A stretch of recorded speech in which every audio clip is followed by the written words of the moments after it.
Hello and welcome back to Week in Review with the one and only Doovid. We have been away for about, I feel it's almost 3 weeks, but it is a 2 week break there, and we're back, hopefully better than ever. Looking forward to the show. I'll hand it over to you, Doovid, for the introductions. Welcome back. Yeah, great to be back. It's been 3 weeks because 3 of the last 4 weeks we didn't stream the Jewish holidays. First, the Hebrew New Year's was on a Sunday night, and then both of the first 2 days and the last 2 days of the Sukkah holiday. So good to be back. So if you want to give me a full screen, I got a whole bunch of links. You can see all the tabs open. So let me clear some of my memory. Some of these are a few weeks old, just some interesting stuff. Fluent Bubble, Arbane, good to see you. So this was a big story, New York Times behind a paywall, so I won't share the link. Um, a famous organic chemistry teacher got fired because he's giving bad grades. So I have some interesting things to share about the periodic table, but organic chemistry is a famous weed out course for medical school. So people pay NYU a lot of money. I think tuition's up to like $40,000 to $50,000 a year, a huge amount. And people want to succeed. And the curve in the class, like half the people get C's, and the subject matter is extremely difficult. And to some extent, the question we could talk about it in the show. Like I'm going to talk about the periodic table too. How much really do you need to know about chemistry, organic chemistry, synthesis to be a good doctor? But a lot of people hold that you really have to have some basis of organic chemistry to be a good doctor, and therefore they make it extremely hard. But this professor was given bad grades, and so they fired him. So that was a few weeks old, this story. Um, Andrew Wilson in The Crucible. I mentioned he's doing a week in review. They're streaming now. God forbid they got 220 live viewers on The Crucible. He was a guest a while back, and having debates, so he's getting big. I'm not sure the quality of their debates. He's went more kind of like a Destiny tier, politically provoked tier. So puts himself as kind of like a modern day debate, but more I call it like a Destiny commentary. But now they're doing week in review. So the big chess news. This was old already. The Hans Niemann cheating scandal. So here was the huge report from chess.com on why they think he's was cheating, that had a bunch of statistical evidence. And it's a little bit interesting. If people want to talk about it, we can. And how we use statistical methods to determine that a person is probably using computer assistance while playing chess. Jennifer pointed this out to me. I might save this. Maybe we'll go over this. This was Ben Watkins made a little thing about the mind-body problem. So I mentioned I should speak to him. So maybe I'll try to have him as a guest on my channel. So I'm going to save that. I'll come back to it. This is already, some of these stories are a few weeks old, but if you follow Week in Review, maybe you didn't see them. Not widely carried stories. So Mark Zuckerberg has a private MMA event with the UFC and Dana White, where only Facebook is there. Mark Zuckerberg is now a big MMA fighter, taking lessons with the best. And God forbid, it's the nature of the material world and wealth. You see him Is he cheering. finally walking the path of the samurai?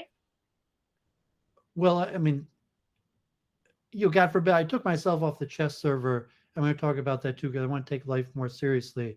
But kind of like, I'm going to win, and and I haven't, I'm going to talk about Doovid might give a try once, see how it goes. Do a mob talk with John Wolf, who's been a long time viewer. But I remember when I was first started day trading, I had a friend in Orsamek in Israel, and he was living in New York, and he was very smart. He went to Yale. Our friendship fell apart because he became like very Zionist, and whatever reason it fell apart. But yeah, he was telling me that like he was training and fighting, and he was going to like bars in Brooklyn, and this guy was like an Orthodox Jew, very smart guy, kind of like not a violent person, but he became violent. He said like he would think in his head, like I'm gonna smash you, like I'm gonna destroy you, and it's pretty common, that you get into the business world or a little bit of success, and you start fearing violence, so you prepare for violence, and then you can't control the violence. So Mark Zuckerberg, he's got a lot of people who don't like him now. He's one of the least popular people in the world, and he's got a lot of money, a lot to protect, so he's probably fearing for his life. So he figures he better, become very good at violence. Who could he trust? And it's tough to know in security. So better become very good at violence. And man, he might be a philanthropist, give a lot of money, but in essence, he's thinking like, mess with me, I'll kill you. God forbid. Which is kind of the nature of the material realm, of just the nature to You're not talking protect. about Mark Zuckerberg, are you? Talking I'm about talking about Mark Ukrainian. Zuckerberg. Oh, Saying like, if what's he thinking? He's I thinking, thought it's because for clout. well, I'm saying that he's thinking to some extent, mess with me, I'll kill you. No, I think And it's more clout, as in I want other people to think I'm cool. I don't think so. I think Yeah, I think you're projecting big time, but whatever. Well, I mean, you could watch, see that. I mean, I think it's pretty common, like just male energy, to have this like mess with me, I'll kill you. That's generic, regular male energy, and I'm not sure that there's clout. It's. I mean, I saw his Joe Rogan interview, and just saying, Yeah, coming the to guy who grips. started Facebook doesn't care about clout. Well, it comes to grips with, he's arguably one of the least liked people in the whole world now. Maybe like Vladimir Putin, but What? he's up there and probably one of the According to least like who? surveys. Really? Like, yeah, I mean, like he's on favorable ratings. More people dislike him than like him. I mean, I still use Facebook limited, and even I don't really trust Hold up Facebook here. that Are you much. saying he has a worse public image than like Donald Trump? Less I likable don't than know. Trump? I don't know the exact numbers, but yeah, it's pretty low. It's more negative than favorable. So I mean, he became one of the most hated people in the world, and he has all this money. So I was saying that he would embrace violence is not surprising, and that UFC would team up and like make the so they made like the special UFC event that was just for Mark Zuckerberg. Like literally, I it just was have a closed really off. hard time imagining him fuming, about wanting killing someone with his bare hands. Well, because you're imagining, the geek years ago, but now he's one of the richest people in the world, and he's one of the most hated people in the world, and he's been training with UFC fighters. You're saying like imagine it's true. He changed. Like he did a Joe Rogan interview. It's a fact. He changed. So I you guess I'll can't have to check imagine. out the interview then. I'm interested.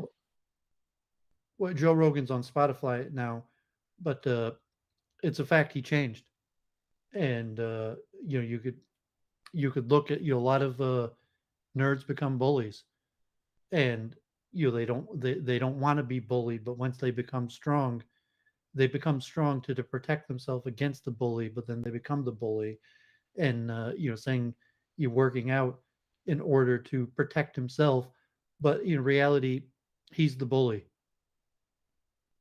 So God forbid you look into the story. It wasn't widely covered, but people who follow that could see, and that's my interpretation. You have another interpretation, but things change. He was used to saying the chess I club. don't know why he's doing it. I'm thinking clout, as in everybody basically wants respect, and it's hard to get. So it's like a public image thing.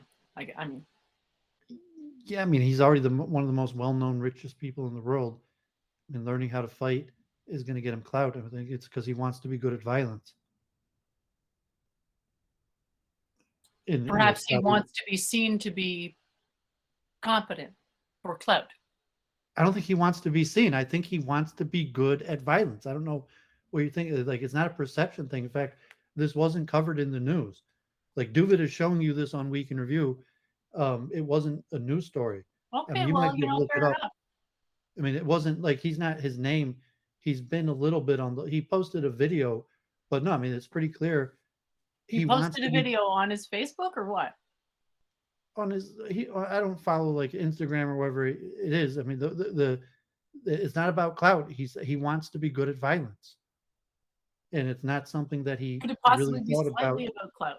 And then he knew if he promoted it would be cringe and it would be contra clout, contra the aim of clout. That clout is very subtle, you know. I don't think it has anything to do with clout. I mean, in some sense, violent, but I think it's pretty clear that it's in the last few years he determined that he wants to become good at violence, and I doubt it has anything to do with clout. It has what to do with that he wants to be good at violence should he need it. And I mean, it's interesting that Jennifer has this bias to think it's something to do with clout. If people follow the story, they can, but so I'd share that. Um, Speaking about violence, Andrew Tate. This was a few weeks ago. Now already, Kanye West was on Piers Morgan, had his debate where Andrew Tate flew from Romania to Australia to be interviewed by Piers Morgan, get himself somewhat back in the mainstream. And he actually is a pretty good debater. And he probably outmanned Piers Morgan in a lot of ways. So this is already 2 weeks ago. And also mention, God forbid, um, he's a chess player also. Like I said, I've actually seen his father, who passed away recently, at national chess tournaments when I was young, um, and had something to do with OnlyFans and kind of like we'll call pimping. And to some extent, pimping is about violence. Uh, like you could be like a geeky pimp, like a Destiny type thing, but like in generally, the skill You're that not pimps. saying Destiny's a pimp, are you? He's a little bit of a pimp, and they call it like a pump and dump e-girls. But yeah, I mean Destiny like interviews like e-girls and OnlyFans. Like the only girls he speaks with really are OnlyFans and e-girls, e-strippers. I mean he married a sex worker. Uh, I mean he talked to some right wing like Lauren Southerns, but most of the women Destiny talks with are e-thots, and they probably just want his publicity. They want to increase their e profile, so they speak to Destiny and There. sing. But Destiny's not. Um, Generally, the skill that pimps need to be good at is violence, and it's pretty clear. Like I mean, just like a strip club or something, God forbid, you have security there, and the girls have a safety that there's someone watching them that's extremely good with violence, and in pimping. Um, Andrew Tate's brother also is a your world class fighter, and for female sex workers to fall in line under a man, usually the skill that they want the man to have is violence because they want to quash the threat of the men that they're doing sex work for. So if a woman is, God forbid, performing sexual services for multiple men, they need an alpha man that will scare the other men. And so to say that you're going to pay, you're going to get to do a little bit, but nothing more. And if you cross the line, this guy will hurt you extremely easily. And certainly in real life, um, and generally that's the skill. So think like Andrew Tate and his brother moving from world champion kickboxer to e-pimps to Hustler University, like teaching pickup artistry. I mean, you don't agree that that's the connection? Between what and what? Sorry. That the main qualification for a pimp, Is a I mean, like facility with a violence? man who oversees the sex work of a woman is being extremely good at violence. I guess I see it as a bodyguard plus. There's a degree of management. So Mean to say that the woman has, God forbid, sexual relations with her pimp, and then she performs sex services. So the pimp performs the alpha role. Uh, yeah, it's basically a bodyguard.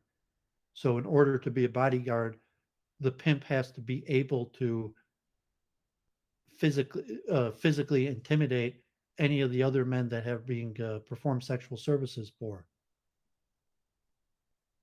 May even be biological if you compared it to like to the animal kingdom in general, but it's like the main qualification for the pimp is to be able to beat up any of the clients of the sexual services. So I mean, they didn't talk about this. Like he just talked about why he was kicked off and is he a misogynist and various things. So it was kind of a weak debate. I think Andrew Tate actually came out the better in it. But it's more the science, like Mark Zuckerberg, where he's saying like if it's a clout type thing, um, you might say that, but saying like it's a recognition that he is worth his while to study the art of violence. I just have a very predictive model about risk assessment and socializing. It's basically a bunch of monkeys on a tree, and you get the best view from the top of the tree, but you also have the most liability that everybody else wants to be in your position. So I mean, generally in the animal kingdom, I generally model social stuff on many scales as a sort of play between those two desires, the desire to ascend and the desire to minimize the liability of ascension. did you watch that Lex Friedman episode with the famous jujitsu coach when they were talking about fighting between like a bear and a lion? No, I missed that. So I mean, generally in the animal kingdom, from chickens to lions to any uh, where you have an alpha male that has relations with all the women or impregnates the majority of the women. Um, the alpha male has to be able to stand up to a physical fight at any given time. I mean, the alpha male is constantly fighting, and at any given time, another male could challenge the alpha male for the spot. And I think even among lions, God forbid, um, if another lion comes and defeats the alpha male, he'll actually kill the lion and his offspring. So it's actually a fight to the death for the spot of alpha male. But chickens also sometimes it'll be a fight to the death for the alpha spot. But like the alpha chicken, um, that generally will have his own harem, and like chickens where there might be multiple uh, alpha males with different amounts of women. But I mean, chickens are famous fighters, and but the alpha chicken has to be willing to fight, and if he loses the fight, he loses the alpha spot, and many times the fight's to the death. And so this is a given in the animal kingdom. So if you put it into humans in the nature of the human animal, and just say it'd be a crossover for the human, even like T Jump was, God forbid, I saw that he was like, can you get me a ring card girl? And Well, to some what? extent, I mean, the ring card girls are around the fighters because the fighters are the alphas and they're constantly fighting. And you can imagine, the ring card girl somewhat going to the winner of the fight. Um, in the human animal, God forbid, uh, it was interesting. People want to talk about it more. We can. The science of it, it's interesting, and I think it's related to Mark Zuckerberg training and fighting also. It's like Mark Zuckerberg's your geek that made it, but he's not an alpha.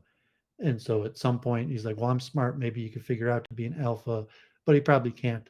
Saying Mark Zuckerberg unlikely will be a championship fighter, even with the best training and working out and diligence.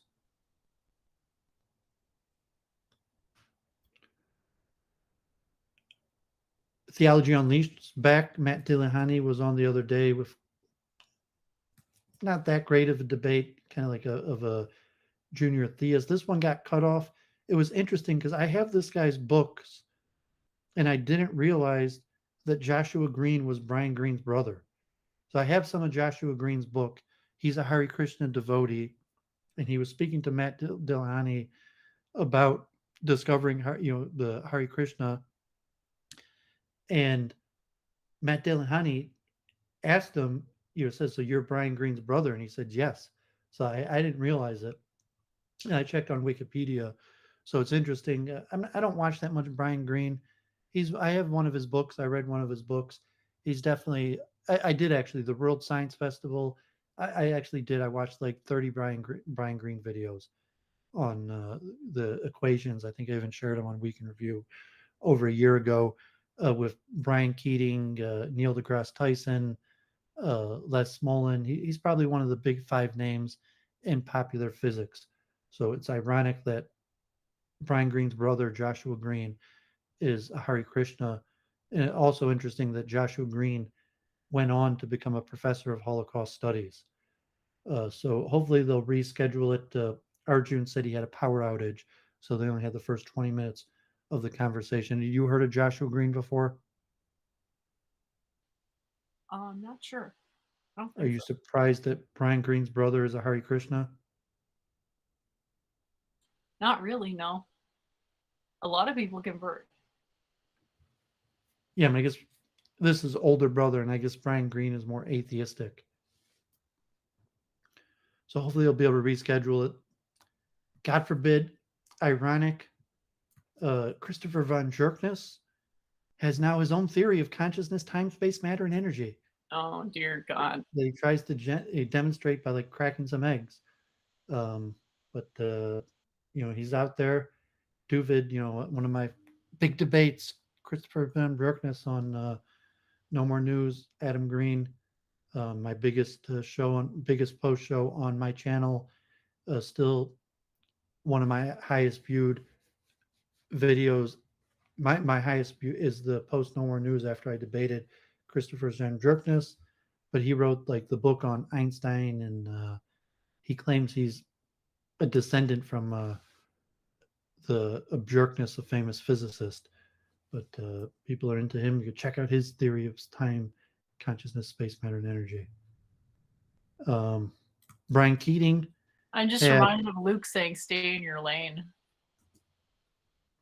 well, no, he has a book on. Stick to the Craig theory. Just kidding. Well, no, I think he has a background in physics. He wrote like a 2,000-page book on like Einstein. I'm sorry, but a background in physics does not confer the authority to speak on consciousness. Well, I mean, saying he has as much authority as you do. He doesn't, though, because I'm me and I actually know physical stuff about consciousness from direct perception. He probably has more authority than you. I'm saying he's author of like authority. tens of You're books. not the authority on what confers authority on consciousness, And for all these years, it's ironic you still can't see it. Well, I mean, we'll see, but I would say that he's comparable to you, and as of now, he's probably got more reception than you have. So I mean, it's yet to be seen, but he's written tens of books. He all he does is research this stuff, so he's got his own theory. We'll see. Well, I tried watching it, and it was basically gibberish to me. Like, I couldn't understand it. So yeah, I mean, God forbid, that's what most people say when they watch your stuff too, though. Mm-hmm. All right, well, if that's how you see it, there's probably not much I can do to convince you otherwise. Well, I might believe in you, but I'm saying just for you to discount somebody, I don't see any benefit. Well, the point is that I never thought physics conferred authority to speak on consciousness, and you seem to think that that because we both have a background in physics, we have the same authority to speak on consciousness. I'm saying that's not accurate at all. It's what other authorities on consciousness think about my takes on consciousness that matter, that inform my expertise on consciousness. And I guess the same is true for Jerkness. Yeah, I'm not who are your other authorities that have conferred your authority? Well, there's an issue because there is no authority. There's no like official authority on consciousness that is accepted in the modern day. Because like, what would it be? Psychology? Like, I don't even think. I'm saying Jerkness is a scholar. He's read thousands of books. He's written tens of books. He has an encyclopedic knowledge of Greek ancient uh, Kabbalah, biblical esotericism, and physics. So I mean, that if he came up with the theory of consciousness, I thought it might even be interesting. I mean, God forbid Just he's to be counting. clear, like I think my expertise on consciousness comes from studying consciousness directly. Yeah, Like, I no, don't I mean, think there's it no comes reason from to think physics, that he didn't do that just to be also. clear. Well, I'd be able to tell. I mean, through magic. I mean, you're. Experts on consciousness can tell each other. Yeah, I don't buy that personally, but I mean that's your opinion. But It's also I mean, Swami Dayananda's opinion, so it's not like it doesn't have a precedent. But whatever. I mean, Feel it's free not to disagree. scientific, certainly, but I mean, CJB is a counter Semite, but he's a scholar, and so I thought I'd share that's interesting. Um, Brian Keating did a show on Genesis and the Bible and physics, and he had looked like someone did some sort of presentation. Was it someone else did a presentation, or did he do it? This was a while I watched it. So I messaged Jennifer that she should try to book Gerald Schroeder for Brian Keating, and I don't think. I mean, she did, but and then it turned out that T Jump had Gerald Schroeder. So Gerald Schroeder was on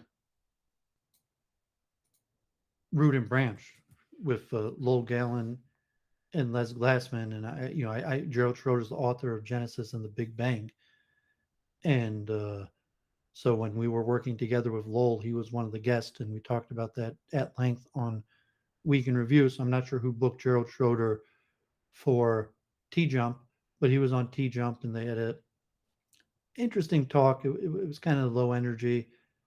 Um,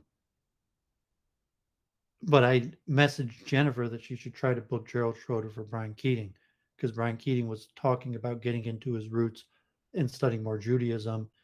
And Gerald Schroeder is probably the foremost expert on physics and Judaism with a And why PhD. wouldn't you reach out for that? Or Because I don't know Brian Kim. I thought you were in contact or you're in his chat or he might okay, respond to you. So it'd just be random. I actually, because I lost contact with Lowell.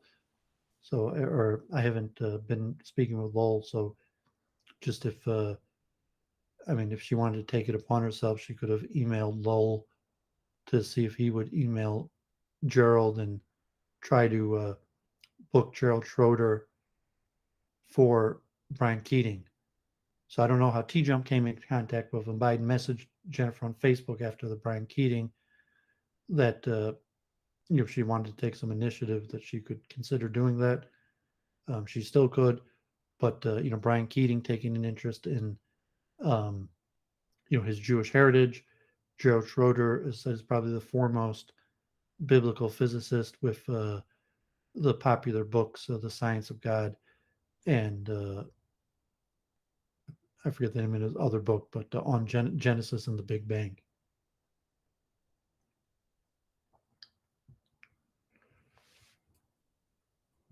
Here was just a random video, people following, Elon Musk and Mars. I shared some of these videos.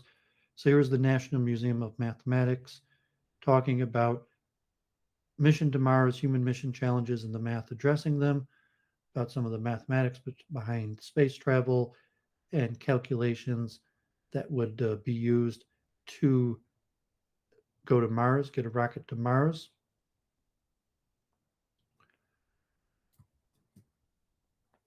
This is probably big news. I'd watched this video, I read some of the papers, and I forgot because it's like 2 weeks now. But they came out with another alpha tensor by DeepMind. So obviously the first was AlphaGo, that played the deep learning program that doesn't have any human initiated learning training data. So first was used for Go, and then chess. And then we covered last year when they did AlphaFold. So now they came out with Alpha Tensor. And so I was talking about tensors a few weeks ago. I read this book on um, vectors and tensors. So a tensor is like um,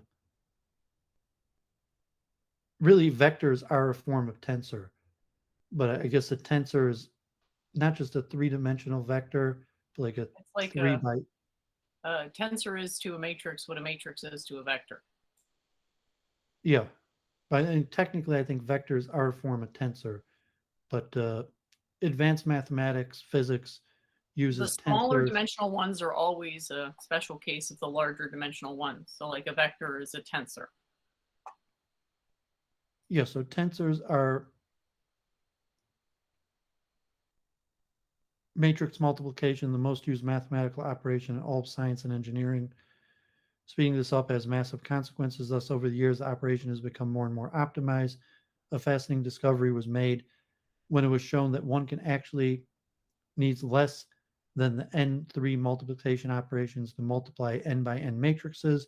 DeepMind goes a step further and creates alpha tensor to deep reinforcement learning algorithm that plays a single player game, tensor game, in order to find even more optimized algorithms for matrix multiplication. And it turns out there exists a plethora of undiscovered matrix multiplication algorithms which not only will make everything from computers to smarter toasters faster, but also brings new insights to the fundamental math and complexity theory. So it could be that this has serious implications. I'm not sure. Did you look into this at all?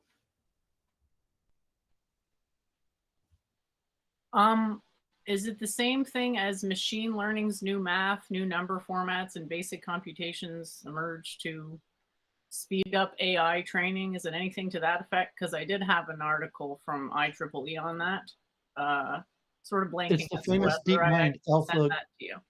It's the famous DeepMind Alpha Zero program that was first used to play Go and beat the world Go champion. It was the first that they until Alpha Zero, the machine couldn't beat the world champion at Go, and then it made a chess program which beat all the other chess programs. And I think next they did the protein folding. So it's this generic, most powerful machine learning program in the world as of now, made by Google and other funded by Google and other sources that they applied it recently to tensors, mathematics. So I'm saying there's all sorts of deep learning. Alpha Zero is questionably one, no, possibly the most powerful of all of them. And what makes it the most powerful is, I guess, unclear. Um, and it's proprietary, so they could be doing all sorts of stuff and not releasing it. But recently they released that they used Alpha Zero on matrix multiplication and tensors, and they discovered a whole bunch of new things that no one ever knew before. And so I don't know enough about tensors and matrix multiplication to really know what was known before and what they discovered and what that might change. But that's the news story. So it was a little bit different than AlphaFold because AlphaFold was a problem that couldn't be solved. As of now, I think they said it was like 50% that for protein folding, no program ever did more than 50%. And then AlphaFold was predicting protein folding patterns uh, in some of them over 90%. And so they've been using it for protein folding, and I think they even have a database now of AlphaFold programs that have done, and you could even submit to have biologists could submit to use their program. So this is the next thing that they've released, Alpha Tensor, where they've used the software to look at matrix multiplication. As I said, they figured out a bunch of things that no one ever knew before, and I'm guessing that these algorithms now are things like that a mathematician could look at and would be like, oh, that works, or it could be verified. So there were multiple discoveries made on matrix multiplication algorithms that were never known before from this new program, Alpha Tensor. Did you notice the neural network model has 7 nodes in it?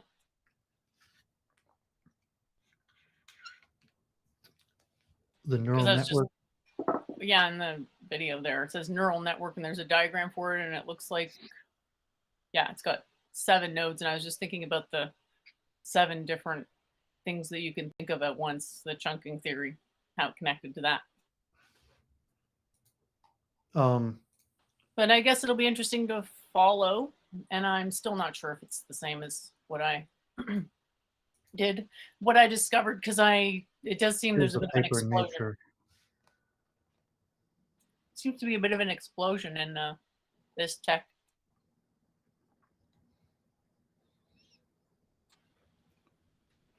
So yeah, interesting. Yeah, so from what I understand, this is big news. Pushing forward. Like, think of it like simulating the space of all possible eigenvectors for all matrices, and then like honing in on whatever neighborhood is the best simulator to arbitrary precision for your matrix, and it's the same as though it was diagonalized. And being able to compute and solve problems that previously weren't solvable. And it was done in like a game type way. But so now certain forms of matrix multiplications are solvable that previously weren't solvable. And how important that is, or what implication it has to math and physics, it might be unclear now. This was already a few weeks ago. Cool. And here's for computers, you can see the speed up of algorithms optimized for matrix multiplications of the size of 8,192 times 8,192. So we're talking about multiplying matrices that are 8,192 by 8,192. Not exactly sure why you would want to do that. But yeah, I think it's a big deal. So we might see more of it. I went to the local expo, heating, ventilation, air conditioning, and refrigeration expo. Good thermodynamics, and did a walkthrough, got some reading materials. Pretty good convention. My original field was more straight construction. It was on the holiday. They had the Institute of Electrical Engineers conference, but that was on the holiday, and I think that was a national conference. So unfortunately, I missed that. This was also a national conference, a lot of good reading material. Next week is the Automotive Testing Expo, which is every year in Detroit. So I think it's even starting tomorrow, though. Maybe I'll go tomorrow, but possibly Tuesday.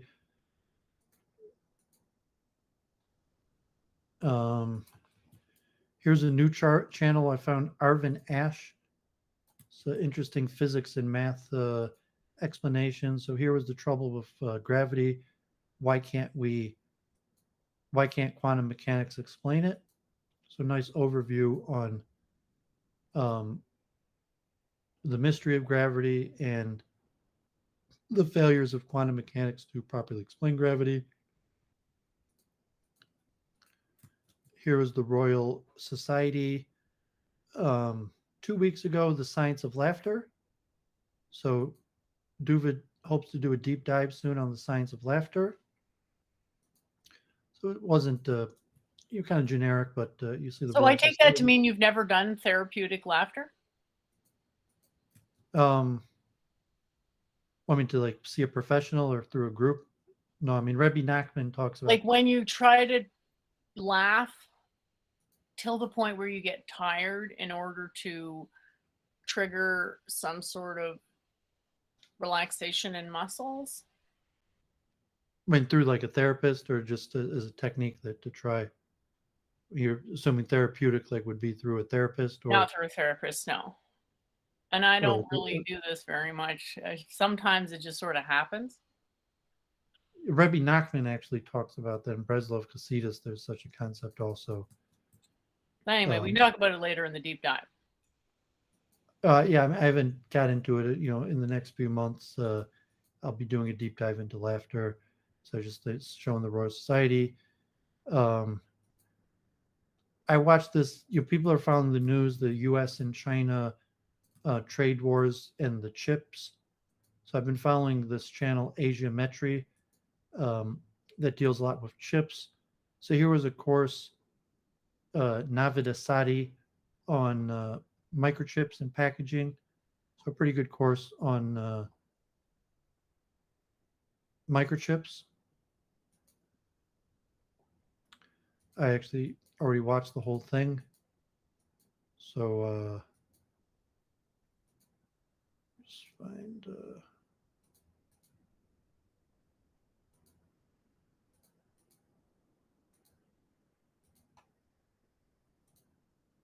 I've been sharing this channel quite a bit recently, Asian Ometry, on mostly chips. So this was the history of the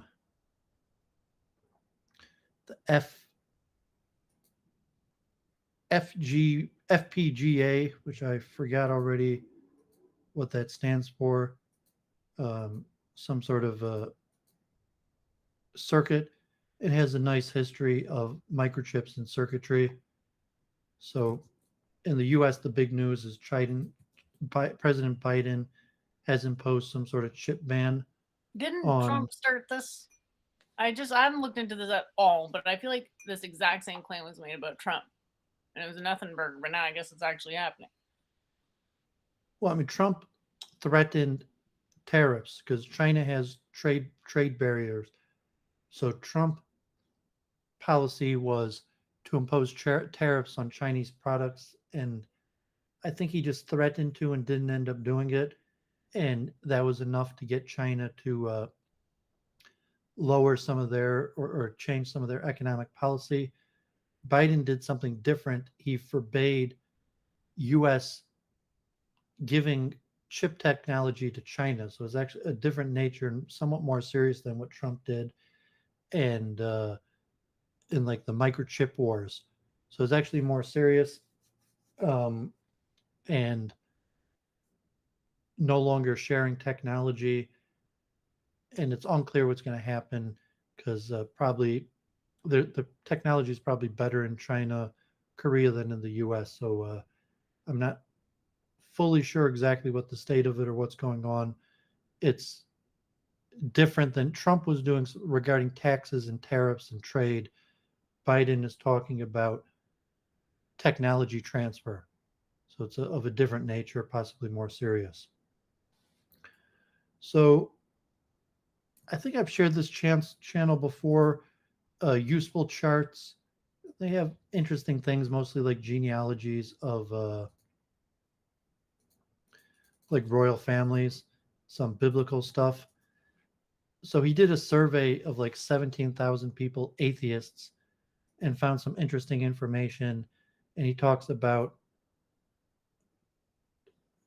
what we call agnostic atheists, agnostic atheists, and the breakdown of theists, and kind of like suppositions where most atheists claim that they follow logic, but presuppose things that can't actually be assumed from their basic assumptions.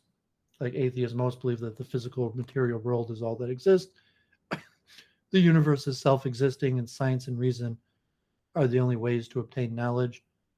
But they usually presuppose science or higher order rules as a given that many theists basically argument with T-Jump with Gerald Schroeder and Ashish Delay that I'll show in a second, and Matt Dillahunty.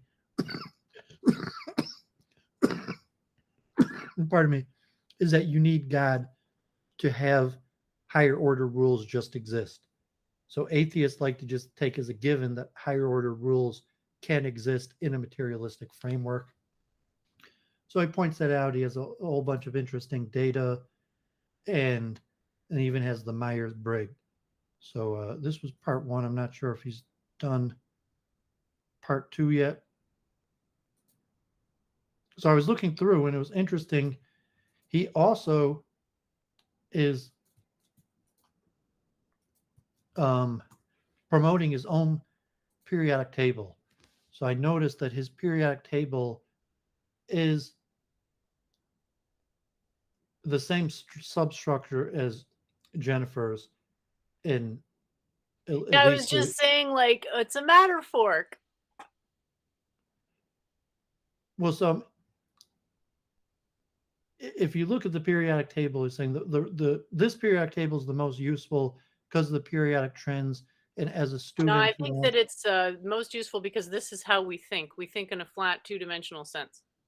So this is the version of it that is the most adapted to our sensibilities. So when you're kept saying like you got to find the same patterns in the other one, it's like, well, it's sort of different, impossible to do that. But there's something our sensibilities can detect about it in other forms that are about different things than what this form tells us, which is material. well, it's the most useful for chemistry Exactly. students. Exactly. I mean, mostly because of the ionization and like NaCl plus one. Well, if you Uh, got to think of it as like you have to think visually, and a lot of people struggle with that. So this makes it a lot easier. That's sort of something you can lean on, and you can maybe take issue with that or whatever, but it well, does help. so anyone who wants to understand Jennifer's table better, I'd watch this video because it has a See, you certain. just wait for someone else to do it, and I told you at work. Not saying that this is a reason to stop writing. I'm just saying. So I mean, here obviously it said that uh, you know the F, I think the F, the outer electron is usually put under, but really belong like this. And if you add up the electrons in a regular periodic table, it'd be 2, 8, 8, 18, and 32. And so instead of having the periodic table like this, you see 2, 6, 10, and 14 in terms of the s orbital, p orbital, d orbital, and f orbital. So Nice. he wants to have the periodic table expanding per interval. So here's their chart Oh where my they're god, I love the matter fork so much. where they're selling it. It's too big to fit in the chat. So let me just, and we went over this. I love this one because it's more Pythagorean than mine. I mean, we went over this like 1,000 times, but it's saying this basic structure is the same as the 3D one, except in 2D, except Jennifer has one ball for 2 electrons. But you see that the 2, 8, 2, then 2 8s, 2 20s, and then 2 32s. So you see that's the same structure as Jennifer's with 1, 4, 9, and 16. 1, 4, 9, and 16 is the same here as 2, 8, 9, 2, 8, 18, and 32. So when Jennifer just has one ball for 2, and then you notice that there's 2 of them on these. So just saying that this periodic table is two-dimensional, but has the same basic structure as the 3D periodic table because they're trying to focus on the electron shells. So I thought that was interesting. That video is a few months old, and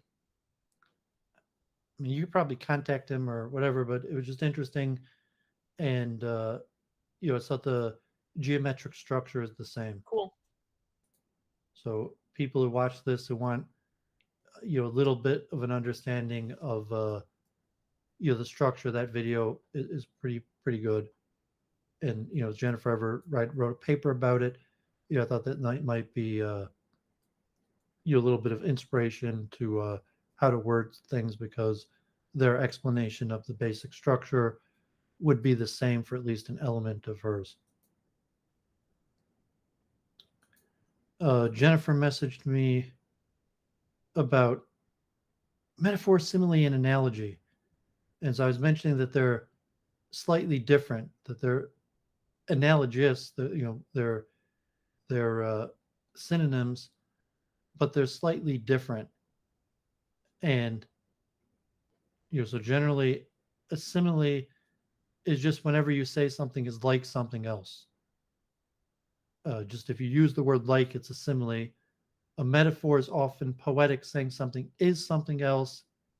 An analogy is saying something is like something else or making some sort of explanatory point. And so analogies are usually more for science, where you have a point of similarity, where something is like something because they have this common element, as where a metaphor sometimes just says, so I would give an example like, oh, he's the devil, God forbid, would be like a metaphor. Analogy, like he's the devil in the sense that this action that he does is evil. So they're fine point. They're basically synonyms of each other, but there's small differences between them. And so we were talking about that. It's a little important.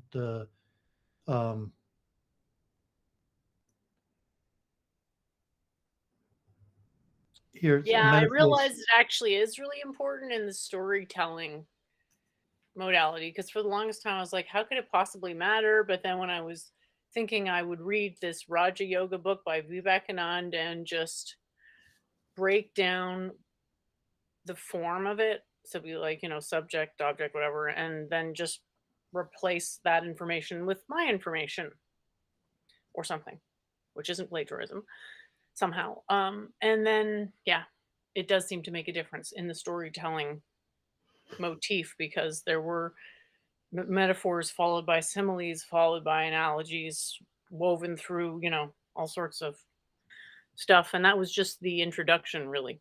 So it's a bit overwhelming, but helpful.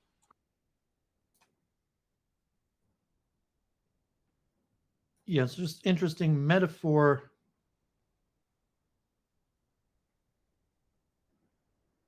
comes from the Greek to transfer. And metaphor, the goal of a metaphor is to create a mental image in your reader's mind. The aim of an analogy is to show how two things are like in order to make a point about the comparison. So if you see the metaphor literally coming from the Greek to transfer, so just an image. So, this person's a pig. And so if you say this person eats like a pig, that's more an analogy, because you're showing there's a similarity between how this person acts and a pig acts in terms of how they eat, or you makes a mess like a pig, as opposed to just saying this person's a pig. And so you say that, as Isn't said, it just a simile, not an analogy? Because you're saying they're like a pig, and the manner in which they're like a pig is eating. it could be more than No one. idea. Simile, There's no idea in that. Apart from, I'm sorry, I don't see what the idea is. well, it's simile just when you use the word like. So it's saying that the Greek metaphor means to transfer, and you're trying to create an image, as where analogy comes from the Latin Greek of proportion.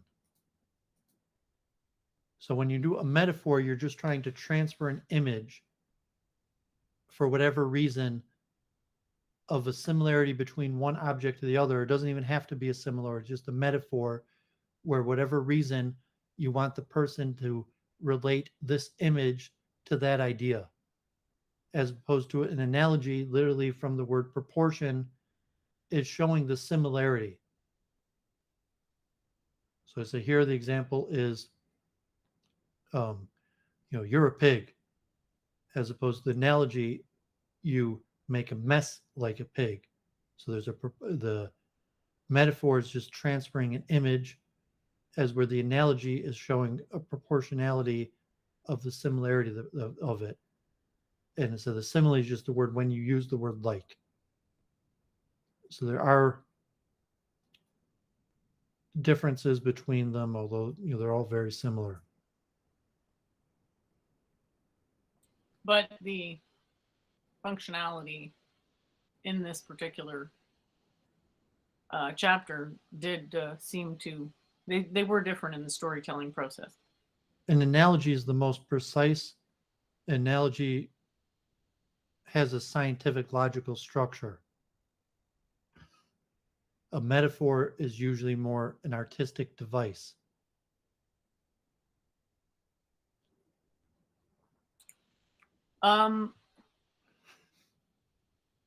Yeah, I don't see why a metaphor couldn't be, what did you call it, logical?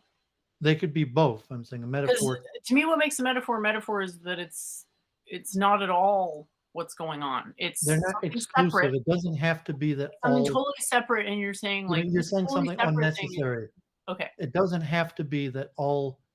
It's either an analogy or a metaphor. It can't be both. A lot of metaphors are also analogies, but there is a distinction between the two. Well, I thought there was no like in a metaphor. That was the distinction. That's for a simile. So a simile just means a comparison between two objects using the word like. And I thought a metaphor was a comparison that didn't use the word like. Well, a metaphor doesn't have to be a comparison. I thought a metaphor had to be a comparison because it was always drawing a likeness just without saying the word like. Now, maybe I misunderstood, but I would like to understand. I mean, not all metaphors are comparisons. A metaphor can be a comparison, but not all. It doesn't have to be a comparison. Well, if it's not a comparison, what is it? What is I say like you're the devil, or you're That's you're saying candy. that when I evaluate a comparison between you and the devil, it comes up as 97% match. So that's. Well, I say you're honey. Okay, but that's. If I say you're honey, I don't understand what you're saying. Does it mean a comparison? Am I saying that you're sweet like honey? Which is a similar. Can you say that if I just said you're honey, that's a metaphor. Does it mean that I mean that you're sweet like honey, which is a similar to just say you're honey?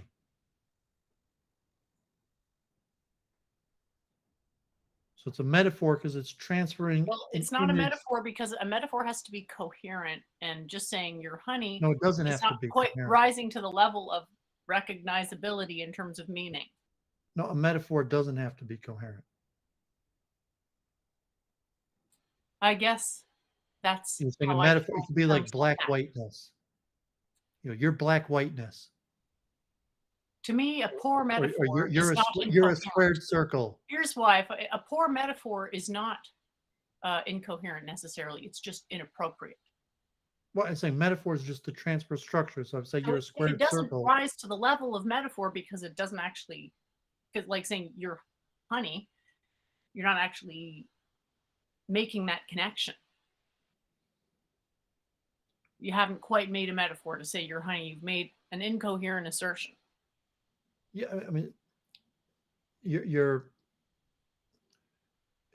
have fallacies in what you're doing here. So I was saying a metaphor is a literary device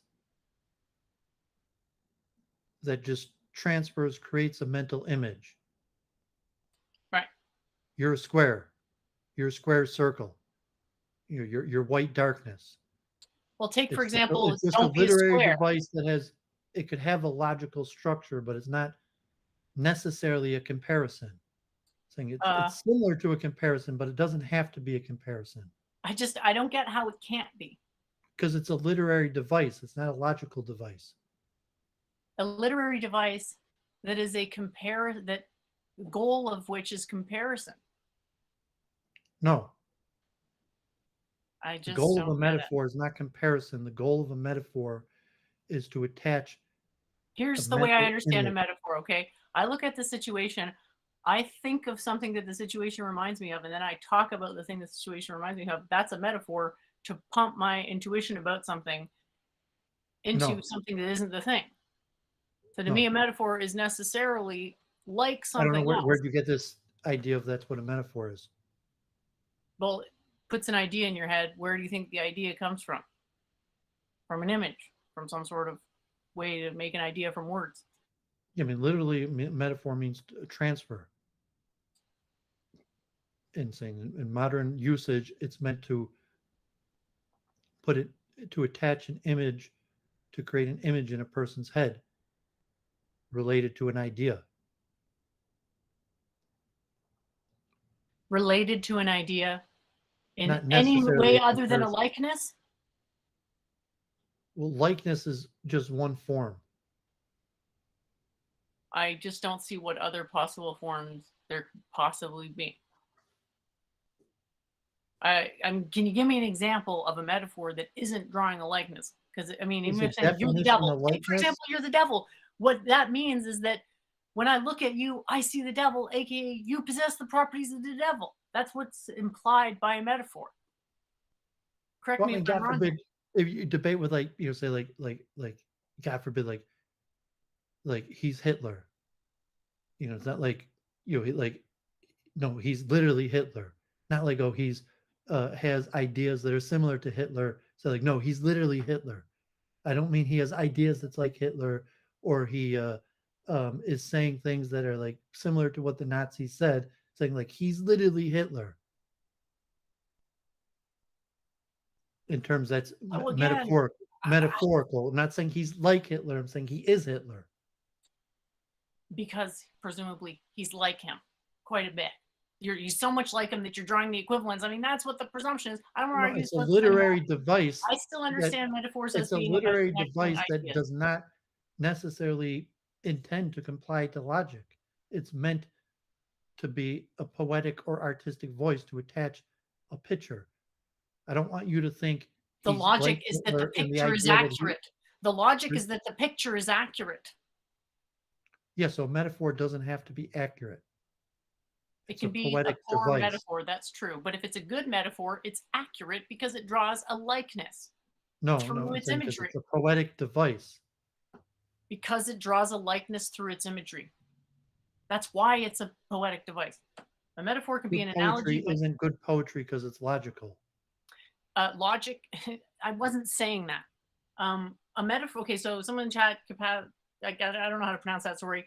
A metaphor can be an analogy, but is not necessarily limited in functionality like analogy. Yeah, I like that understanding that analogy is a special case of metaphor that is necessarily includes the word like. Well, analogy doesn't have to include the word like. Simile includes the word like.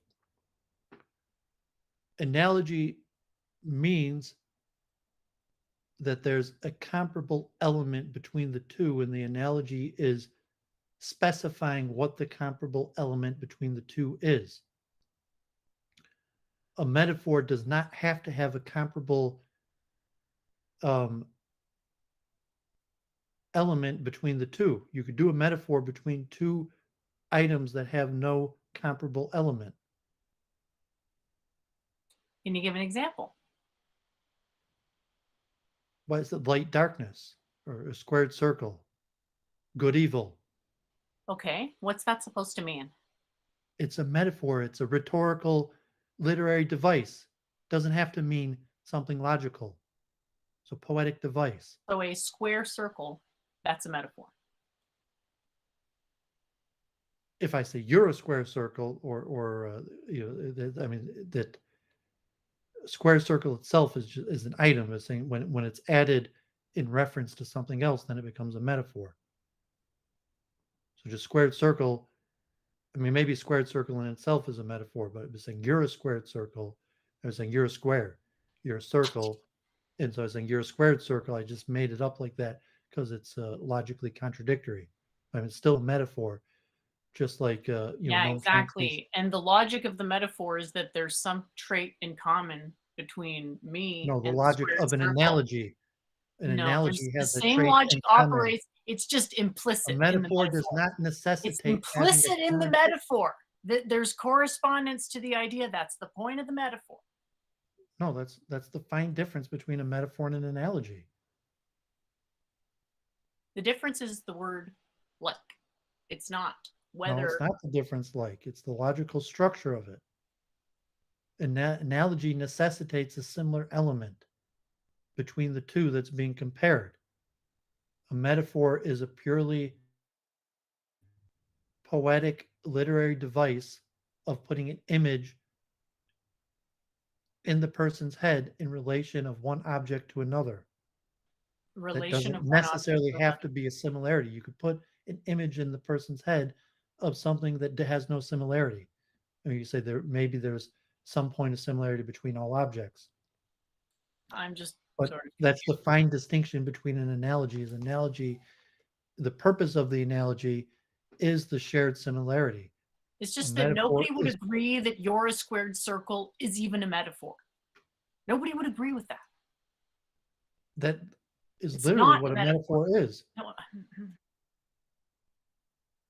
Anything that fits the structure of your is a metaphorical structure.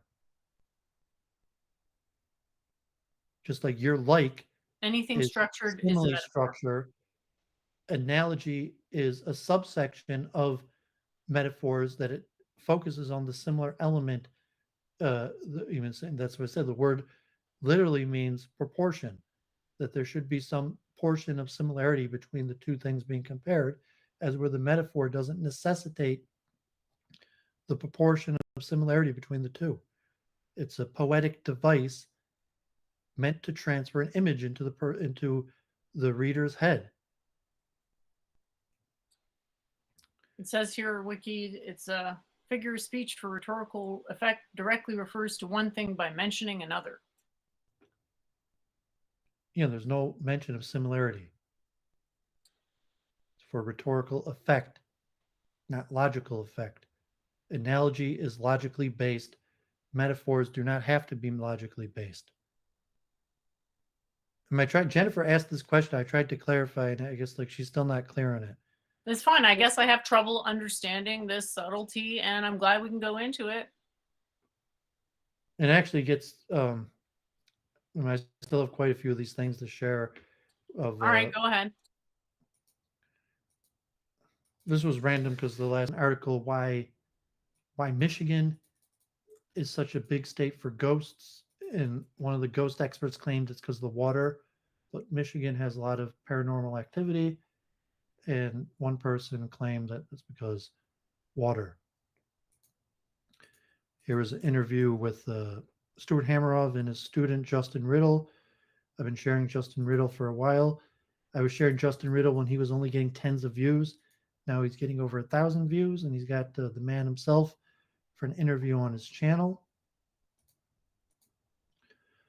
Okay, so here, Ashish Delela was on T-Jump, and here, like I have here, and it's kind of the point I'm making with Jennifer, I put in the Ashish actually a respected, accomplished engineer and author of tens of books who understands logic. T-Jump needs Ashish to explain logic to him, not the other way around. Yeah, that was Savage. Good one. So they actually argue about a similar point in relation to Ashish says that there's logic doesn't work the way ordinary language works. And so he makes the point of an attribute, like you said, you're kind or cruel. And so logic assumes that something is all of something, like A is A equals B, and B equals C, then A equals C. But to define something as having two attributes, and you could use like a logical mathematical structure, but Ashish was saying that really I'm getting logic doesn't. confused here. When you say attribute as a noun or verb, here, this is different. You're pronouncing it wrong. It's really confusing. So in making a logical, so it's, he was used like T jump is kind, T jump is cruel, are logically contradictory, and that there's no real method to logically say that T jump has the potential to exhibit kindness or cruelness. T jump possesses both kindness and cruelness as an attribute. It's So he said, attribute. That's supposed to be pronounced attributes.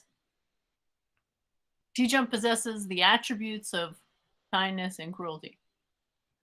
yes, so you say you couldn't logically represent that. Is that you could express that in common language. You can't logically represent it because it's a contradiction, or what?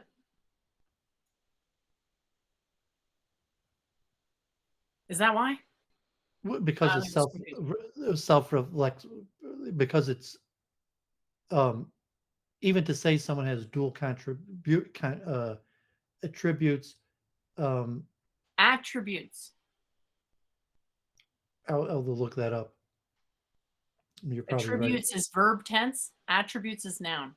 Attributes, or I attributed this to that. That's a verb. I have the attribute of rock hard abs. That's now. So yes, I'm saying that this, what they argue about attributes, is similar to Jennifer's failure to understand a metaphor, because saying you could explain something in common language and expression that can't be broken down into logical structure. Sure. I think I agree with that, because to me a metaphor is atemporal and logic is about temporality to some measure. And so an analogy could be broken down to the logical structure. I'm not even sure I would agree with that. Unless like is a logical structure.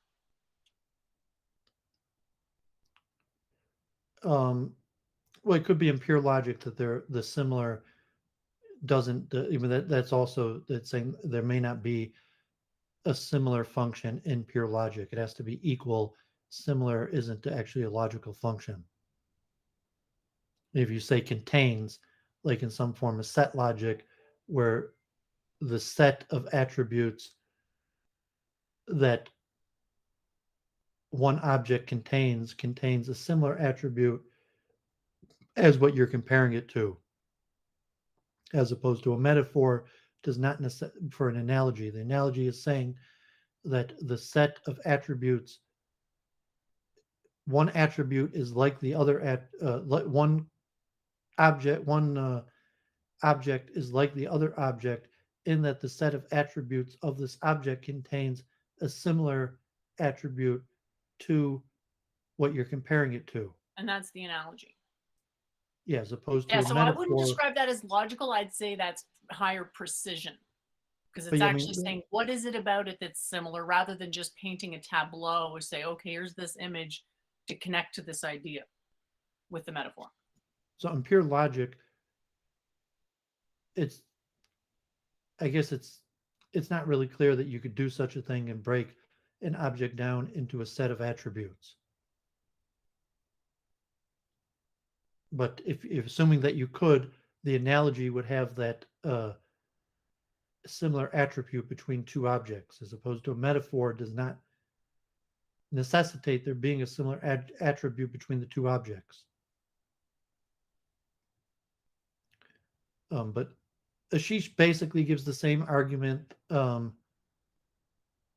that the kid argued against Matt Dillahunty and Gerald Schroeder did, that you need God as a source of higher order rules.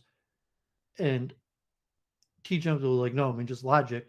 and logic is self-evident. And so Ashish was saying that logic is problematic, and that logic can't actually describe things as we know it, or entities. What he said, like entities, that you can't use the logic to describe an entity because entities have multiple attributes that contradict each other, and there's no actual logical form to do that.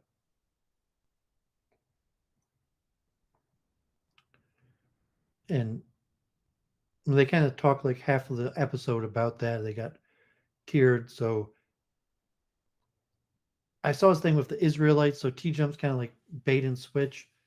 So I mean, clearly, like Gerald Schroeder, Ashish Delela are more accomplished, educated people than T Jump.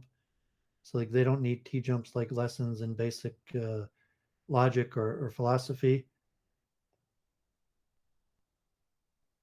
So it was kind of like a junk show because I mean, if it was like an interview where Ashish was trying to explain something to him, and T Jump just didn't seem to get it. Well, T Jump wants to do his little analytical thing where he undermines the premise of what the other person is saying. Oh, that's a contradiction, therefore it's illogical, therefore whatever. So he couldn't seem to get off that. Yeah, so Ashish Delela, who wrote a book on Gödel's mistake, seem to be more grounded in logic than T Jump, but people could check that out if they want. And saying there's a parallel between that and what I was trying to explain to Jennifer, the difference between a metaphor and an analogy is that a metaphor cannot necessarily be broken down into logical structure. It's a literary device, poetic device. I call that atemporal, but all right. Well, I mean, you're making a fallacy in the first place by doing that. Because you're trying to break something poetic into a logical structure. Atemporal is not a logical assertion. It probably is. No. It's not. Because logic has to do with temporality. So atemporal, A means not. Which in and of itself is a logical structure. Yeah. Logic does not work like that in traditional logic.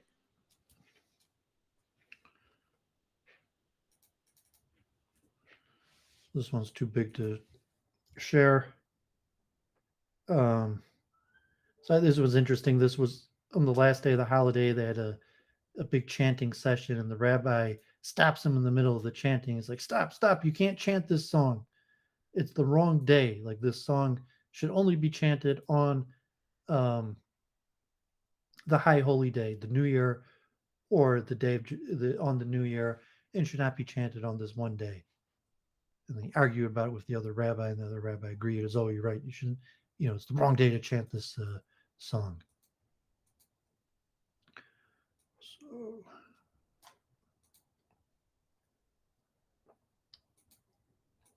So I popped on Ben Thorpe, new streamer. He was on Crucible. He may be on Modern Day Debate soon.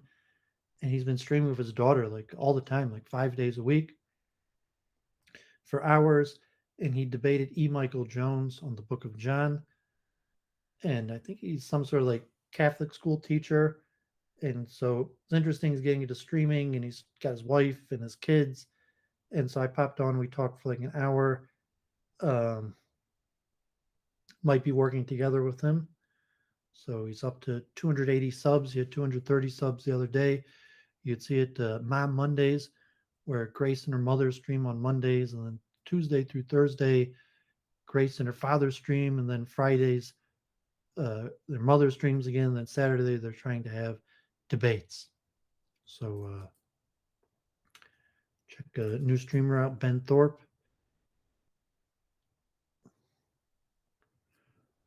Carl Friston was on Jordan Peterson's channel. already has 150,000 views. I told Active Inference they should try to get Jordan Peterson as a guest. Definitely would probably get them a lot more subs.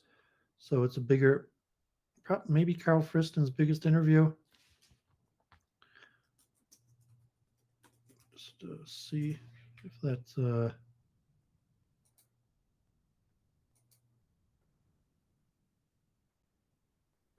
he's actually on Unheard that has almost 500,000 views.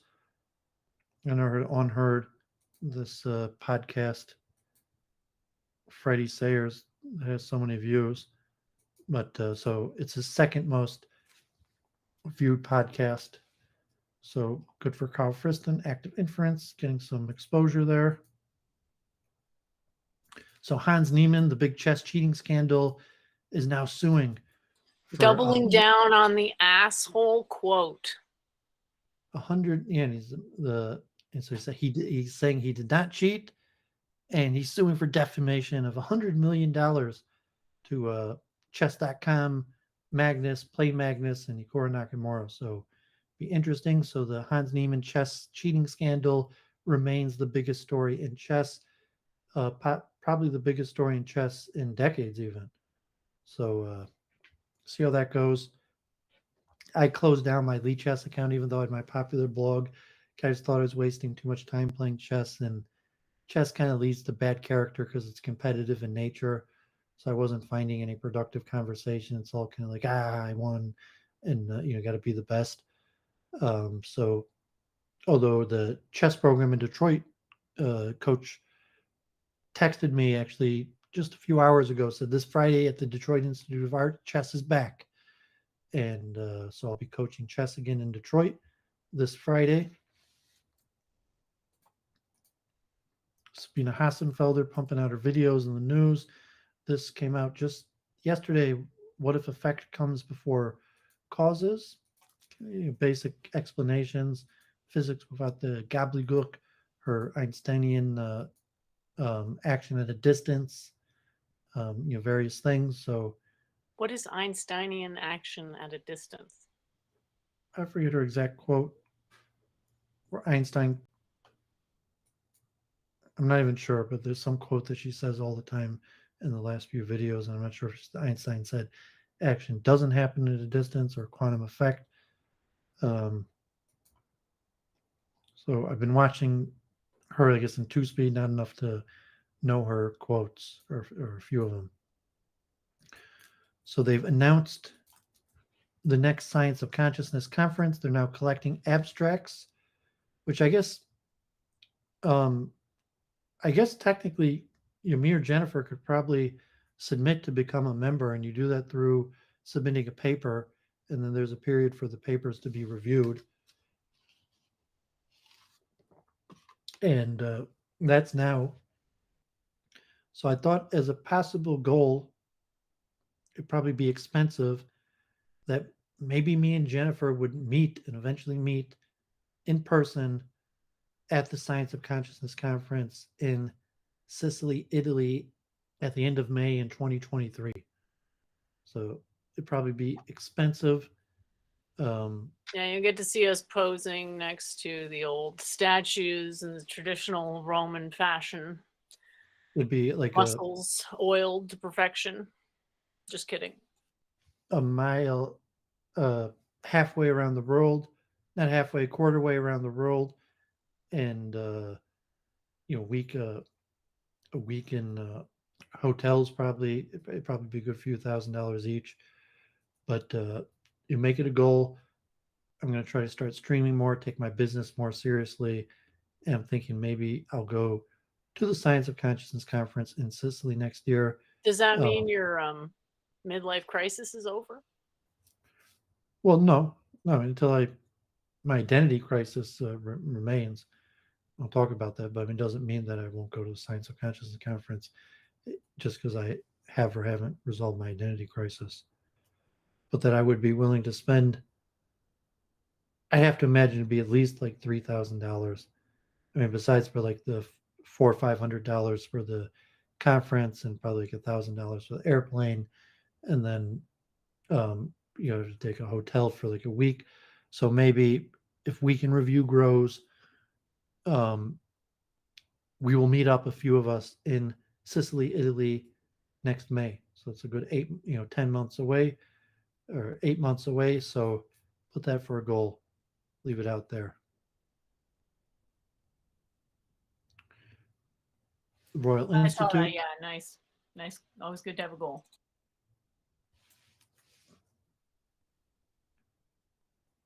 The Hidden World of Animal Senses and in perception, and definitely understand consciousness, thinking about animal consciousness. Plant consciousness is a big part, usually part of the Science of Consciousness conference. A lot of these books focus on it. So, interesting. I've read a few books over the last few weeks that included quite a bit about animal perception. So it was a nice little overview.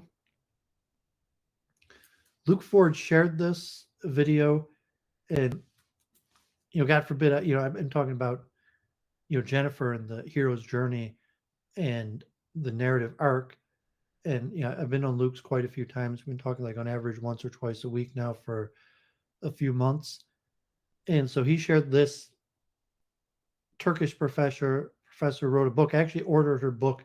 She wrote a book on the history of the Myers-Briggs test, and so here was her most popular video on the impersonal essay. But she also wrote a book on the history of the Myers-Briggs test and personality and writing. Luke definitely was pointing out. I think Jennifer, God forbid, I shared this video, and she had some negative judgments to say about this. We don't have to go into that. So I mean, Luke pointed out, like, what's with the high heels? I mean, I guess this woman's a mother, happily married woman and mother. I'm not. I think it's the heels. Like, to say, if it just like, because it's Luke, and what Luke has his former expertise in, but What's the point of the heels? What's the message? Why would there be like high heels on her stacks of books, and when she's giving like a lecture? And I mean, she's a professor, she's an author, she's an expert in psychology, personalism, the essay. So just a little random, with like these high heels on her books in the background on her desk. But it was this video is not that interesting. But I saw she wrote a book on the history of the Myers-Briggs personality test, and she had I some thought it was articles. actually really interesting. Said some articles about the personal versus the impersonal essay. Yeah, it was great. I just wish the audio quality. I wish that she'd just put as much effort into the audio as the video, because that was straining. I'm not sure if she put attention. It's just if to put too much into the video, or it's unclear. So Luke was going over that. The level of contrivance on that little display there is high. I'm not going to say why, but it's clear. Moving on. University of California Science TV.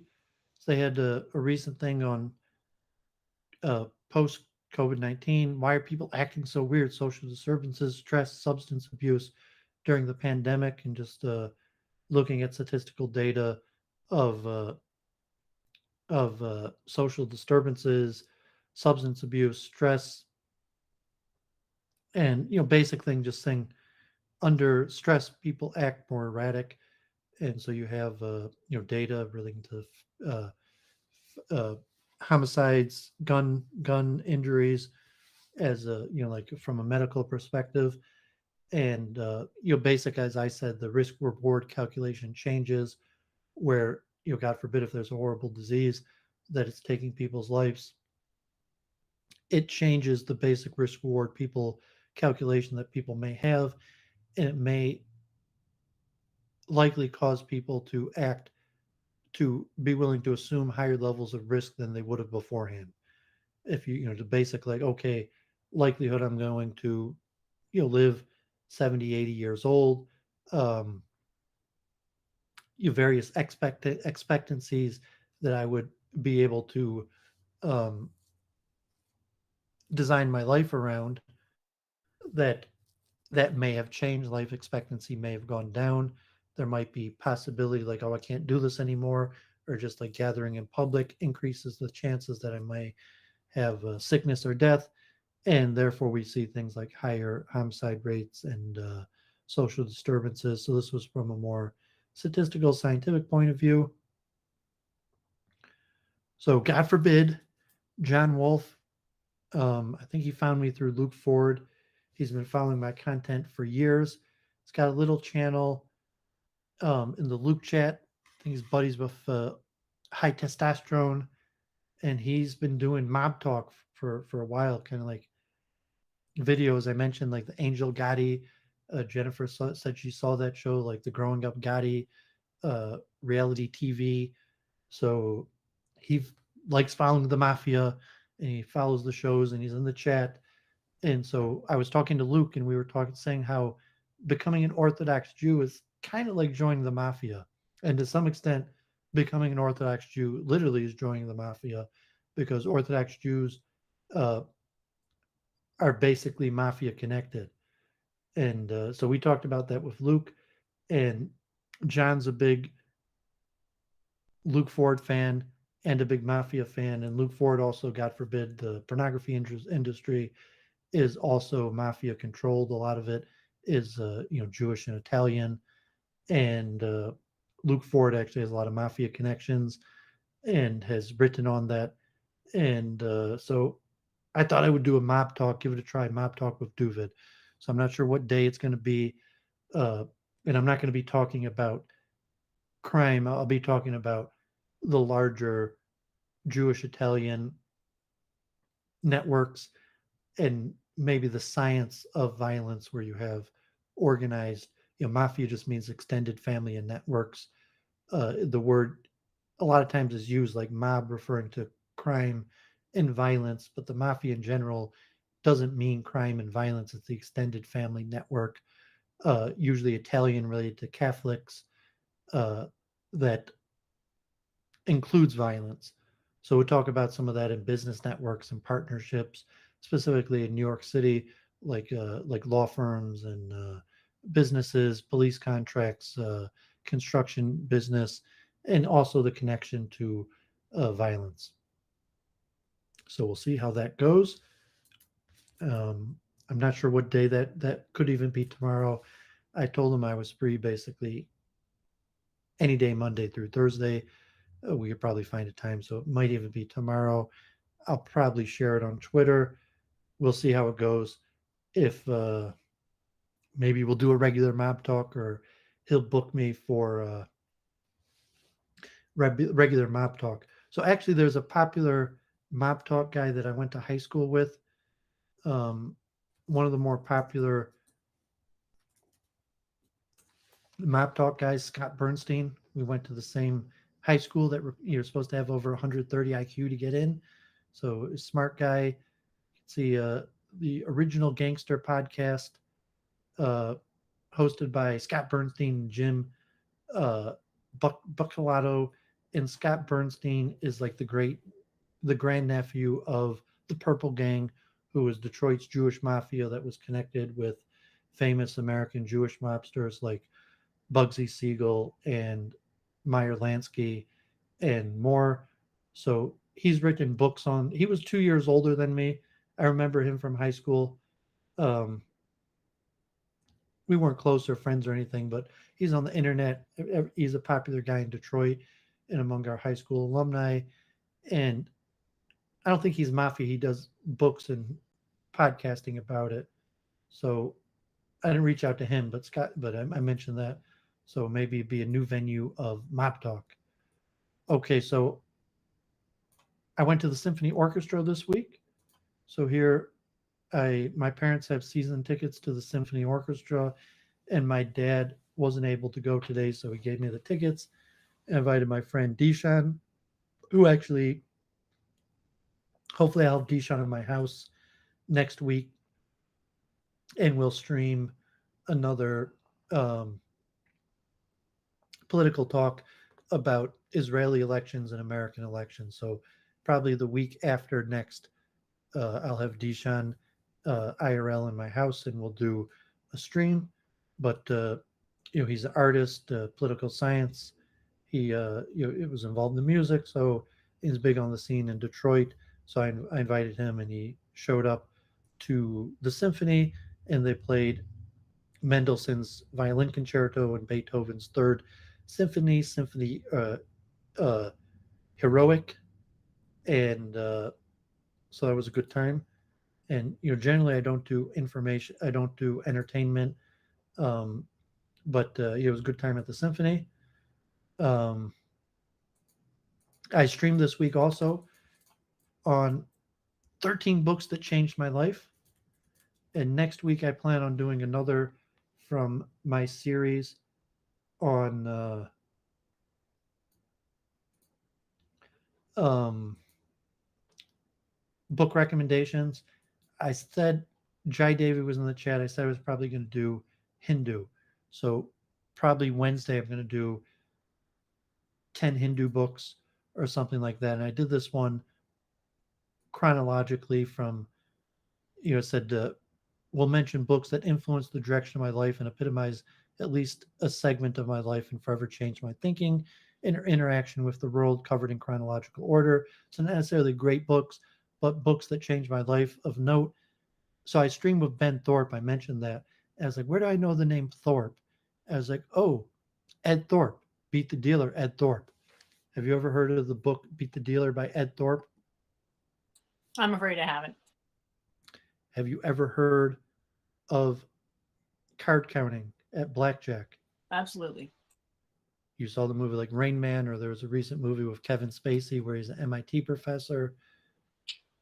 Is Rain Man about card counting? It's not about card counting. It's about the autistic Dustin Hoffman and Tom Cruise, but it includes card counting because Rain Man, they make a bunch of money in the casino card counting. So it's only like 10 minutes of the movie, but it's in the movie where Rain Man is capable of card counting. That particular connection might have slipped my mind. So it's a known.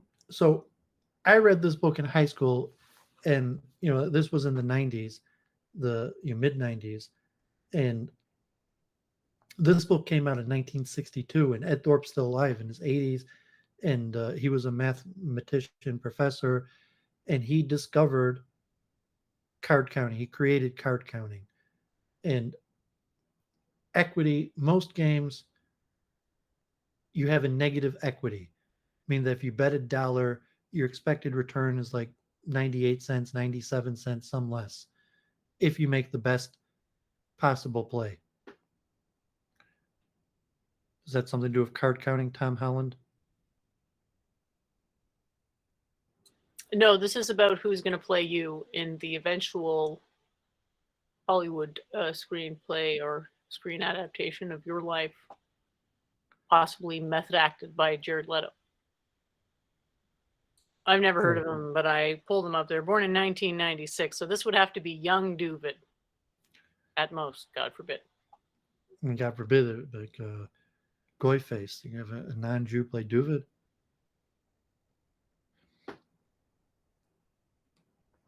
Okay, so I read this book in high school, and it taught me the basic of probability. And blackjack is different from almost all the other casino games like dice, roulette.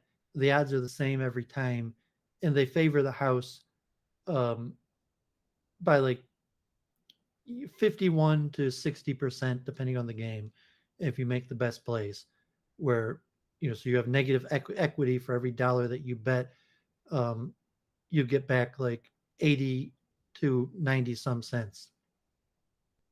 Blackjack is the one game where you have negative equity if you make the best plays of close to 50%, almost like 49%. If you make the very best plays in blackjack, depending on the exact rules, if you get 1.5 for a blackjack, or if double down on nines, or the various rules, you could have almost 49% equity. However, as the deck gets dealt out, because the player goes first and then the dealer last, if there's more high cards if the high cards have been less dealt out, it's worse for the dealer because the dealer has to hit and will bust more. Because, like, if you have a 12, 13, 14, 15, or 16, book move is that you should hit against a face card. But if the dealer's showing like a 2, 3, 4, 5, or 6, then you would stand. So if there's more high cards in the deck, then the player's equity could actually be positive. So the concept of card counting was that you bet normally, and by counting cards, when the deck favors you, to increase your bet. And the deck won't always favor you, but when it favors you, you increase your bet, and you could turn the odds in your favor by betting a higher amount when the minority of the time the deck favors you. And there's different systems of counting cards. The most simple one is a plus minus one system, where every time like a 4, 5, 6, 7, 8 comes out, I forget the exact, maybe it's a 3, 4, 5, 6, 7. There's different systems just to do a minus one, and every time a face card comes out, a 10, to do a plus one. There's more exact systems. And I actually wrote a computer program in high school on this. So I hadn't thought about this book because I only read it in high school and never thought about it again. But because I was talking to this guy Ben Thorpe, I asked him, "Are you related to the famous Ed Thorpe?" Which he said he wasn't. But I remember I studied this book very hard because I wasn't that academic in high school, and in Michigan, like Canada, you could gamble at 19. So Detroit is right next to Windsor, and they opened up casinos. When I was in high school, like they didn't have casinos, and then all of a sudden they opened up casinos in Detroit and Windsor. And in Windsor, you could go to the casino at 19. So I actually tried card counting when I was 19 years old. I used to go to the casino in Windsor, and then a few other times. And I don't know if I don't think I probably broke about even. I never made a bunch of money. I had a friend that was a pretty big gambler and would even gamble and learn card counting, a chess player. And I used to go to the casino with him when I was in high school, and I would have to stand like from the outside or behind like a certain line because I was too young. Or sometimes they would let me sit there and I watch him gamble. And so it's something I worked on. And I was thinking like this idea of equity. So I put first on this list of Think Like a Grandmaster, that taught me candidate moves and analysis trees and some other neat things. But because I really deeply studied Beat the Dealer when I was in high school, even though I hadn't taken a statistic class, it doesn't require complicated mathematics. Did you take a statistics class? Are you familiar with equity? I changed majors to get out of taking a statistics class. So that's probably a no. I think I tapped out at probability. I mean, could you do Ironically, like, many people ask me to teach them statistics, so not having taken the class never seemed to stop me being able to explain the concepts. so I taught myself basically just the gambling.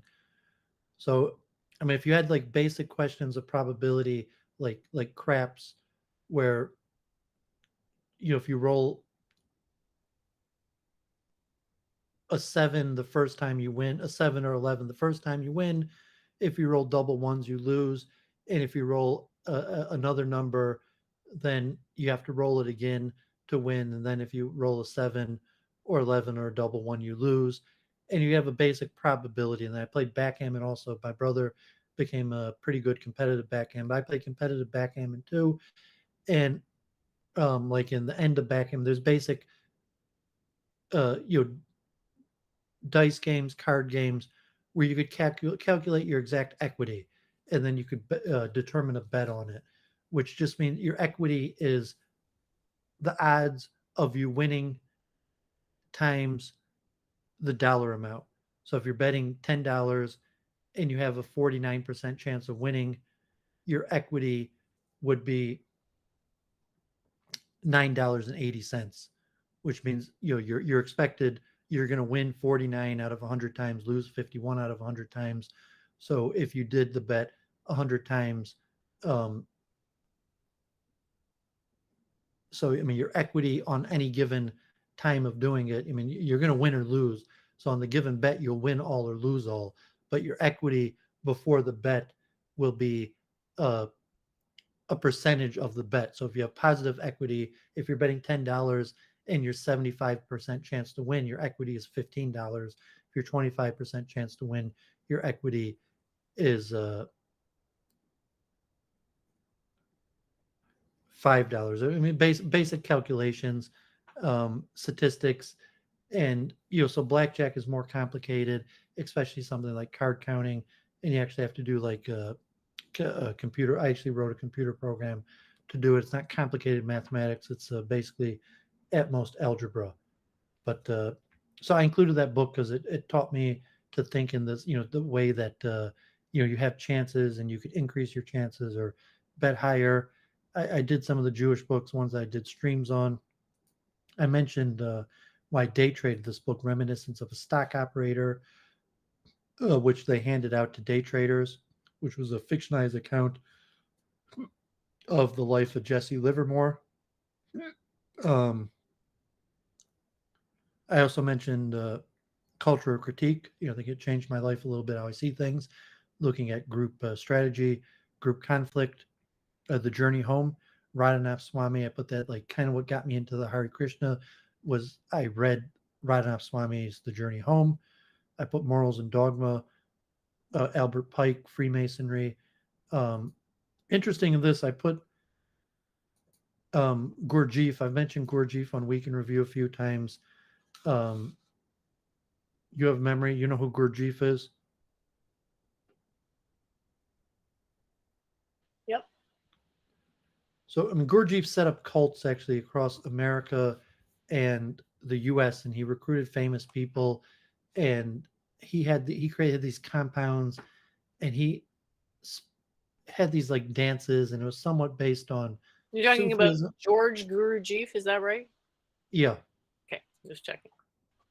So I had this Hasidic friend who had went away from Hasidism, and he was an older man, and he was in Haight-Ashbury in the 60s, in the 70s, um, in San Francisco, and he joined a Gurdjieff cult and spent like 6 months in like in a Gurdjieff compound in San Francisco. And Gurdjieff, there's usually, it's not as big as like ISKCON or Hare Krishna, but Gurdjieff's pretty big. In every major city around the world, there's probably like people who get together and try to follow the teachings. He's most famous for popularizing the Enneagram, and he had like a 7 levels of being asleep. And he had his most famous disciple was P.D. Ouspensky, who wrote The Search for the Miraculous, and he had another disciple, J.G. Bennett, which I think is John George Bennett, who I think later had a falling out. So I'm not sure, like Gurdjieff people, if he's considered official, but he had written this book called The Masters of Wisdom. And Gurdjieff's teachings are interesting. And I included this book that it changed my life because it was the first that I read about the demiurge. So Gurdjieff claimed that when he traveled through the Middle East and Afghanistan, that he became initiated into this secret society, and it's not Samaj, but it's like Samorj or something like that.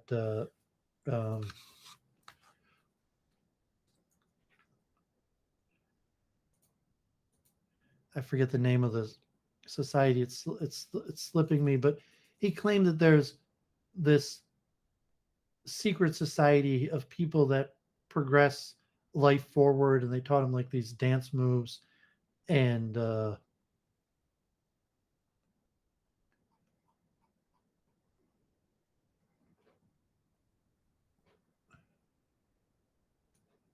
apologize just because the word was so close to Samaj.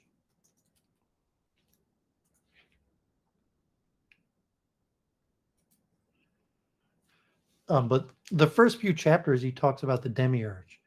And so I mentioned the demiurge a lot. And the demiurge, he, like, I think because Bennett was the first person who taught me about the demiurge, I tended to, the Sarman, so not Samaj, Sarman. So this claim that in the great work, here he refers to an organization often referred to in Gurdjieff's writing called the Sarman Society or the Sarmong Brotherhood. Here and elsewhere, which is, he relates to the demiurge, which is this force that pushes progress forward and does it through selected great masters of wisdom.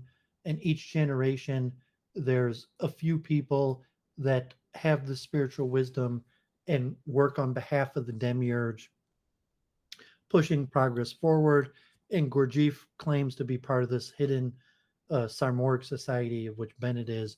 And then Bennett was a much bigger scholar. So Bennett, read libraries of books, wrote volumes of books, and knew a lot about human history. And so he projected the Gurdjieff teachings backwards to ancient times and portrayed it in terms of the demiurge. And in ancient times, like Philo of Alexandria talks about the demiurge, some of the Romans and Greeks interpreted Jews and uh, the God of the Old Testament as the demiurge. So in ancient times, there was that conception.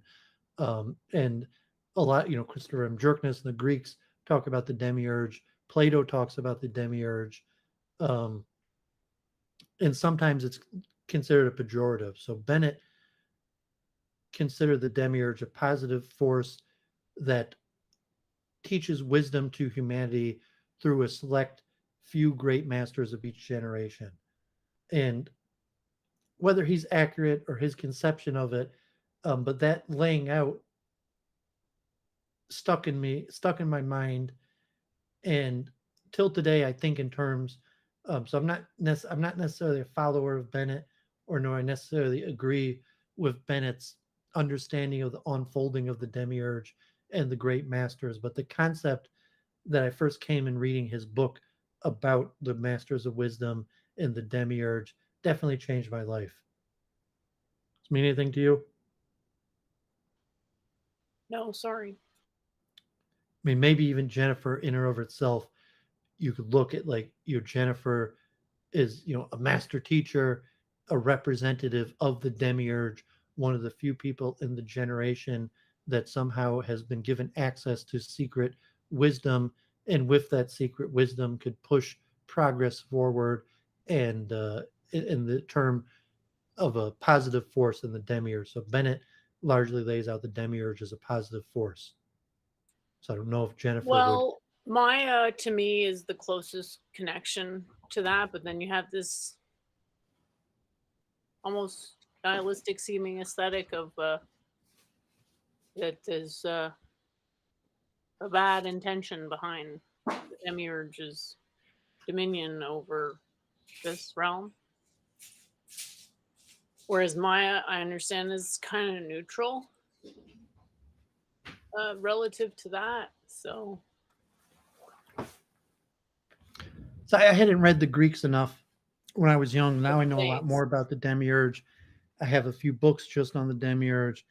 I've read Plato's Timaeus, translation, where he talks about the demiurge. But Bennett was the first book where I really came across it. So I wasn't necessarily saying this is one of the greatest books, but it was the first book where this concept of the demiurge hit into me. And, Philo Alexandria talks about the demiurge. So I thought that was interesting, and then to portray myself as, like, I want to be one of these great masters. I want to find these great masters, study under these great masters, join, as Gurdjieff called the work, the work of, like, the demiurge, you're pushing progress forward, find a great master, serve the great master, and try to become the great master. And Gurdjieff had this, like, 7-level system where the 4th level is being awake, whereas the most people function in a state of sleep. And they reach the 4th level where you're actually conscious or awake. and then you can reach higher levels. And maybe I'll actually try one of these future videos. I'm going to review uh, Gurdjieff and his students' literature because there's a lot of wisdom there. Like Madame Blavatsky, Theosophy, I'm not sure there's that much there. It's a comparable type cultic movement like Gurdjieff, where every major city has a theosophical society. But I think there's much more esoteric uh, and stuff about consciousness that is useful in Gurdjieff. So I included that book in the list. Okay, so you hear was Ben Watkins' thing on the mind body problem. Wow, we didn't stream in 3 weeks, so 2 hours, and I'm still doing these things. So let me do. So I had a chant. Um, so here's one tune. So in Hebrew, this is related to my identity crisis because, like, talking to Jennifer about the narrative voice, and I took myself off the chess server because I thought I wouldn't find my true narrative voice talking to chess players, even though I'd been well received on the chess server to some extent. But I thought the nature of chess, it wasn't my real narrative voice. So I took myself off. And I say my essential identity is Jewish. When I look at myself, I just feel myself in like a Benedict demiurge type sense where I see the demiurge and I see kind of Jews as the force of the demiurge and progress being pushed forward by the Jews, and by my identity as a Jew, I'm working on behalf of the demiurge, progressing the world towards a messianic era, which you call like basic Jewish theology of the world is moving towards a messianic era, and me as a Jew is part of this progress of progressive force that is pushing the world towards its eventual goal. But then maybe I'm hitting this identity crisis. So this essential identity that like I'm a Jew, and that's how I know my hero's journey, my role in the world. That like eventually Messiah will come and full progress will be reached, and I'm part of this greater work. So I'm hitting an identity crisis. So I thought this tune, which is from the morning prayers, it's a mantra that's supposed to be said every morning. Ashrenu Matov Kalkenu. Uh, Praiseworthy is our portion, and pleasant is our lot, and pretty is our heritage. So we say this in the morning prayers, and there's a Yiddish version too that is Tati Ignankti, Tati Loibdi. Father, I thank you. Father, I love you. Vali Kab my Leben, while I have my life. It's repeated Tati Loibdi, Tati Ignankti. Father, I thank you. Father, I love you. Valik bin a Yid, while I'm a Jew. And they're interchangeable, like being alive and being a Jew is from the Judeo. Like I'm special because I'm a Jew. I'm involved in the progression of progress in the world because I'm a Jew. And if you want to take like got to be like Adam Green or counter-Semitism, be like, well, like the chosen people or whatever. But in the essence, that was my identity. Like I'm a devotee. I'm doing the Lord's work because I'm a Jew, and so it's in the morning prayers. And I'm suffering a little bit of identity crisis. I think like in like Hinduism, Hare Krishna, where you're just like I'm a devotee, but I'm a devotee of Krishna, and you have to have the identity as in Bennett just kind of had this generic demiurge. But this is a kid song, so there's two songs. This one on my channel is a pretty popular tune. I nine na nine num, I nine na nine num, I nine na nine nine no, ya na na na na na na na na na na na na na na na ya ya, ya da da da da ya ya, Ya-da-da-da-da-da-da. And the first part would be put to these Ashray Mato Kelke no.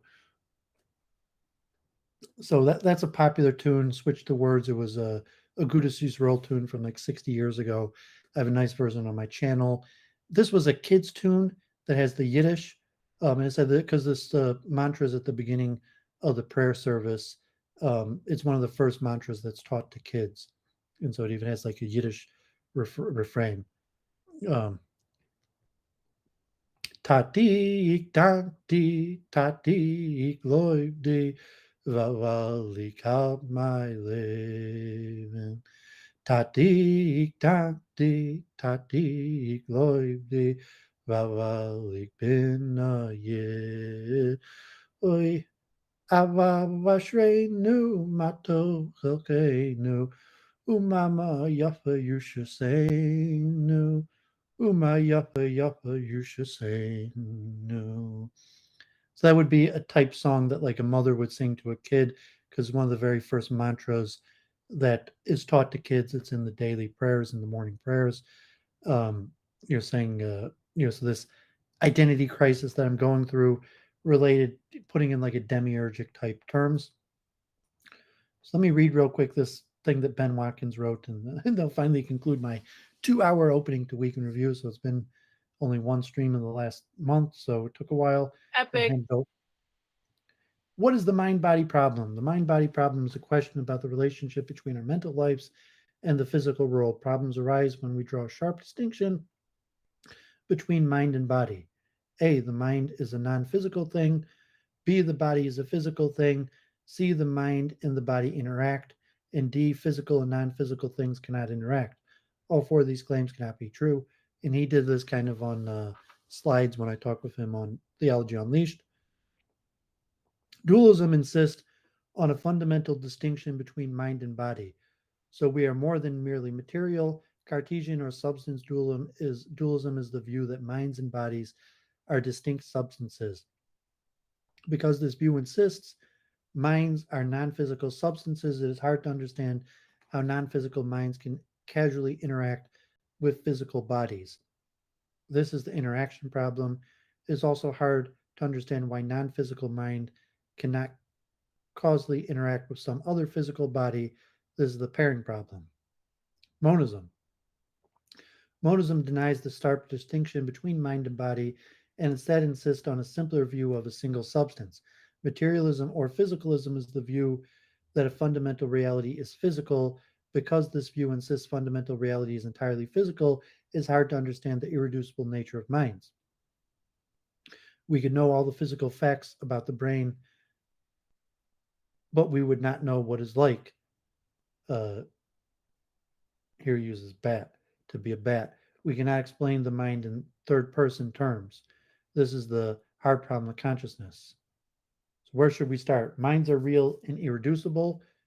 If it consciously seems like we are conscious, then there is consciousness because appearance and reality coincide. The distinction between them disappears. So there is a hard problem of consciousness. Minds cannot be reduced to third person concepts. Minds causally interact with physical brain. We drink water because we're thirsty. The conscious mental state of being thirsty is what causes the body to drink the water. So there's a good reason to believe that there's a solution to the interaction problem. Minds are features of a particular What brain. I'm sorry. How does that follow? I'm sorry. Go ahead. Keep going. There's no chance I'm going to understand this. The best explanation of facts about the relation between our minds and brains is that minds necessarily supervene on physical things like the brains or vertebrae, so there is good reason to believe that there is a solution to the pairing problem. Non-reductive physicalism. According to non-reductive physicalism, the mind and body are two distinct ways of organizing or describing the same reality, physical reality. This view denies the mental and physical are distinct substances. It instead claims first person and third person language games are two inseparable and mutually irreducible perspectives of a single substance. This view avoids both the interaction problem and the pairing problem, which also insisting the mind and body are real and irreducible to one another. On this view, mental states are like Conscious experiences and personality are higher ordered biological functions like photosynthesis or digestion, except they must appeal to a first person subjective perspective. So this is what he wrote. If I guess it's subjective in the sense that people experience, like his minds casually interact with the brain, that it appears that our mind controls our body. So you argue with that, but he's saying there's the conscious mental state of being thirsty, and then there's the So what's being controller. said is that it appears the mind controls the body. Is that it? Well, interacts at least, not necessarily controls, but that there's a relationship between consciousness and even a causal effect relationship between consciousness and bodily action. So you have a limitativism or different things to cancel that out, but generally it would be like Descartes in a cogito ergo sum, that there's a causal reaction, there's a causal effectual reaction between consciousness and action. And that's why I said generally the soul, one aspect of the soul in the classical, like chariot uh, analogy of the Greeks, logos, ethos, pathos, and the Bhagavad Gita is the soul is the controller. So when we say the I, the immaterial I, my soul, is the controller of my physical body. So when I decide to drink this tea, that the I that decided to drink this tea was my mind, and my mind is non-physical, even though it controls my physical body.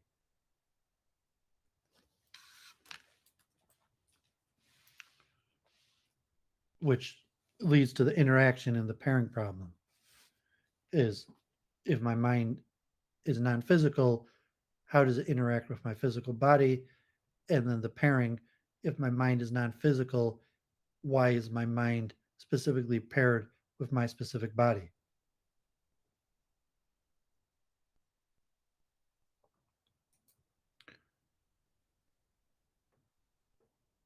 So that was his little chart there, and it's basically the same that he went over when I talked on Theology Unleashed. He had some slides that basically cover the same thing.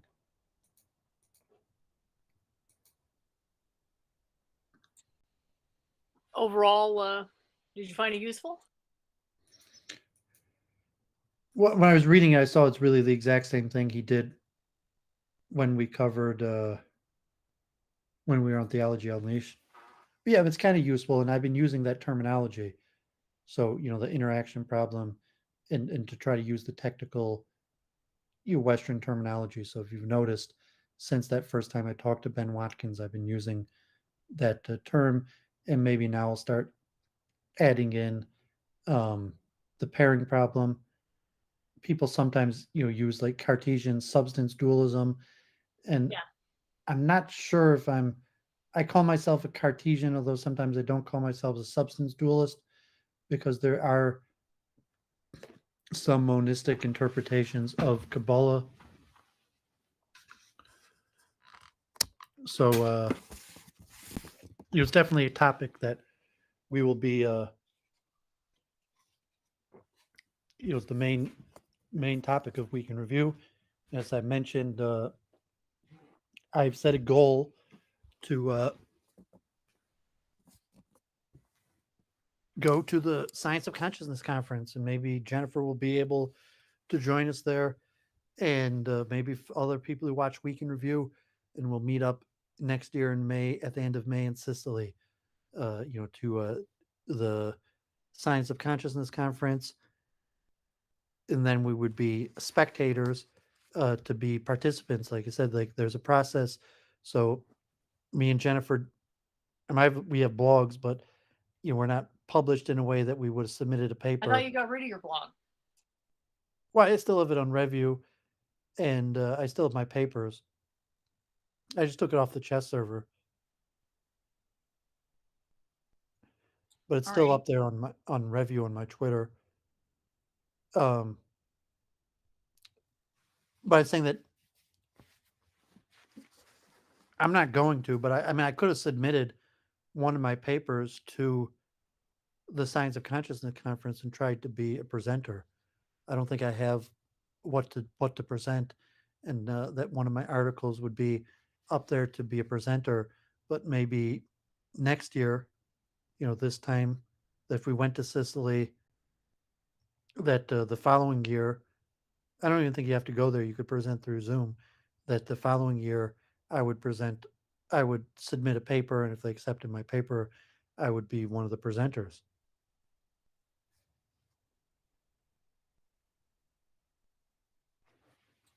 On what topic? Um, I'm not sure. I mean, I'd have to submit a paper. So, the likelihood, I mean, if I submitted, multiple truth hypothesis or, the science of self, I'm not sure if I have, so I don't have anything now that I think I could present. So, It's the, exceedingly hard to talk about consciousness because there's a level on which you have to presume your own metaphysics. So you end up most of the time in a discussion about what metaphysics entails that can't get resolved often. So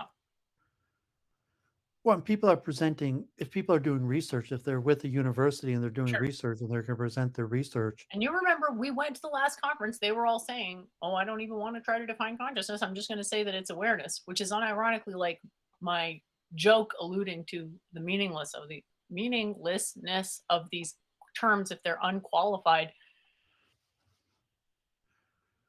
well, I was saying it's like being a technocrat. It's systematic, and you could navigate the system. So I'm saying the people who presented last year went through the process, they submitted papers, and they probably have a board of directors that goes through and selects the presenters. So I'm saying that I'm not going to submit one of my essays. I don't think they're good enough. But I was saying that next year, like I could submit one of my papers, and if they selected it, they might include me as one of the presenters.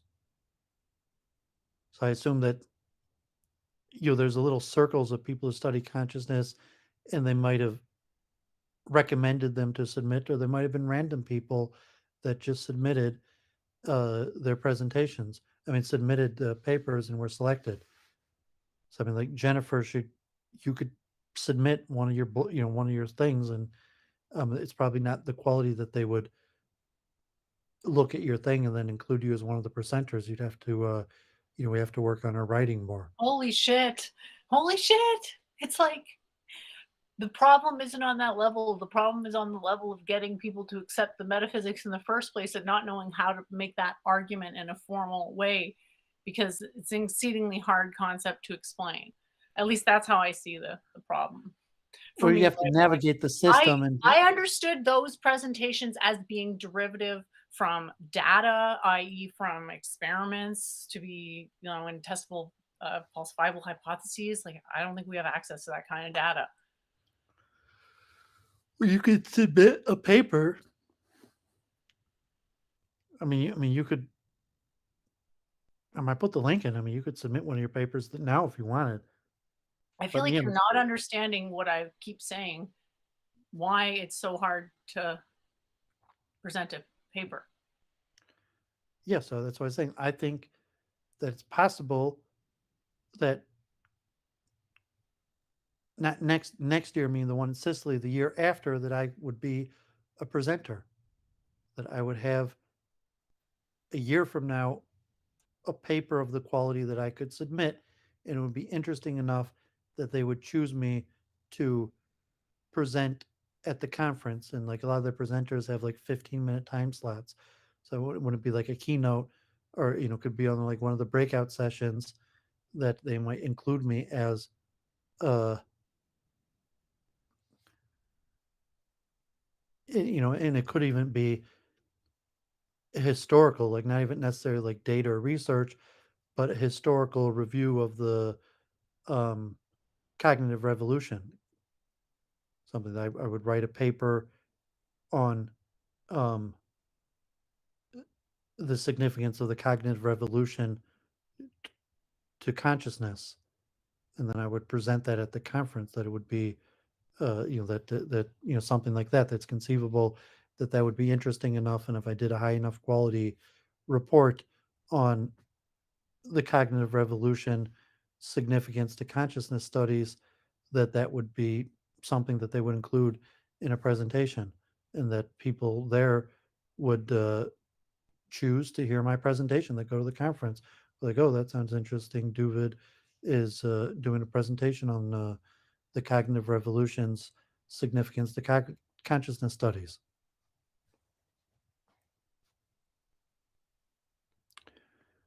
And I actually think that that's feasible. I think that that's even reasonably likely, that if we keep on doing week in review, if we go to the conference next year in Sicily at the end of May, speak to some of the people, find out the formatting, and I have a quality paper this time next year, and I submit that they would choose me as one of the presenters in the 2024 conference. Yeah, if you had something to say, which I don't understand what it's going to be, but I'm excited to see where you go with it.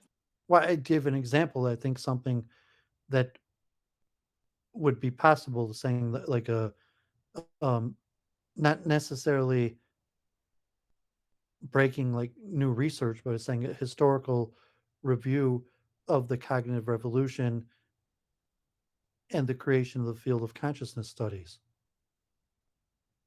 So it'd have to have a quality research paper that maybe 20 pages, that in depth covers the cognitive revolution and the creation of the consciousness studies field. So I think that's something that would probably be on par with their conference, and that enough people would find interesting, that if I had quality research on the subject, even though I'm not presenting new information, it's a historical overview. But even scientists, even Hamarov, I would probably be able to give information that Hamarov doesn't know and would find interesting. If I wrote like, Probably, yeah.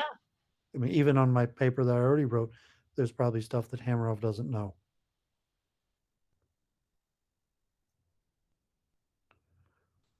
So just Sure. hypothetical is a goal. Goal is to actually go to the conference in Sicily at the end of May next year, and then this time next year to submit a paper for the 2024 conference, and hopefully be chosen and be one of the presenters at the 2024 conference that would be back in Arizona.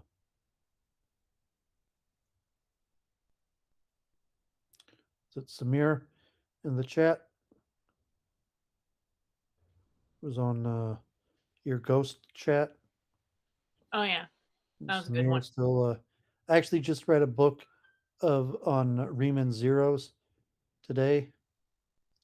I read Derbyshire's book on Riemann zeta function. I also read the collective works of Riemann. He's got some complex, and I really hope at some point to go into the Riemann sphere, and that's very complicated. But like the zeta function, I went through, and some of his other stuff on prime numbers and historical significance.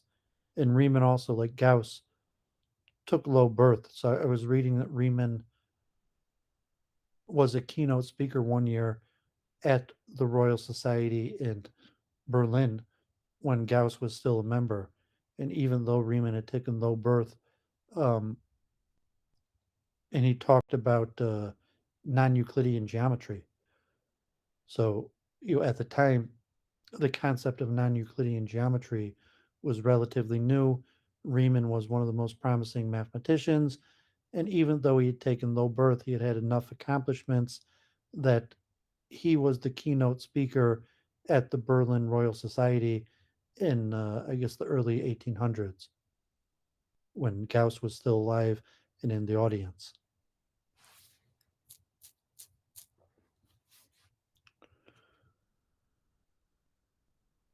So if you give Very a interesting. parallel to the Science of Consciousness conference to like the Royal Society, that if in 2024 Doovid is hoping to be a presenter, which means that I would probably have a 15-30 minute presentation in one of the breakout sessions,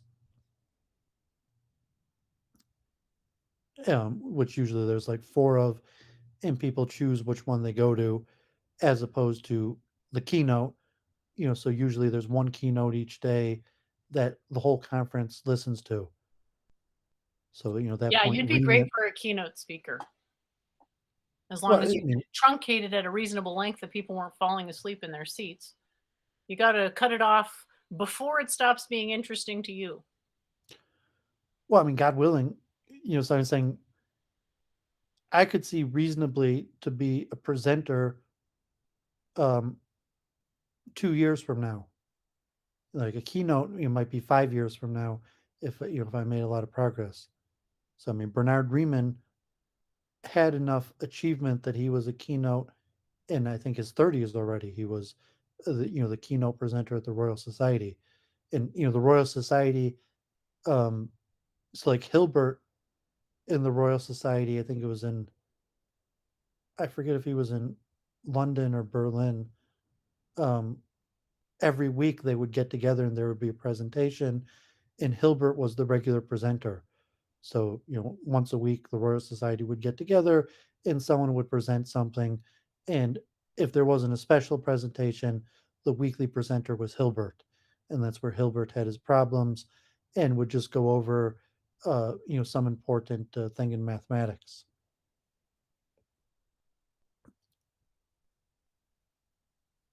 And, London, or, so that's, yeah, I mentioned Freemasonry because, like it was a Masonic body at the time. So at the time you had to be initiated Freemason to, join the Royal Society. But just the concept that a segment, they have to have things like quorum. So not, let's say all the body would have to be there, but a quorum, like 10-20% of the members would be there weekly, and someone would make a presentation. And every once a month maybe they would have a larger presentation, and 30 to 50% of the body would be there. And then once a year they would have an annual gathering, and upwards to 90% of the members would be there for that. And there might be a few presentations and a keynote presentation. And so, like when Isaac Newton was the head of the Royal Society, and he would have given the weekly presentation, and maybe only 10-20% of the members would have been there. And they used to also have public experiments. So they would also have, weekly demonstrations and experiments. But they would, like the Science of Consciousness conference, they had an annual gathering where the majority of the membership showed up and would have multiple presentations, which included like the president or some of the big names, but also an up and coming big name that had special accomplishments. So if Riemann published a few books or came up with a few very interesting things that year, that for whatever reason he was the keynote that year, even though he was like young and up and coming. Nice. And I think I was reading Leibniz never became president of the Royal Society. He became second in command of the Paris Royal Society, and then he was in Russia, I think St. Petersburg. Uh, he he was presiding officer over the Paris Royal Society, and he needed money, so like he had to teach. That included teaching students and giving the weekly presentations. And so we can review is somewhat modeled. It's just me and Jennifer. So if you say like Doovid gives a weekly presentation, a lot of weeks Jennifer also gives a presentation, and then every once in a while we bring but to say that Week in Review is somewhat modeled on the old school Royal Society. I thought it was modeled on the Judaic, judgmental, weekly, whatever. Well, that also, but I'm saying um, the the Judeo Day of Judgment doesn't include scientific presentations. So like Doovid rambles on an academic topic every week. It just goes, okay, we're together and we should learn something. And so Doovid prepares something every week to talk about. So you could learn something about math, physics, consciousness. If you tune into Week in Review, you're going to learn something new about math, science, consciousness because Doovid's prepared something. So that comes from the Royal Society. Cool.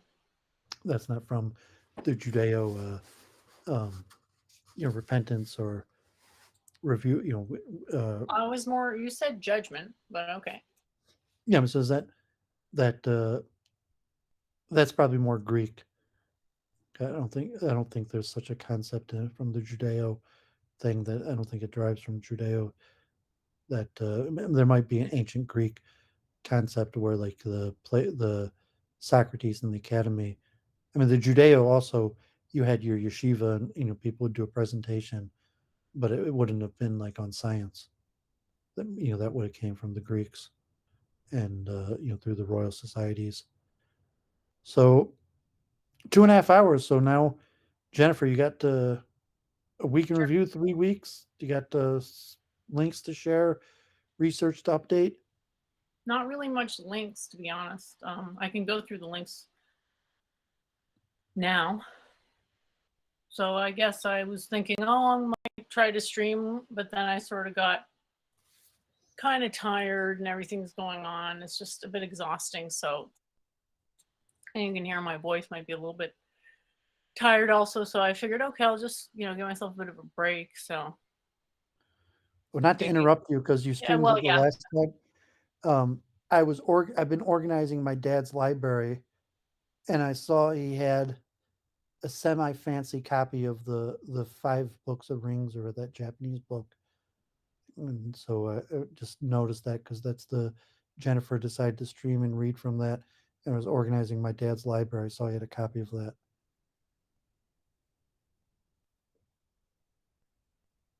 Yeah, I kind of started reading through it, and it's a lot about swords and stuff, which is kind of, I don't know. I mean, how many sword metaphors can one repurpose? But anyway. So yeah, the contradiction. What's the problem with this rhetorical technique?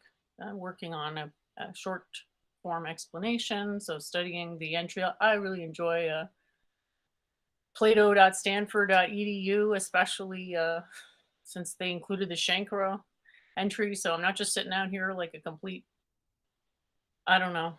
I don't even know what to call it, but it's hard for me because I always need to use the right word. I feel like if I'm not using the right word, that I feel like I'm not using the word that I determine is the best, that somehow I'm being dishonest. And sometimes you can't present as much truth as you like to because, audience specific for whatever reason, it's not going to have any gripping power. So, I don't want to say dumb stuff down, but there's value to presenting stuff in a sort of audience appropriate manner. But it's very hard to express exactly why the non-contradiction concept is like not consistent with traditional logic.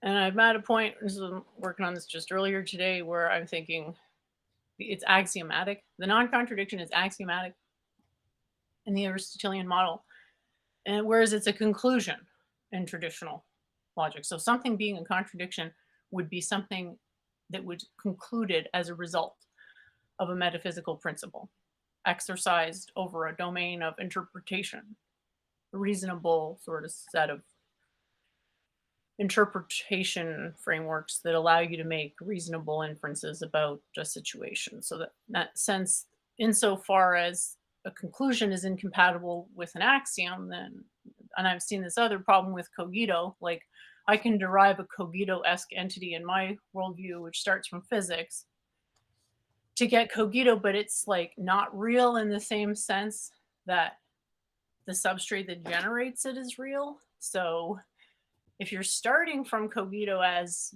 bedrock real, and then just get someone to admit that that's what they're doing, that's going to be hard. Because, I'm sort of thinking this just out loud that I think the claim is that cogito is non-inferential reasoning.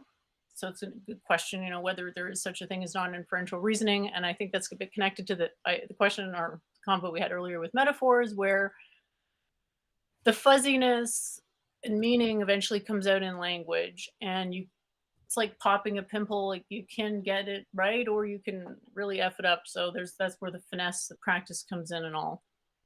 So basically what is the fallacy is believing that language conveys meaning. So there's a couple of fallacies happening, because if you're just going to say that these things are metaphysical principles that are never being invoked in order to officiate over any problem of logic, then it's not a big deal. But if you're using them to make predictions, kind of different. So anyway, I'm still working on it, but basically presume language conveys meaning, and that it conveys the meaning that it purports to convey. Because what if a concept is actually self-contradicting, just structurally? I don't want to say square circle, because I don't actually think that's a great example. But basically, just the unqualified assertion that language conveys meaning is unsubstantiated. And that's why the starting point of, oh, well, it's either true or not true, and then on top of that saying, well, there's no way to differentiate a positive assertion from a negative assertion, which is essentially what Russell's paradox instantiates, is like, well, an axiom can be negative and that's the same as positive, and that's an edge case. It's like, okay, have fun with that. But anyway, hard to explain, but the super short form is language doesn't really convey meaning, which obviously has, it's easy to push back on that and say, well, you have to go to the point of negating the meaning of language just to possibly undermine my point. I mean, yeah, but at the same time, it's like there's no evidence. One side has scientific evidence, the other one doesn't. And by scientific, I mean something you can verify. I.e., you do the method, you can get the result. It's verifiable. And the people in the chat, with whatever opinion that they came to through pure reason, doesn't matter, because talking about integral processing, which includes the body, which has way higher amount of information processing. So there just wouldn't be a comparable thing. Though it is interesting to see the level of superstitious fear that exists for a term like metaphysics. What can you do? So this is a huge thing. I think this is going to be really interesting. The AI becoming like at a point where it can almost start to improve itself. So that'll be really interesting to watch. And just trying out different number systems. I've sort of alluded to like how many numbers actually are there, and along the lines of like how many solutions are. We've talked about it all. There being solutions all the way to a quintic. And then, okay, well, maybe the best number system is actually only 5 numbers, blah, blah, blah. So new research suggests our brains use quantum computation. Well, we already knew that, didn't we?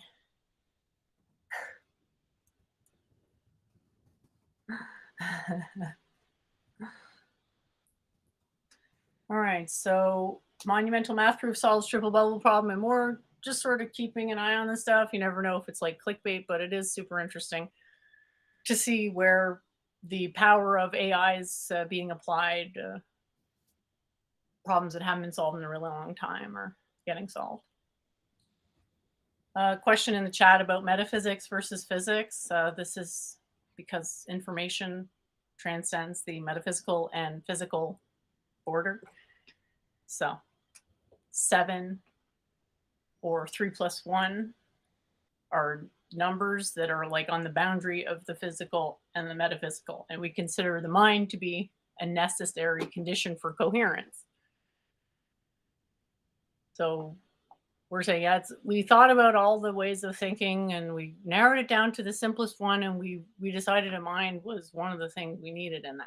And you're saying, oh, we don't really need that. We can answer it with physics and or materialism or whatever. And I'll just say, do you have a model for subjective consciousness? Just something as simple as that. And the answer is, anything from we don't need that to 2 more weeks. And it's like, well, if I can't apply it in my own life practically and get a good benefit that is predictable, why would I switch? Because you don't like a word?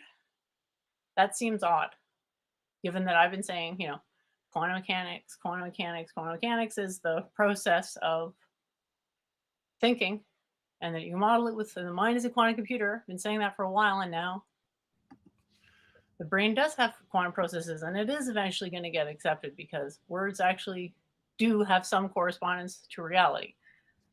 So, I'll be back in a minute. I'm listening. I'm just going to wash some raspberries. cool. I've been writing a lot of different stuff, and it's been pretty interesting just working on notes for some different topics. So let's see if I can go back to, we'll figure out the best place to start. Okay.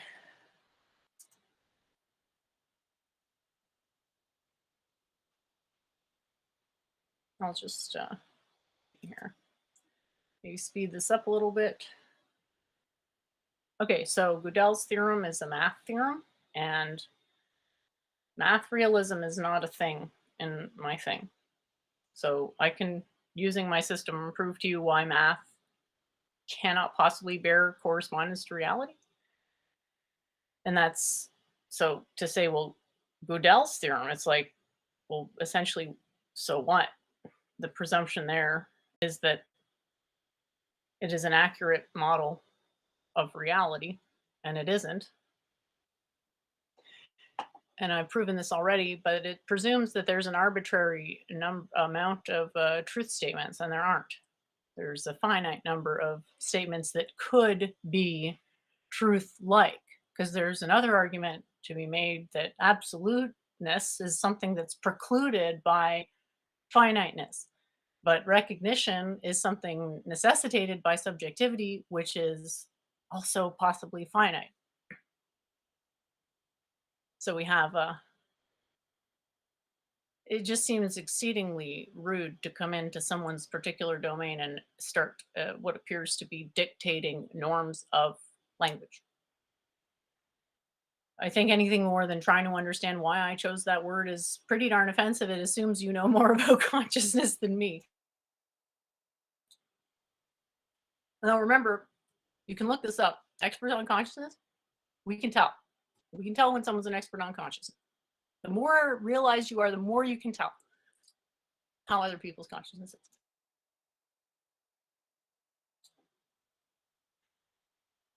So it's actually funny. I was willing to entertain the possibility that Bjorkness might have some insight on consciousness. I'm willing to entertain any possibility, but there would have had to actually be evidence, and there wasn't. So it's like, okay, possibility rejected. Yeah, I do trust my own judgment on consciousness research. Okay. There you have it. Due to being right all this time.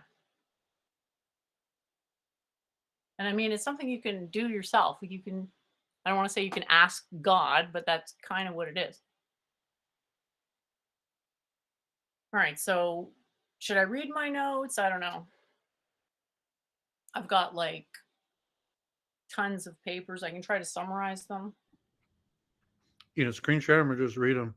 Yeah, I don't want to screen share them. They're just not organized enough to be screen shareable. I can just give some points. So we need coherence to understand reality, and we need something like math for coherence. So possibly building up an argument to model a language with something like math. So math may not be a language, but language might be a math or something like a math or something that contains something like a math. So coming back to this idea of like, how do you present these ideas on consciousness, is that we have to get people to accept two things, to measure things with a certain understanding, and then like to understand things with a certain understanding, and then to measure them with a certain understanding. So the question becomes, how do we persuade this other understanding that is necessarily having this Tao like nebulous vagary in the center of it? You want a humorous interlude, or you want to keep going? Go ahead. So 1966, Napoleon the 14th, Billboard song number 100, "They're Coming to Take Me Away." Ha ha. You know the song? I don't They're think so. Take me away. Ha ha. They're coming to take me away. Ha ha. They're coming to take me away. Ha ha. Doesn't sound familiar. Maybe. It was a one-hit wonder from a band called themselves Napoleon the 14th in 1966. And for whatever reason, your rambling made me think of that song. And I think it just has that one phrase repeated over and over again. It may have even been in a movie. They're coming to take me away. Ha ha. So when you ramble like the mad woman that you are, you think that they're coming to take me away. Ha ha. I told you, stop calling me crazy on the show. It's a hard line. Please stop doing I it. didn't mean it that way. I just meant the rambles. And then someone's commenting in the chat. So there's the humorous interlude. So continue.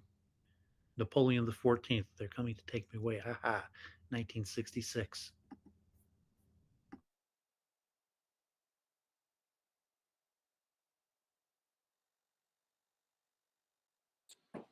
I realized that if I use non-dualism as an axiom, then I can prove stuff because it contradicts the permanence of any boundary. So that's kind of what I was saying against math. Like math and non-dualism are incompatible. And because non-dualism is accurate in its description of reality, math can't be, because they're incompatible in this fundamental way that math at least contains one, possibly two types of dualism. Another note that I had was the trouble in explaining concepts like utilitarianism that don't appear to be falsifiable, but also don't appear to be really saying much. So I would say it's almost an obscure, like utilitarianism being something that needs an initiation because it's kind of an abstract, obscure concept to an unusual aesthetic to view things as opposed to what you might call hedonistic pathways, as in pain avoidance, as in submitting to the community in some sense. And I got a lot of writing down talking about, let's see here. I'm working on a logical language that is really easy to put stuff into math and into computers, namely logic. What are they called? Programmable logic circuits. Because I think that the quantum computers are going to be like basically large scale 3D or whatever printer type rigs. And I just think that the better the process is understood, like, yeah, it's hard to use the process, but people use the process of calculus all the time. And even if they're not using, even if they don't really understand calculus, like they understood it at some point enough to see that it's actually something. And so there's no real reason not to work with stuff that's hard to understand. It's meant to be a starting point to avoid errors later on, like panpsychism. Okay, well, it's unavoidable that there's this movement in matter, and that all observations move matter as well in a different way. is you have this intrinsic vibration and then you have this wavefront interaction. That is consciousness. The two different things touching each other in a way that is transformative, aka perceiving. So I'm trying to I can't even remember. I've written so many things here. Yeah, this is just basically like, I know that I can't write something that is actually going to be. It is possible to write transcendent models, but it's not possible to write the transcendent model of all transcendent models. The closest you can get is the 3+1 measurement limit. So we're going past that, and the measurement limit's still getting invoked, and it's getting invoked at the information processing stage. So you got your computer, and what's the point of the computer? Assess dimensionality and help you make computations.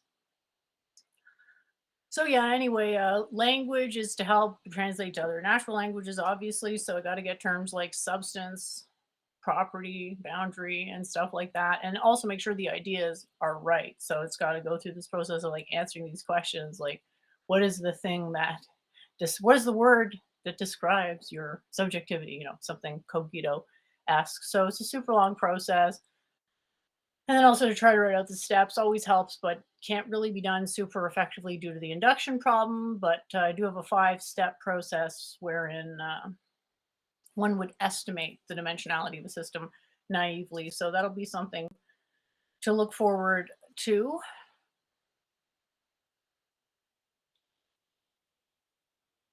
Another concept is entanglement.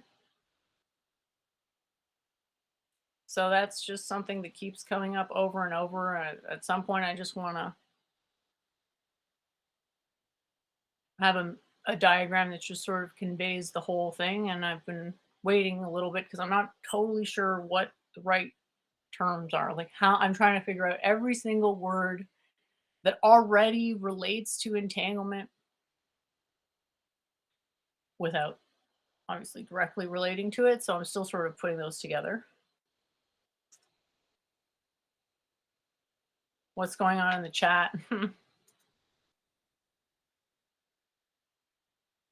Is the audience rough tonight? So anyway, just in case people are wondering, superposition is a concept that has to do with entanglement. Entanglement is basically a very primitive atomism. So it's not pure non-dualism because entanglement is something togetherness. So there's sort of an implied boundary, whereas non-dualism has no implied boundary. But entanglement's like pretty close to purely abstracted. You know, what is the state of affairs and whatnot. So entanglement, and then superposition would be like, okay, a math abstraction on that. So a particular type of entanglement is superposition.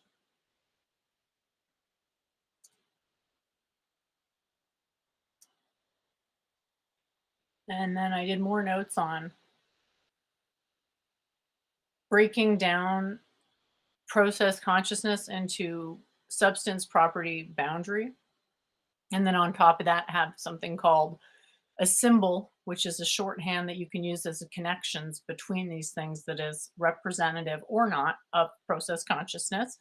And then you can change your system at any time and say, well, I'm actually going to change where I'm taking measurements from here to here. Therefore, the conscious, quote unquote, which I'm modeling my system as conscious, as in all the nodal points of taking observations are the consciousness points. And then just switch it all around and still obey the measurement limit.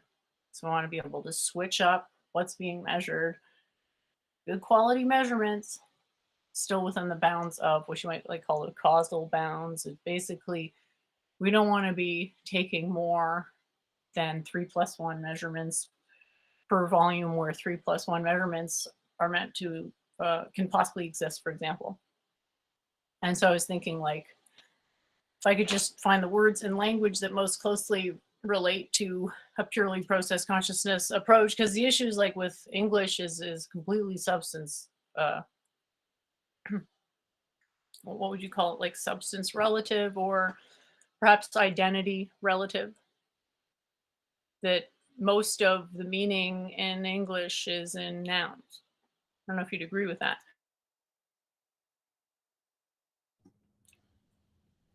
Well, substance is like dualism. Substance meaning that spiritual or material are both substances.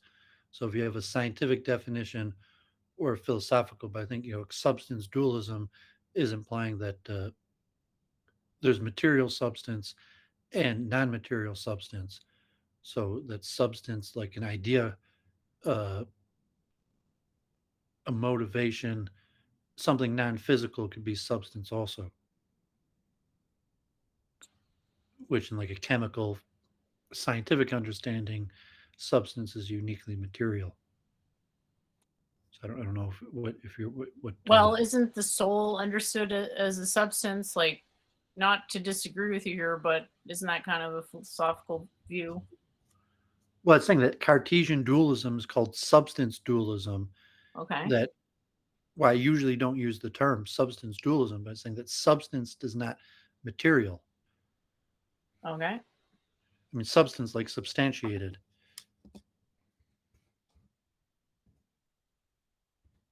I feel like material substance, that is a meaningful assertion. Substance means a particular kind of matter with uniform properties. That's a modern understanding that includes matter, but substance just that has uniform properties doesn't have to be physical. That presumably, when you say substance dualism, that um, it's like essence, denoting the essential nature. So in Middle Exactly. English, it's the essential nature of something. So that the soul substance dualism, as physical things have an essential nature and spiritual things have an essential nature, and they're fundamentally different. That's why the term originally meant substance dualism, but with the scientific revolution, substance took the connotation of a conformed material property. So if you're looking at a pre 300 years ago, substance just means the essential nature of something. And then in the last few hundred years, with the rise of chemistry, it refers to a uniform material property. Okay, so substance refers to a material property, but it didn't used to. Is that kind of what Yeah. you're saying? Yeah. So that's when you like that with like substance dualism, that the soul, historically, the soul is a substance because there's a uniform essence that's not material. But now, if you use the word substance in the modern connotation, people would imply that that's something material. So Exactly. I'm not sure if you have to declare like if you're using the historical connotation or if you're using the modern connotation of the word, and and so when you use the substance, you're only talking about physical things, or if you're going to be neutral, then you have to clarify that are people the expectancy, and most of the words are like that. Like God forbid, like psychology itself, where psychology literally means the study of the soul, but modern psychology implies a materialistic perspective, even though it's contradictory to the definition, the literal translation of the word itself. Good point. I wonder how many people realize that. Probably anybody could. I mean, psyche, what does psyche mean? I mean, I think anybody who knows a little bit of like Greek mythology, knowing that there's a deity, psyche, or psyche meant soul. I think your average educated person would probably like psychology means the science study of the soul, and would also know that modern psychology focuses on a materialistic framework. So I mean, you could piece it together. It's like a paradox that people who understand history would, that's why I said if I did a presentation on the cognitive revolution in consciousness studies, that would clearly delineate it. So even someone smart like Hamerov may not have thought about these word plays that, and to appreciate the historical structure of what people used to think versus what we think today, and the terminology, what it used to mean, what it means today. That's why like philology and etymologies, and you find like intelligent people or educated people, um, like going back to writing in the hero's journey, the narrative arc, that almost a universal common thing for introductions is to define words, and the definition could include an etymology. Yeah, and then I remember I was getting all like, you know, neurotic because I just felt like it was going to be a never-ending definitions list. Well, that's thesis statement that if you could break your paper into a single subject, and then you at least define a thesis about uh, the subject, like the HIMSA principle, you at least define the HIMSA. Or if you're like your paper was going to be on panpsychism, that you at least have one key term that's the central focus of the essay, and then clearly define that term. And remember, the problem we had was that I was understanding the point of the essay as an explanation and seeing it referring to panpsychism in an essay about panpsychism as actually being bad form, because the essay is itself the form that is supposed to define panpsychism as a process, or at least start to. But anyway, that's no big We're deal. just saying standard form. An essay is about a topic. If the topic could be minimized to one word in the introduction, that word gets defined. So it's just standard format of essays in the introduction, where there's one word that epitomizes the essay, and that word It really defined. doesn't, though. So It does. That's standard essay format. That's when I was in school. That's what I was taught. Like the essay introduction has one definition, that your thesis statement, and centralize it to one word, and then define that word in the introduction. That's standard essay and I'm format. saying it's not possible to do that. And that's where we kind of got stuck. Yeah, no, it's like, of course it's possible. It's like standard essay format. Well, the way I'm understanding is that the essay could only itself offer a partial explanation or definition of panpsychism. Therefore, to define it in a shorter form than an essay makes no sense to me. Which, if it's a standard format essay and the essay is on panpsychism, that you would define panpsychism in the introduction. Yeah, but did you understand Even what I if just you said? have to go through a more complicated, the introduction, the Oxford Dictionary, or like some credible authority definition, or to say I define this word, or say like, even though the Oxford Dictionary defines the panpsychism as this, or a standard definition, or the etymology of the word. However, I will be using the word, and to put that straightforward in the introduction. That's just standard format. And I can't seem to make the point that abstract concepts may not be possible to do that for abstract concepts in a complete way, at least. Then saying that you still put that in, saying that there could be a disclaimer that there's an abstract concept that eludes definition, but loosely, but the best definition, you give that straight in the introduction. You just have the one extra sentence or a clause of a sentence that this word eludes precise definition, but here's the definition anyways.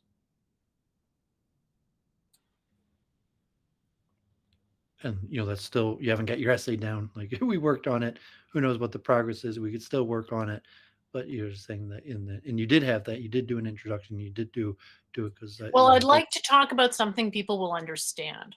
So, given the fact that I don't feel you understood what I said, I feel like it's better to just put that on the back burner and try to get to a topic that's actually understandable. So that's where I went after that, was like. Well, it's saying that it's likely that people will start understanding what you're saying when you put it in standard format. And that's where we failed. I really just getting you to get one essay, one thing in standard format.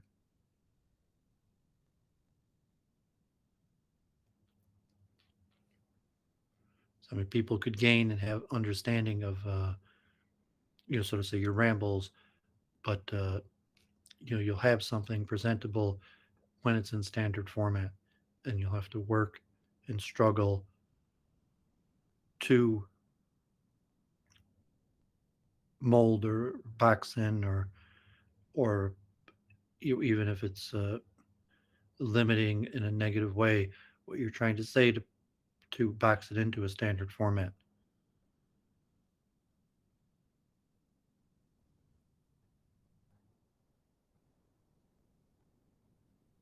You go. You Right. keep on rambling.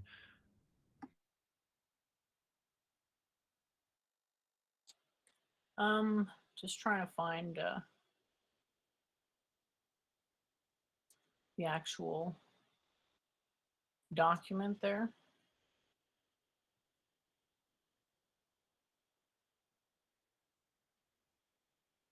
Let's see here.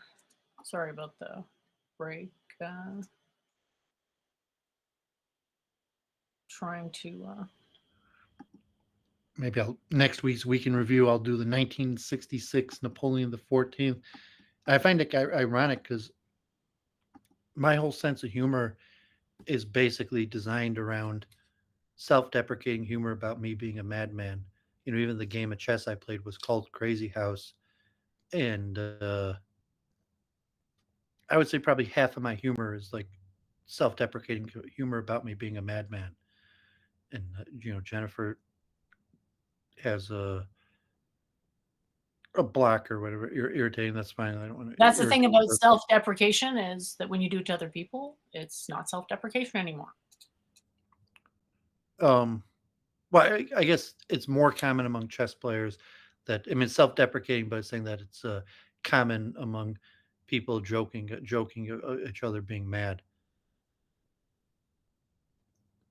So maybe next week I'll do a review of the famous Napoleon the 14th. They're coming to take me away. Ha ha. Look over my shoulder because like maybe they're coming to take me away.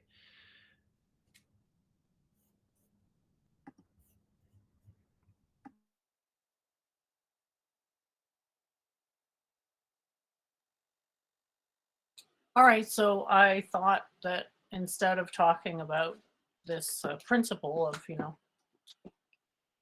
anyway, I'll just finish on the diagram that I had up here. So yeah, the idea is to encompass everything in a model, which works. So this is 5 different things: property, boundary, substance, consciousness, vibration. And you don't really need to include both of consciousness and vibration. You can kind of switch it based on how specific you need your model to be. So I think this really works. And I noticed someone in the chat was saying, oh, there's no change in weight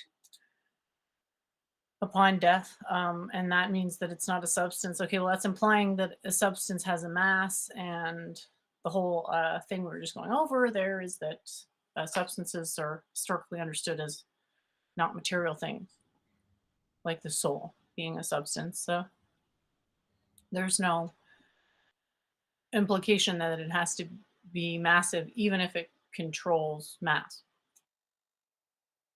So that would be fine because light controls matter. Light's massless and matter is massive, and light controls matter. And the substance is a useful model for that continuum or what have you. And just based on popular usage, these aren't the exact definitions because definitions aren't really that precise. So I'm saying, well, let's just make them precise here. Just like within math, when we say, let's make 0 this one thing. So we're going to do that with words instead. And then a property is something moving outward. So red would be the outward moving interference of light from a red shirt. But it would be, the redness would be happening at the point of the signal from your eye meeting your mind, which wouldn't be in your brain, by the way. That's the mind is outside. So the body's inside the mind. Real easy, super easy. So the good thing about this is that it's not really going to contradict much, because in this case, the substance would be like cotton, and the property would be red, and the boundary would be the shirt. And it works just fine, even at the non-dual limit, which is useful for understanding things on a deeper level. No, I know people get scared when I say metaphysical, but please at least look into what it even means. It clearly is not a great understanding if there's this preternatural fear of it. And so, a substance, you could think of something that is there necessarily inside a boundary, and you could maybe refer to it as the boundary of identity. So, when a boundary is recognized, even if it's a fuzzy boundary, that's the instantiation in some sense of identity, or more accurately, a necessary precondition for the emergence of either you can call it identity or just the appearance of identity, that itself being a metaphysical question.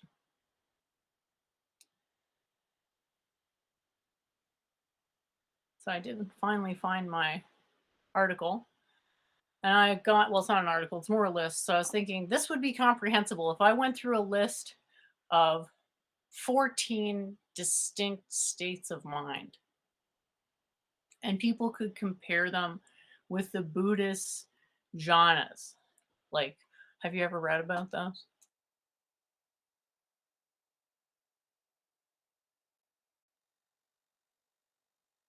You're muted. I don't know if you want to answer, or if you have or not, but whatever. If you are, you gonna unmute or what? It's fine if you're not going to. I just was curious. Say it again. I was just wondering if you knew about the Buddhist jhanas. I'm not even sure if I'm pronouncing that correctly. Like Johnny Yoga? No. Yeah, I'm not sure.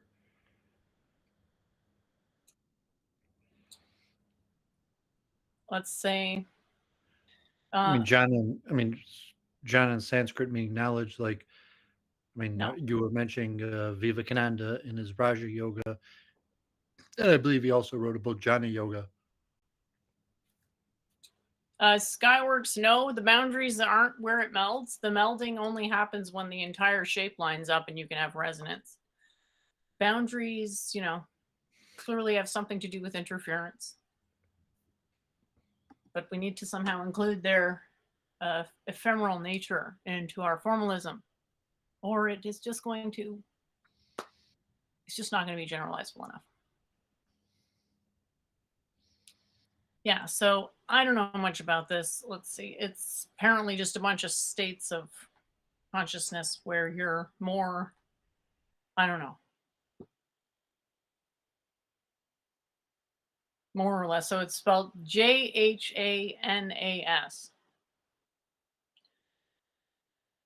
So it's 8 altered states of,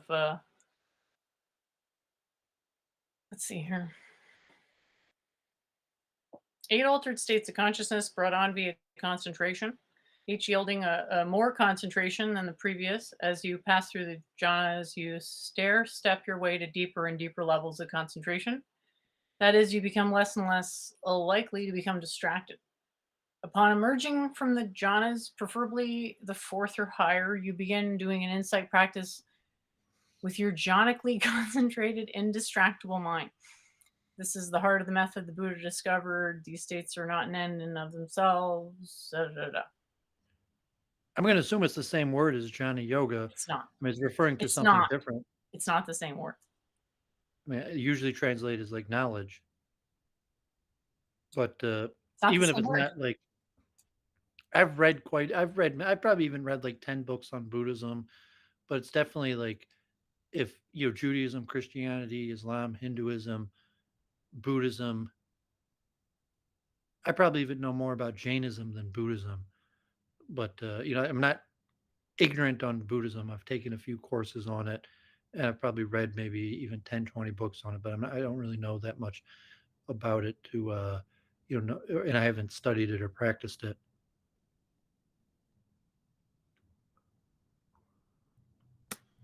Any meditation? I've never participated really in Buddhism. What about meditation? Well, I have, but it's saying that then I'm just Hinduizing, because the ISKCON is that Buddha's the 20th avatar. So just they say that you have the Hinduization that Buddhism's a subsect of Hinduism, which isn't the Buddhist perspective. But because I'm a Hindu, basically, I uh, I have a hard time differentiating Buddhism from Hinduism, which obviously Buddhists do, and I've never done Buddhist practices and always look at them as Hindu practices. So I have a Right. bias on that.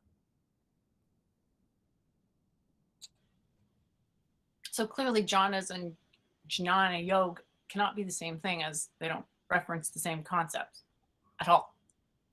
I was reading that. I was assuming that it was the same root word. That's Because talking possible, like but that doesn't mean it's meditation the same meaning. and well, I mean, jhana usually means knowledge, right?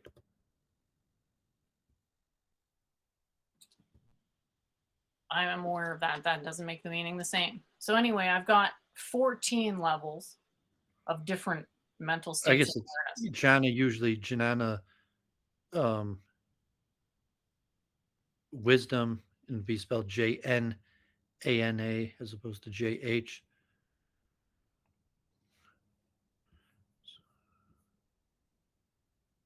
Yeah.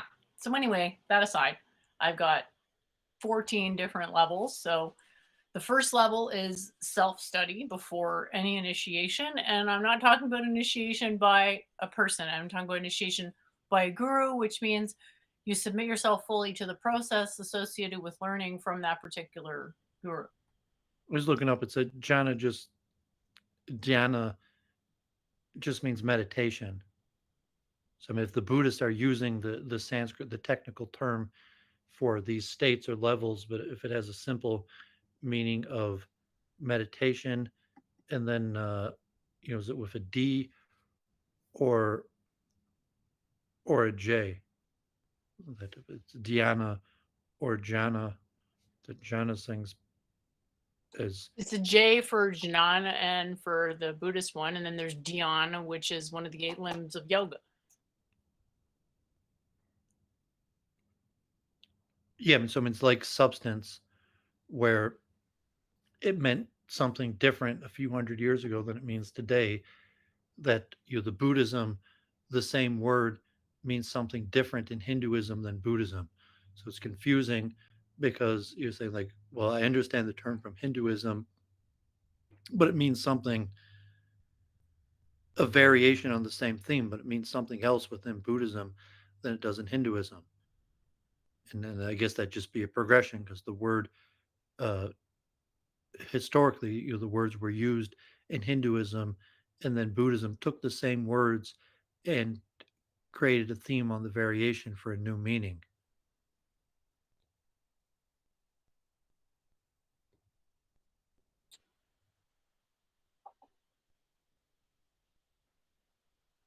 Right? It's about what I said about substance, or I just failed to see the connection of the And just relevance of what you just said. the etymology that substance, when Descartes uses the word substance dualism, is just referring to the nature, and substance can refer to non-material spiritual things also. But In when Descartes' time, he almost certainly was referring to something non-material and material when he was talking about a substance, I think. yeah, as opposed to in scientific time, a few hundred years later, now substance has material embedded in its definition.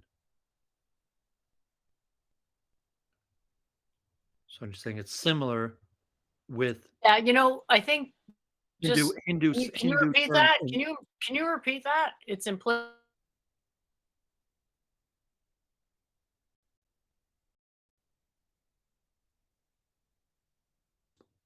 Google substance for definition. It'll include material in the definition. Right. So I've made my definition also materialistic. Woohoo. Just saying that historically, substance did not imply material, Well, but it doesn't matter because it's abstract enough that it can go back to meaning what it used to after a while. So we'll be good. I'm just saying the same way that the meaning of words change over time is like that with Hinduism and Buddhism. That the same word although generally is in the same category of meaning, the same words means something different in Buddhism than Hinduism. And Sure. Hinduism predates Buddhism, so you have the same word in Hinduism that might be more general category, and then Buddhism it's been made more specific. I don't know about that, but In the same way, substance was more general, and now it's more specific. Yeah. ontology, but all right. In the same way, jnana in the Hindu was more general, and the Buddhist became more specific. No, I don't think so. So I don't think the definitions line up that way because it's a state of mind versus an attainment of some knowledge. It's not the same thing.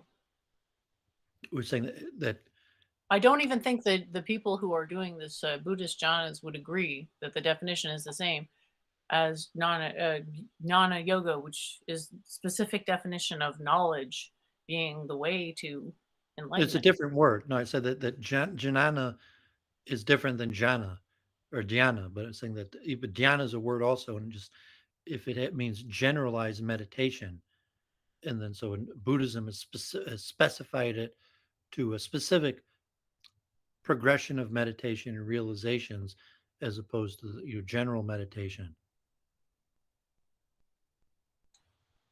Well, I was just thinking I would give a differentiation between the different states of mind that I'd experienced so that people could have a path if that Buddhist system didn't work for them. Because I think it might be kind of hard to do that system. Just seems kind of forced. I also have Vivekananda's Raja Yoga. I've been reading that one. I haven't gotten that far, but I have been reading it, and I was trying to break it down into the metaphor. That's the one you're reading? Was it Jnana Yoga, Raja Yoga? You got a few of those. Maybe there's more. Well, there's Bhakti Yoga. I'm not sure if there's a book called Bhakti. I mean, it definitely has a book called Raja Yoga. Oh, I thought you were listing the types of yoga. You're just talking about his books. Got it. Yeah, he may have also written a book called Jnana Yoga, which would make sense that he would have written a book called Raja Yoga and another book called Jnana Yoga. Yeah, so I was like, just regards the He does Karma Yoga. Vivekananda wrote Raja Yoga, Karma Yoga, and Jnana Yoga, 3 different books. I have all 3 of them: Karma Yoga, Jnana Yoga, and Raja Yoga.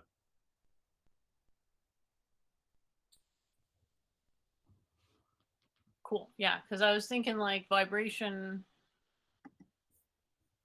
Technically, consciousness is movement, and I know vibration is movement as well, but movement's intrinsic.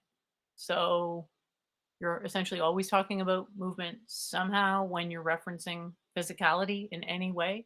So I think it does make sense to distinguish between vibration and consciousness as like when vibration interferes, that's consciousness. The vibration itself is always interfering. So panpsychism is true, but it's kind of like the substrate vibration is causing this electricity of consciousness to crackle along the pseudo boundary of the vibrational interference, which has 3+1 degrees at most of possible, what you might call scale penetration.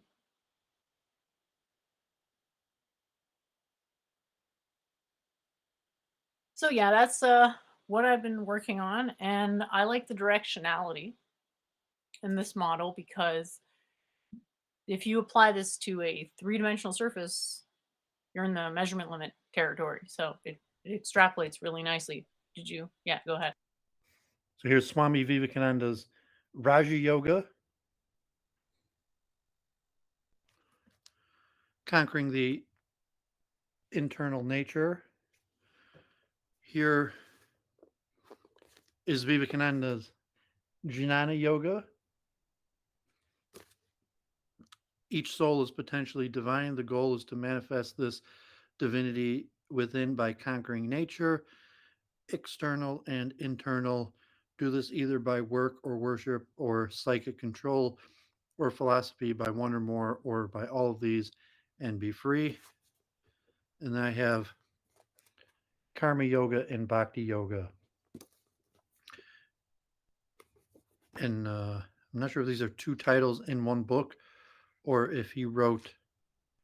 So I guess he wrote 4 books, and they may be collections of speeches, but I think he actually wrote them as books. So, and just the edition I have of Karma Yoga and Bhakti Yoga has 2 books in one.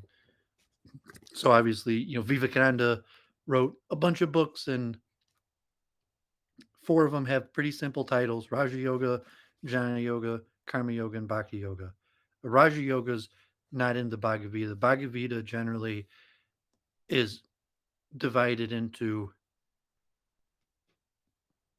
18 chapters, and the first 6 chapters are Karma Yoga, the next 6 chapters are Bhakti Yoga, and the last 6 chapters are Jnana Yoga. And Raja Yoga is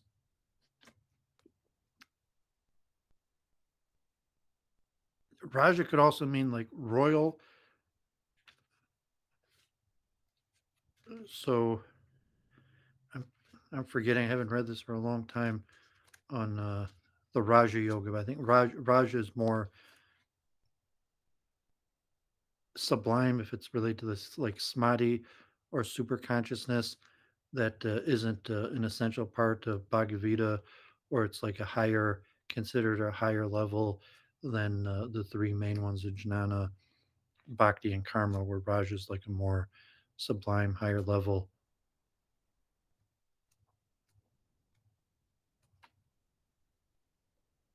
Yeah, well,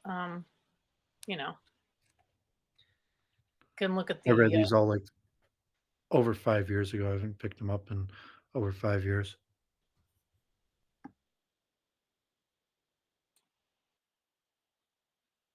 it says the term is a modern retronym in the 19th century where Swami Vivekananda equated Raja Yoga to the Yoga Sutras of Patanjali. This meaning is different from that in the Hatha Yoga Pradipika text of the Nath Sampradaya. So, yeah, there you go.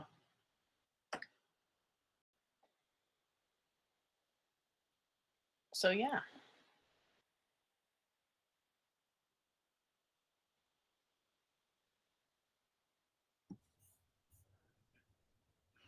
You mentioned Vivekananda because my grandfather's Vivekananda was the keynote speaker at the 1893 World's Parliament of Religion, and even spoke multiple times during the convention as a keynote speaker.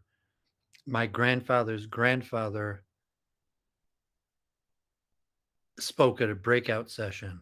So he was a rabbi, and he participated in the 1893 World's Parliament of Religion, but was just a presenter in a breakout session. It's not what they called it, but if you think about it, that at the opening keynote where everybody of the whole parliament was present, Vivekananda addressed everybody, and it went on for a few weeks where he addressed the whole audience even multiple times. And my grandfather's grandfather who participated was in it, would have just been a presentation. Well, there were multiple presentations going on where people, if they wanted to, could have went, to hear what the local rabbi said.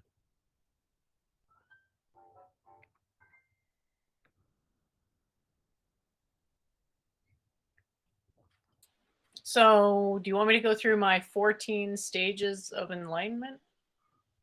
Sure, go for it. Okay. So, number 1 is self-study. This is before initiation. So, to be able to embrace the guru principle enough to actually learn from an object, or object-like entity is where the self-study comes in, because you have to know yourself. So that's the first one. And it's like with the 8 limbs of yoga that they all accentuate each other, and that Are you there's showing this time. Wikipedia page? You're giving your own personal 14-stage development that you developed? Yeah, I should just get rid of so that people don't get any ideas that Well, if you, I mean, you didn't make a chart of your 14 stages. No, I'm not there yet because I don't want to bother if it's incomprehensible. Okay, yeah, it was just confusing with the wiki in the background. Is it less confusing now?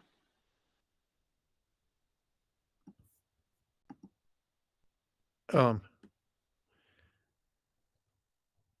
not sure. I mean, you could do like a whiteboard and write it down as you're saying, or maybe have nothing in the background, or I mean, maybe just having a meme. Presumably, it's going to make it difficult. You're going to do like 14 stages, and you expect people to remember 14 different, even though it's 7 plus or minus 2, and then you're going to put a random distracting piece of information that's likely to take up 1 or 2 of those chunks. All right, well, how about this then? I'll put a different image. How's that?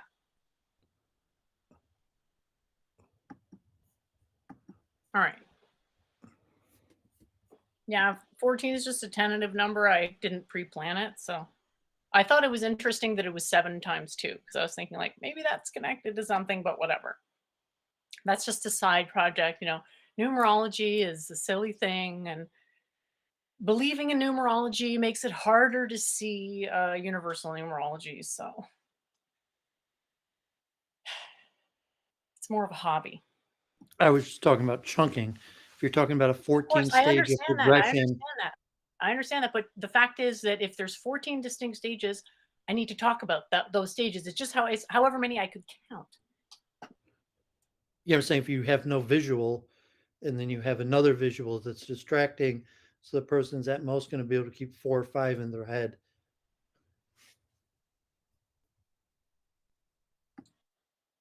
Yes, it's a You'll go ahead. borrowed image. However you do it, go ahead. Borrowed image from Twitter. Sorry. Yeah, okay, I wanted to read through it. I don't feel comfortable sharing it on the screen because it's an incredibly rough format, and I just don't feel comfortable with it. So I'm fine to just summarize it, but I don't really like all the harsh critiques of my work, because I'm already having a really hard time just getting the thought across, and have so much adversity. It's just like tiresome. So self-study prior to initiation necessary.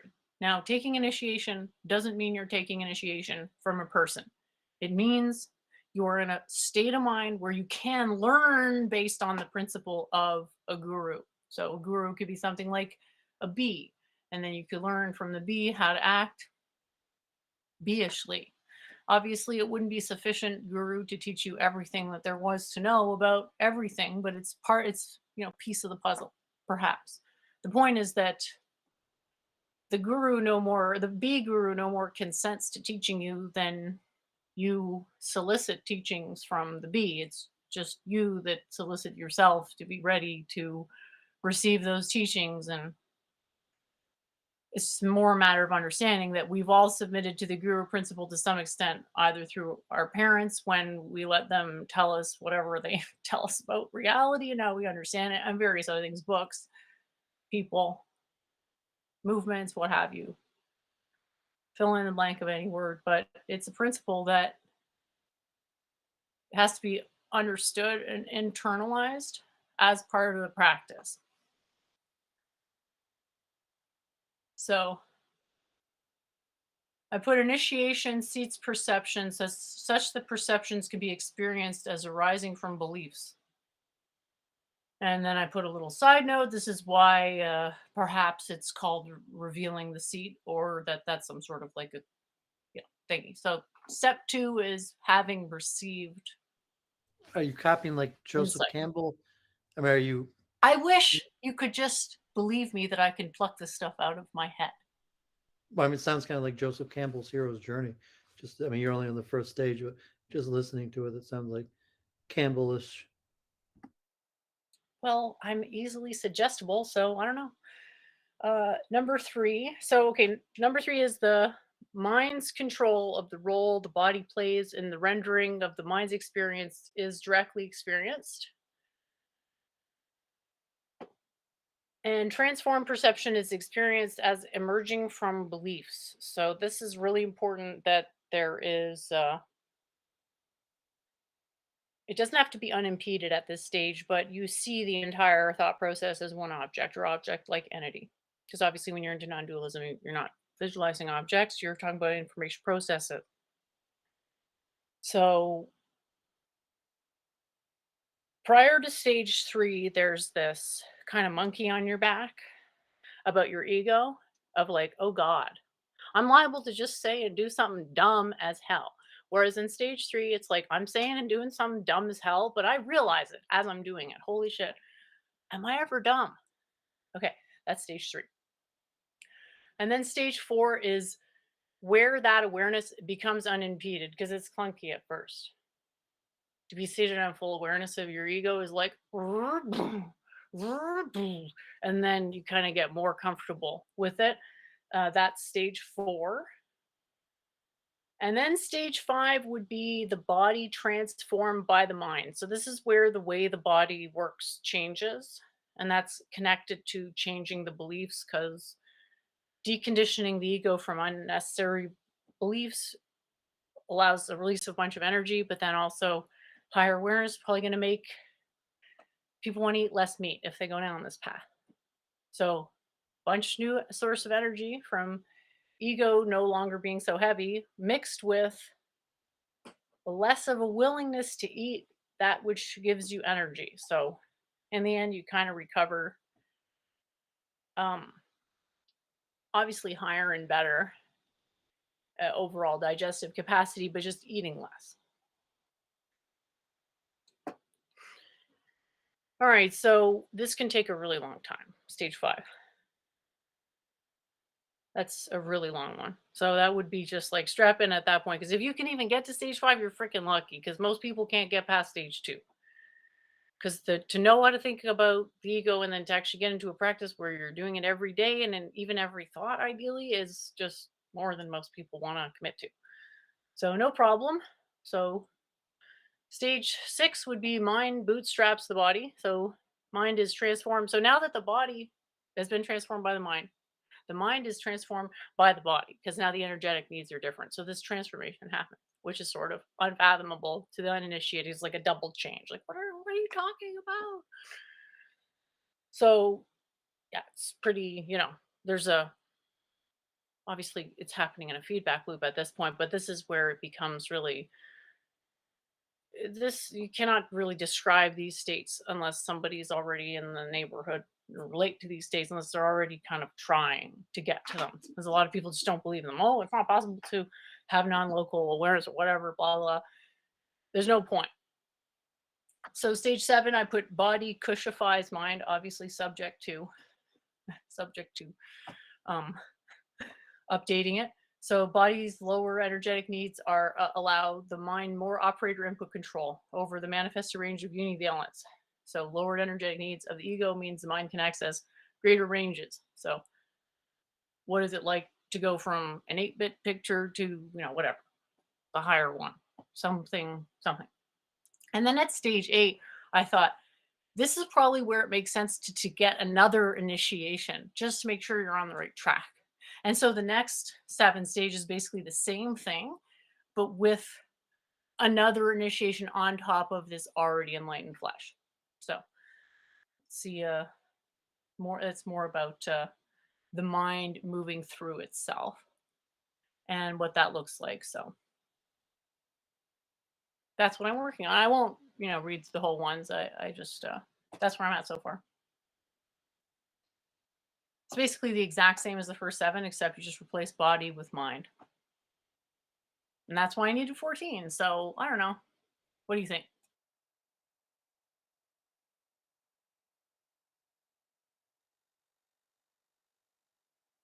Yeah, it's interesting. I was just looking Gurdjieff's 7 stages: instinct, emotional, intellectual, transitional, integrated, conscious, perfected. Uh-huh. Yeah, I mean, there's all sorts. that's subject facing, but the substantive subjectivity of English, I'm not I'm doing process consciousness, so that doesn't exist in my system. Yeah, but there's all sorts of, like, multiple truth hypothesis, and there's all sorts of theories of awakening, and even like the hero's journey, which is more like a narrative arc than stages of awakening. Um, or you could look at parallel elements to part of yours in the hero's journey. I mean, there's multiple. Almost all spiritual systems have concepts of levels of awakening, consciousness, refinement.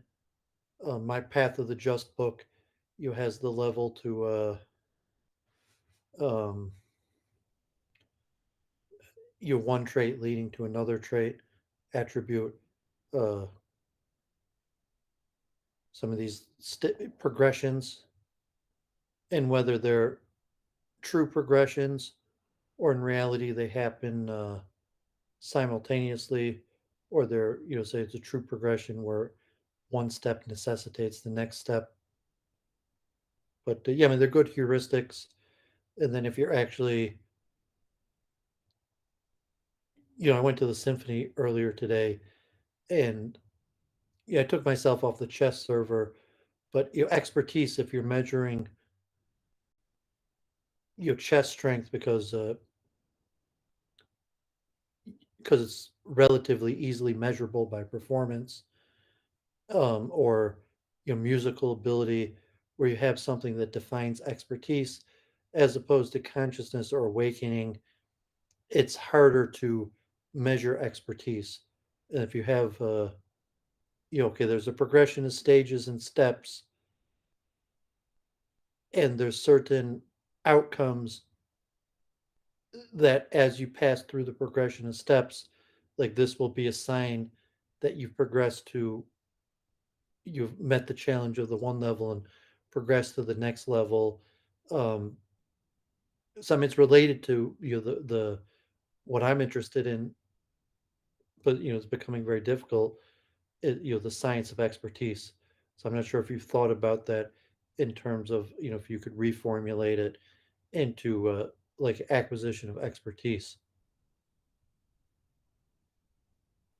Sorry, my thing is slowing down here. Having trouble. My computer's just okay. Can you hear me okay? Yeah, I hear you fine. Yeah, I can think about it right now. You need testimony independent, I was not saying reframing what you 100% said. independent. Obviously, we want to put as much credence in testimony as possible, but we need things that are still reliable even when testimony, like there's a certain range of subjects where testimony is kind of known to be unreliable unless the person's initiated. So it's kind of weird to expect, initiated testimony from uninitiated people. Just saying, not saying Doooovid does this. I'm just saying, like, got to be realistic. In terms of acquisition of expertise, we're saying be self testifying, like I know I'm No, testifying. I'm talking about how to extract the information that dictates the expertise over a particular domain. So if you can't extract the information in a manner which is neutral to the testimony, i.e., even if the person's lying, you still get the right answer. And I'm not saying willfully lying. I'm saying sometimes people put on the spot, don't know the answer, so they just say something. And maybe it's not right or wrong. It's just something that they just felt compelled to say. Okay. The point being that we're taking a measurement of what it means to be an expert in a field, which requires us to know how much information is in a field, what's the form of the information, and how is the information transmitted, and what is the meaning of the information transmission. There's also So degrees it's of like the hero's self-awareness. journey. I mean, the hero's journey, you emerge victorious, where you complete a heroic deed.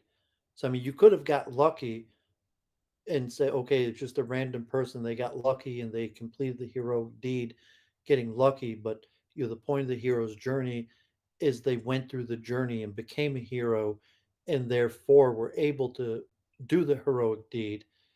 If it's you're saying you've reached a higher meditative state, some sort of realization, may or may not mean now you could complete a heroic deed like the hero's journey, or if it's like a skill acquisition like music or chess where it'd be a measurable performance. Now we could measure your performance and you'll be able to perform at some sort of measurable level. I guess. So you're saying that your thing is not necessarily like now you're going to be able to emerge victorious as a hero in the face of challenge, or that you're going to be able to perform some sort of activity at a noticeably higher level of skill. I don't see how this connects to the combo about expertise. Being able to diagnose expertise in a field doesn't mean you magically acquire the expertise. That's like taking someone's blood pressure and then all of a sudden you get their illness. Like, no. That's not You're how it works. talking about progression. You have your own levels of progression, and you're saying it's not comparable to expertise. It's not comparable to becoming a hero. What are we talking about? I'm sorry. I'm so lost because when you brought that up, I thought you were talking about, you want me to digress into the subject of expertise. Sounds like you want me to talk about my I was yogic comparing expertise. I was comparing your 14 stage process that I don't remember now because you didn't write down as 14. I can't remember, to Joseph Campbell's hero's journey, or one of the various models of acquisition of expertise. I mean, first I compared to Gurdjieff and his 7 stage progression. When saying that, like these concepts, there's all sorts of progression stages for various things. And so I said, the thing I'm working on is the acquisition of expertise. I've also, done quite a bit with the hero's journey. Um, and so you're saying it's not similar. Your 14 stages are not similar They to might one. be. I just haven't studied Gurdjieff enough to comment, really. I mean, I just thought of them. And then I thought, when I got to the end of 7, I thought, just repeat it, but for the mind. And so it's basically a repetition. And you're saying you can't even remember 7. Can you remember any of it? Not to What you put you said, on the spot. preparation to initiation. Then you get like 2 related to levels of awareness, and I think that's all I remember now. So I think I remember vaguely the first 4: preparation to initiation, and then the next 2 were types of awareness, and then I think that's all I remember. Okay. Interesting. Can we typically say memory 7 plus or minus 2, and if I was distracted by other things, then I wouldn't even be able to get 7.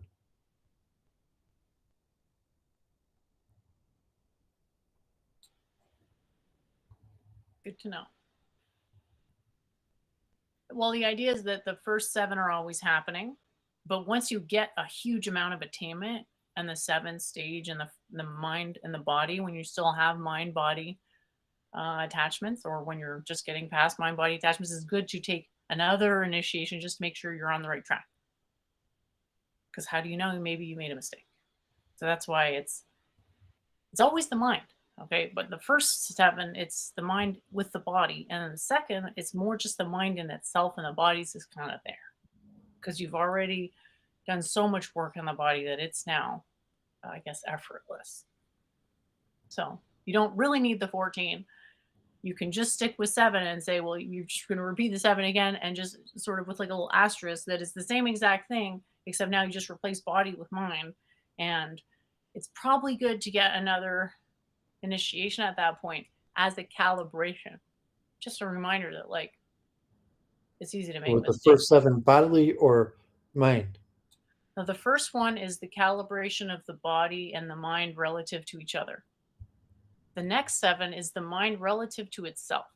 But the body has to undergo that transformation before the mind can go into itself. And so it makes sense to sort of get maybe an outside opinion in the sense of, re-exploring the guru concept after you get this high degree of body transcendence in order to get an initiation that further seats your mental understanding of the concept that you initially got presented with. It's still the same concept, it's just more specific now.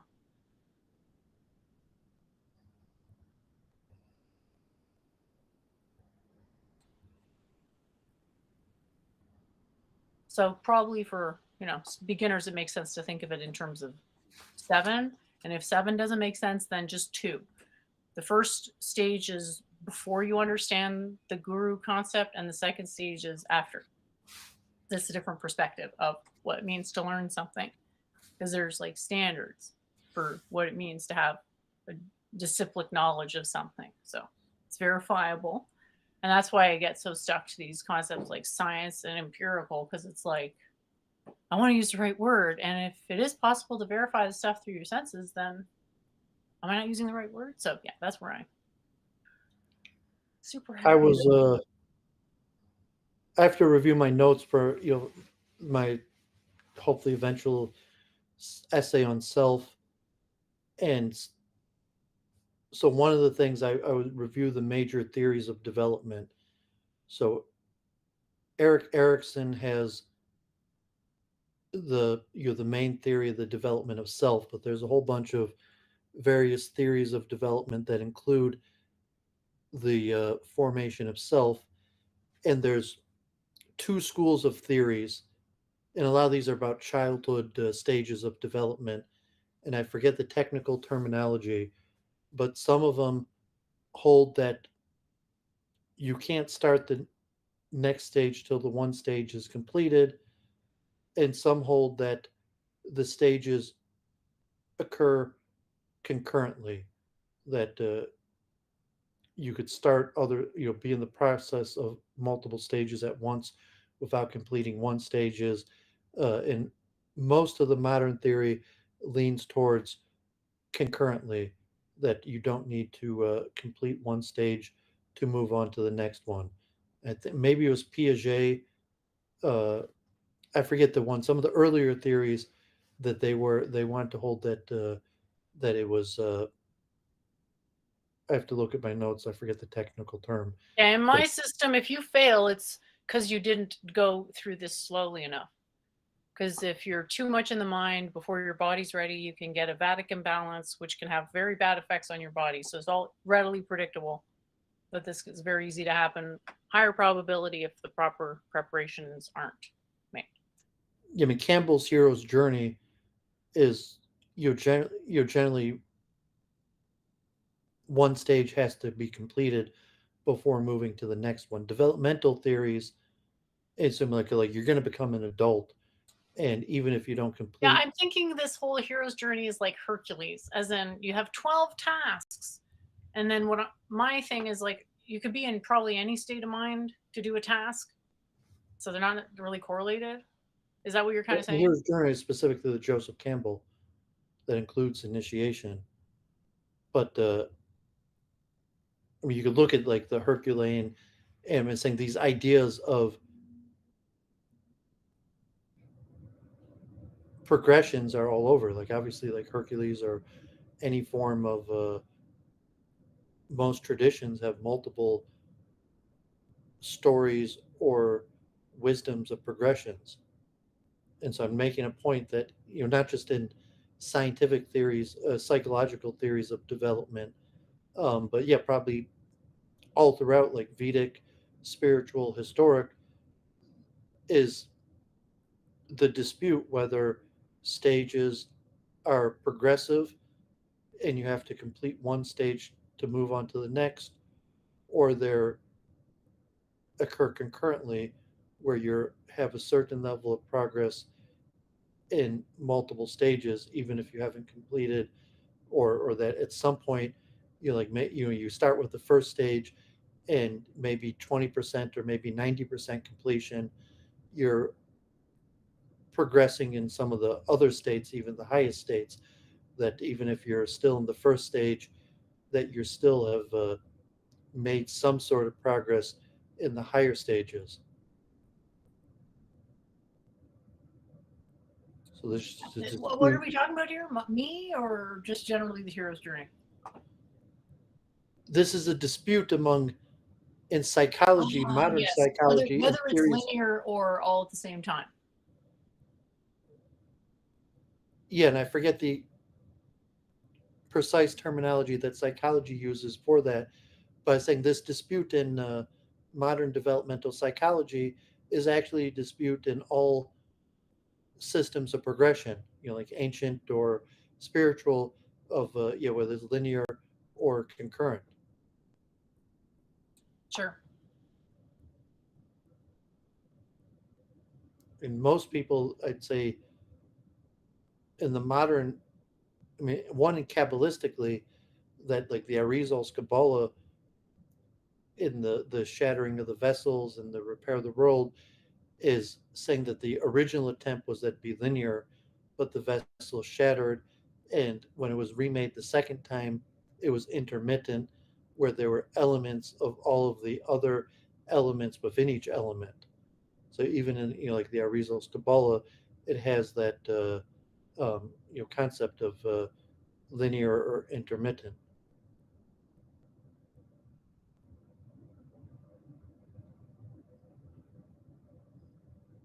Did you want my opinion on that, or what? Where are we going with this? Yeah, sure, go for it. That's what I just mentioned. Because yeah, like I'd be looking to minimize it down to a coherent eigenbasis, and then When weight you say like initiation, you either do weight it right the or wrong. okay, let me finish here. Weight the eigenbasis along the axis of the field. So in some fields, you can, because like you can think of it as like a degree of systematizability. To what extent is the field just a matter of following instructions competently versus how much of it requires call meta-analysis and so forth, more abstract things like people skills.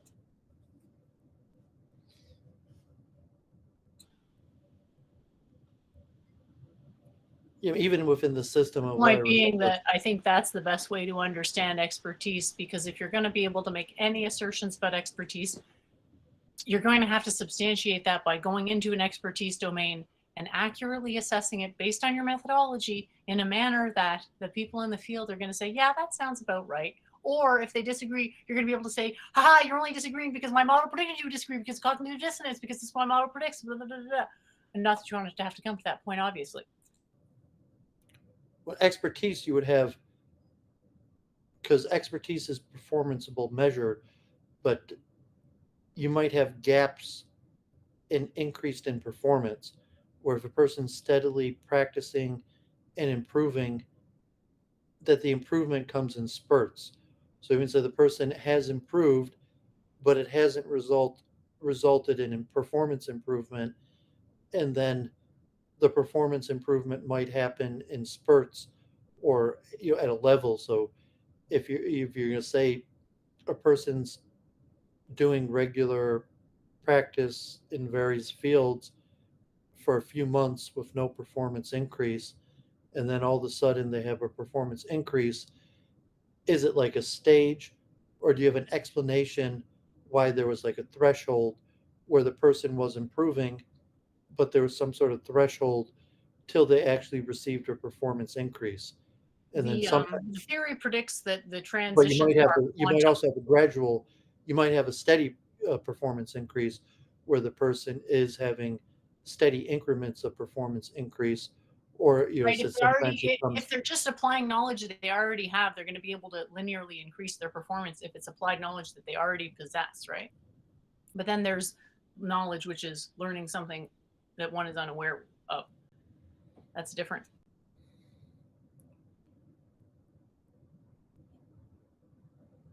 Yeah, I mean, it depends on like. So I mean, if chess is more because you have to have an opponent you have to win in a victory, as opposed to athletics or music or math, where you're going to have some sort of level where there's failure to achieve and then achievement, as opposed to something where you could have,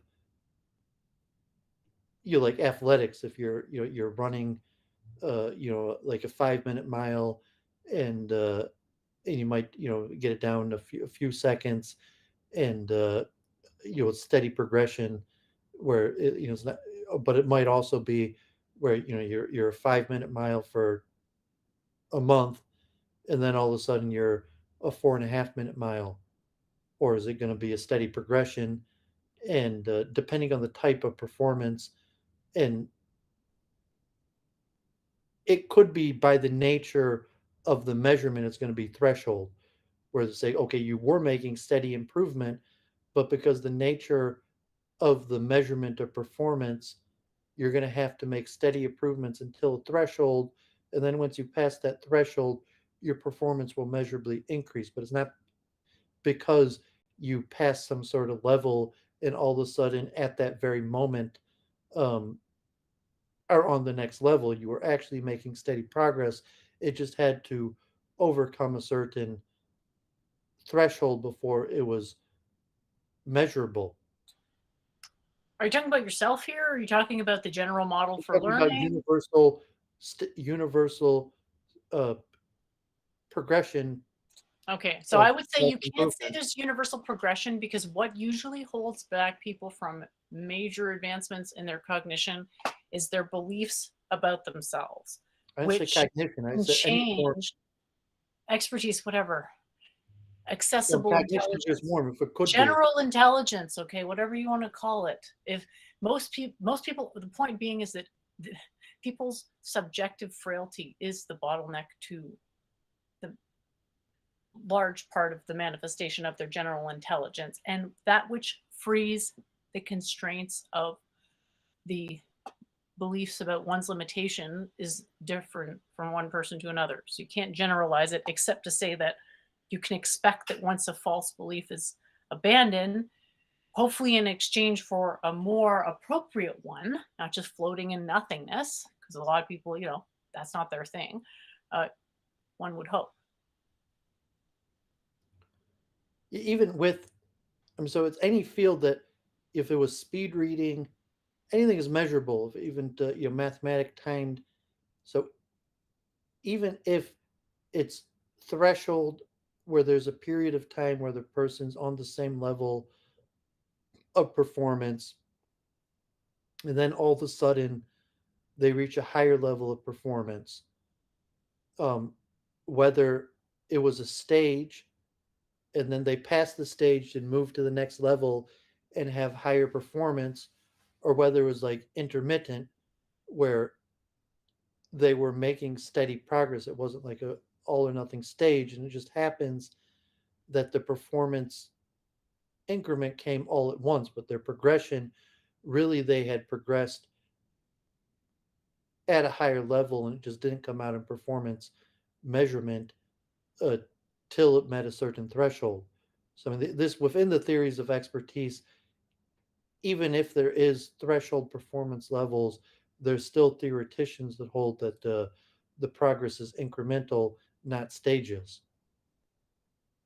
And if you're talking about something that has clearly delineated stages, where full expertise requires progressions of more and more important knowledge, that you could start in the beginning acquiring the skills towards the higher levels of performance, but they're not going to be useful immediately or show in performance right They might away. be useful. They just won't be implemented for their actual full purpose until you get to the whatever stage.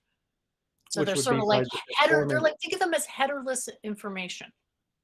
It's just a Which means how skill you have developed for its own threshold purpose. performance level increases. So it could be that you've acquired a certain level of the skill, but the performance threshold, like I said, like the hero's journey, you emerge victorious. You have to win, and there's some point where you know what you're doing and you could win, and what I that bring, threshold. I don't know if I can do that, but okay. what that threshold is, where you might be 10% of the way there or 90% of the way there, and is there some way to measure that? And if it's like something, a physical performance, like weightlifting or athleticism, where it'd be timed, or three throw shooting average, where you could say that you could measure incremental progress, but you could be making progress that doesn't show up in the result, or the result that the theories of expertise are still largely theoretical. And so if you're training, so if you're a coach or trainer, the theoretical theories of expertise, but then you have a routine of training. So if you're a guru or a meditation coach, you get your theories of expertise. Here's the program. Here's what you're going to go through, and here are the signposts along the ways that you could use to tell that you're actually making progress. And so you could have theoretically, like, these are the stages, but there's no internal like box that, like, light that clicks off when you've reached one step to the next, like masonry. So I mean, like, generally you have to wait 3 months to be initiated to the next degree. So if you want to be a 33rd degree mason, it's going to take you a minimum of um like 8 years, no matter how fast you've progressed. But and then also you could learn some of the skills. So you're eventually going to have a test when you move from the first to the second, third, so on degrees. You're going to have a test, and you're going to have to demonstrate mastery of that level. But it could be that you've mastered, even though you're moving from the first to the second degree, that during that time you've picked up many of the skills that's going to help you get from the seventh to the eighth degree, even though you are not going to be tested on that till later. So the masonry is theoretical of these skill levels, but you actually have a test where this is what you know to reach. This is what you're going to be required to know to reach the next level. And like, I just went to the symphony, and they have similar systems for like seats. Like first violin, second violin, first cello, second cello, and so on, where there'll be some sort of skill level, and to move from the first seat to the second seat, I mean from the lower seat to the higher seat, where you're going to be some sort of assessment of the skills that you're supposed to have, and there'll be some sort of test. And so you have to move in the Are we back progression. to talking about general expertise? I'm calling it expertise, but I mean just any progression in general. So I mean, like, Okay. I mean, Freemasonry is not necessarily looked at as the acquisition of expertise. I mean, you could understand Freemasonry as the acquisition of expertise. It's similar to an initiation rite and a progression. Um, I'm giving a parallel because theory of expertise is more modern discipline. And then you think like, okay, like uh, psychometry. You had Confucius. I was just reading another book on the history of psychometrics, and so you have the Confucian system of training and testing, and so that goes back where there's testing and certification, and then the right to perform certain public services or duties or receive wages. Um, so I mean, it's meta when I'm comparing it to skill acquisition or expertise acquisition,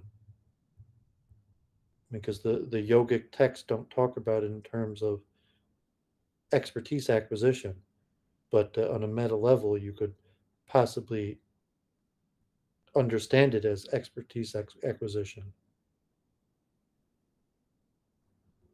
I'd say so, sure.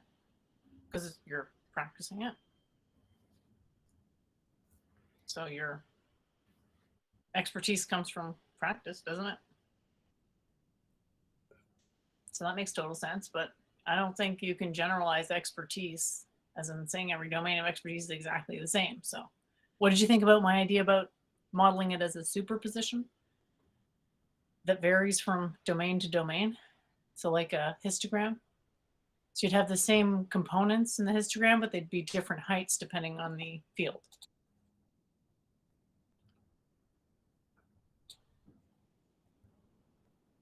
Like one of them could be, I don't know. I mean, my father, he gave me his ticket to the symphony today because he was busy. He's got his board certifications for his continuing education through the Mayo Clinic. And it's done through modules. So you continuing education for which is a requirement for being a doctor in the United States, and you have to take series of batteries of tests, and there's modules. So they don't necessarily have a progression of stages. It's more broken up into modules, and at some level you could have working systems. Most of the tests just have modules, um, but you could have higher levels of test that require concurrently working modules. So if you're thinking like in medicine, if you have a module on the endocrine system or the heart or cancers or something like that, versus um, the terminology is slipping me, the precise one, where you have multiple operating systems that would be questions that would necessitate the mastery of multiple modules at once. And so, if your level of expertise where you could break things up into modules and they're not necessarily progressive, like for example, the nervous system, the lymphatic system or whatever, where it's not necessarily like there's a progression between one or the other, but there is a progression where you're talking about solving questions that involve the inner workings of multiple modules. And the same could be applied to any field. If it's like mathematics, and you could have set theory, calculus, probability, statistics, or various things, and there's not necessarily a progression from one to the other. They're different modules, but then you could have the expertise that requires the mastery of multiple modules to get the correct answer. In yoga, physical systems could be like that also. Like if it's a fighting MMA or something like that, where um, you might have karate, jujitsu, um, boxing, kickboxing, and then you might have certain techniques that necessitate the mastery of multiple sub-disciplines correctly operated together.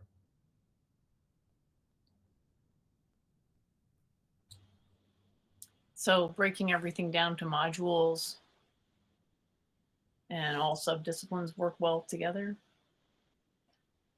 Was if you're a coach, that's effective coaching. So if you have a theoretical theory of expertise and the acquisition of expertise,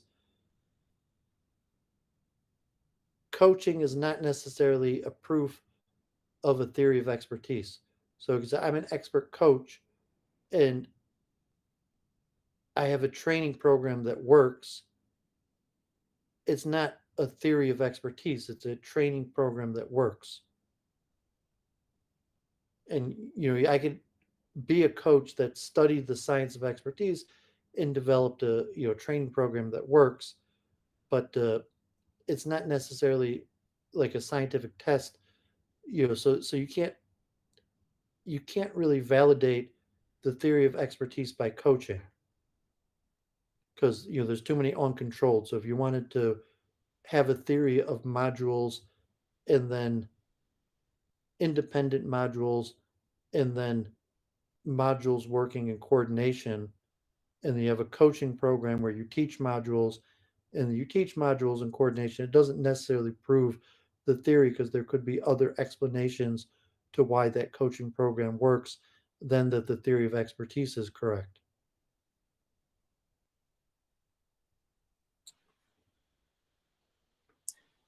If the coaching works, then the theory of expertise is correct.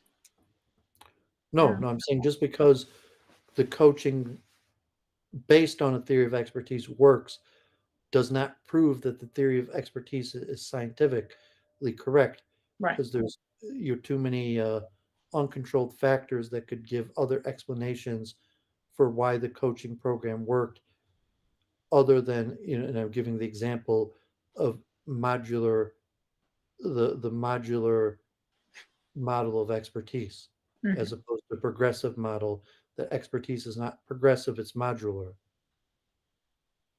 So you could have a But how, progressive. isn't modular the same thing as progressive? Because you're progressing through modules. No, did I No, because misunderstand that? modular is non-progressive.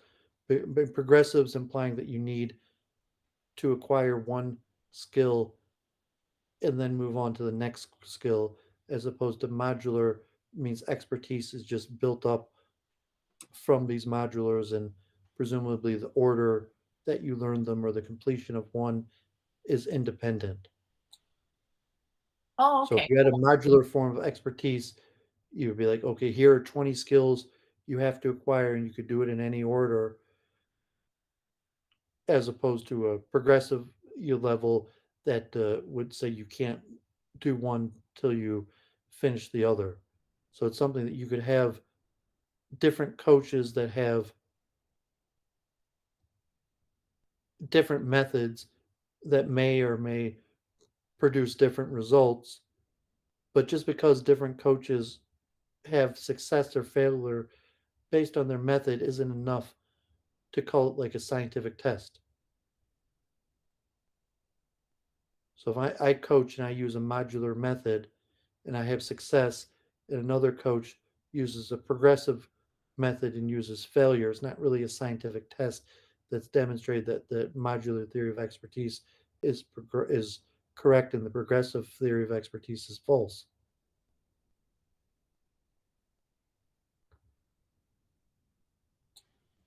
Sure. So I'm thinking modularity, uh, generality, and self-awareness would be axes of general expertise. Because I'm starting to feel like the chat doesn't even know what we're saying. If you took it to your 14 stages, 7 times 2, and I said, yeah, that's good, but it doesn't matter what order you do it in. It's modular, and you could do it in any order. And In this case, it's absolutely meant to be a step-by-step thing that is actually just the same 7 steps done twice, which is actually just the same 2 steps done finer degrees of finesse. But yeah, it's did I make that you just clear? said it was progressive as opposed to modular. Well, what if I said you're Well, wrong? it's a It's superposition, so modular, not progressive. it's And then we necessarily tried to one test it. module.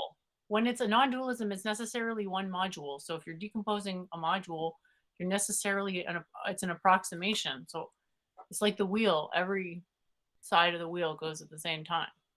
It's all connected. I'm sorry, they don't all go at the same. They don't have to go at the same time. But they're all connected. But there is a standard order in which things tend to progress, and so deviations from the standard order, though not disallowed, would tend to have some justificatory cause.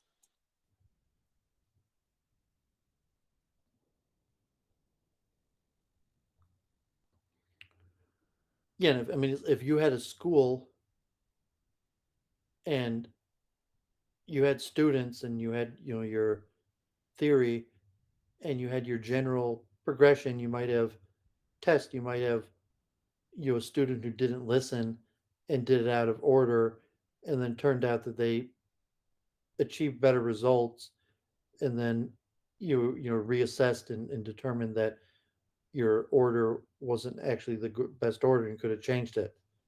Well, the idea is that that order is only a description, and that you're required to go out and get advice externally.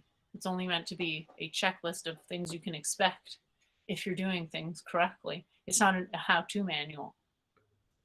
It was like the Buddhist, the jnana, the Yeah. jhana, meditative states.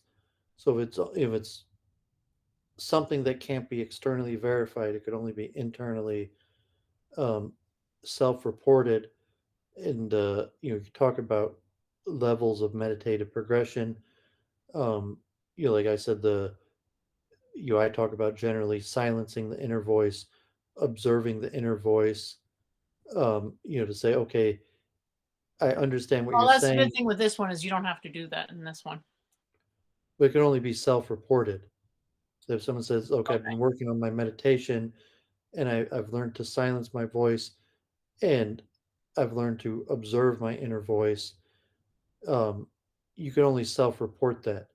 There's no objective way to verify that that's a person has achieved that level. There's no even objective way to verify that that's the way the mind works in the first place. There is such a phenomenon as observing your inner voice. Sure. I mean, so we're talking You about the said field of silencing first, psychology. then you changed to observing, so I'm not really sure what your point is. When we talked about this, when the problem with psychiatry in general and psychometrics versus introspection. Sure. So if your levels of progression are only verifiable through introspection, or could they be results performative? So if it's related to, say, mental performance, where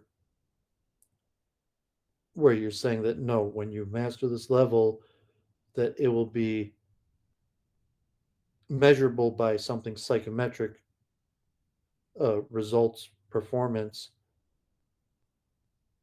as opposed to self-reported introspection. Mm-hmm.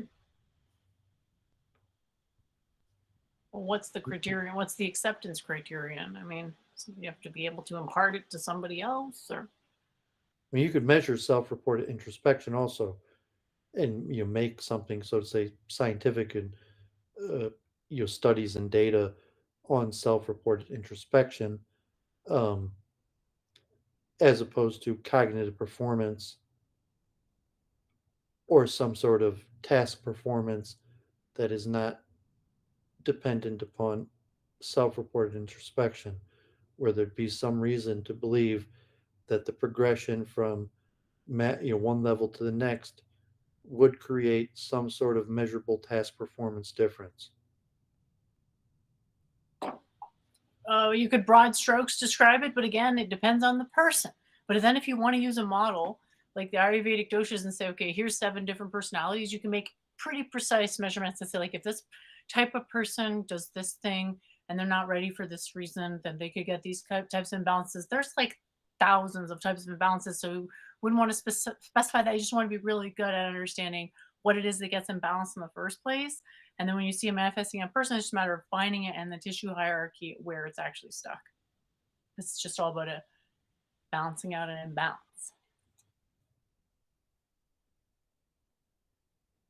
So it's not objective task performance, but it's not self-reported introspection. It's third-party observation. No, And it is appropriate uh, expert. The opinion of a group, the average opinion of a group of accepted experts, not just one accepted expert.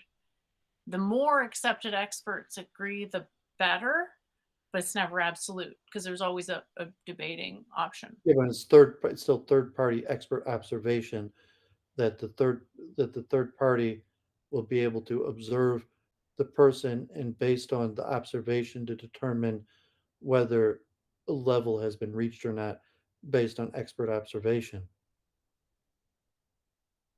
I don't even know why you'd care because it's kind of cringe to care. Because what's the No, point? it's just basic coaching. So to say that, okay, have you reached the next level? So you have an expert observe the person, and I mean, even if it's, I mean, anything, if it's like sports, some sort of performance where you're not going to have a measurable performance, but you're going to have an expert observation, and from the expert observation, they're going to have some sort of heuristic or ability to determine whether they've internalized the skill set or reached the next level or not. So Well, it's not that's a the whole direct like point, is that past there's a performance. dependent arising between all the levels. They're only a model. There is no transition. There's only transition like intervals, but they tend to be fast relative to everything else. So it does help to model things transitionally, even though that's not what's actually going on. Like you It's not usually, something you give them like a test and be an objective test that they would pass that's determinative of the reach the next level, but you could okay, have a party, a third party that would observe the person without an objective measurement that would have some sort of insight of whether they've reached the next level or not. so that wouldn't work for my 7 thing, but maybe it would work for some domains. You're saying wouldn't what you're saying, so it's completely a series of options. So you have self-reported introspection. The only surefire way would be to have a council of experts come in and each individually ask them questions and average their opinions. But no, normally, what's being established is credibility to speak on a domain of expertise, not an inner state of mind, because there's no cogito construct. So it's not observation, it's saying direct testing. So then you're saying it's not objective testing because it's you need the experts to ask, but it's not something that could be objectivized that doesn't require the expert to ask. Well, there's Like so much variability amongst human subjects. So to think it would always be systematizable along that level of precise boundary goes. standardized. I mean, It is generally, possible to standardize along statistical axes, but you have to understand that you're standardizing a trend, and that's not deterministic. It's a trend. And the point of the trend is to inform a larger decision. It's not the decision in itself. So yeah, there's a lot of really complicated stuff, but I mean, what like a could thesis be defense. systematized is, I've thought about this, and what could be systematized is maybe like some sort of deduction that would be really in basically just being asked questions in a domain by experts. That is, Like a if you can thesis pass defense. that, if you, yeah, like a thesis defense type of thing, if that sort of, I mean, can you think of something better? Well, I mean, just give the example, like my father's board certification, which I think is just a written test. And I mean, some things like if it's mechanical um, health, you might have a physical test, or I mean, it's related to like the army or martial arts or something. You would have a physical assessment. So it's mental that, but it would say be objectivized, where all parties would have the exact same test that might include mental and physical activity or perform task performance to um, show a certain level of task performance, like an engineering of There are no mach- general tasks in yoga. machine operation. There's no like general tasks in yoga, so kind of Well, hard. I'm sure there are. Not really. Well, I mean, certainly like hatha yoga, like hold this pose, like you know, enter this pose, hold it for a certain amount of time, transition from one to the next, or if you're talking about bodily control, like heartbeat, enduring pain, warm temperatures, or something like that. There would be either physical or mental performance. Except that in yoga, performance is mostly mental. Physical is tiny part of it, even though the physical bits are impressive. It takes a lot of mental energy to train a physical state. So there has to be a justification, and passing some test just doesn't seem to meet that justification standard.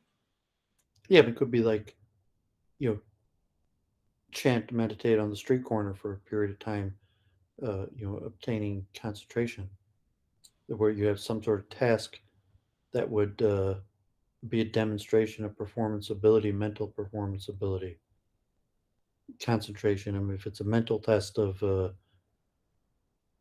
questions like mastering of scripture levels, um, like of a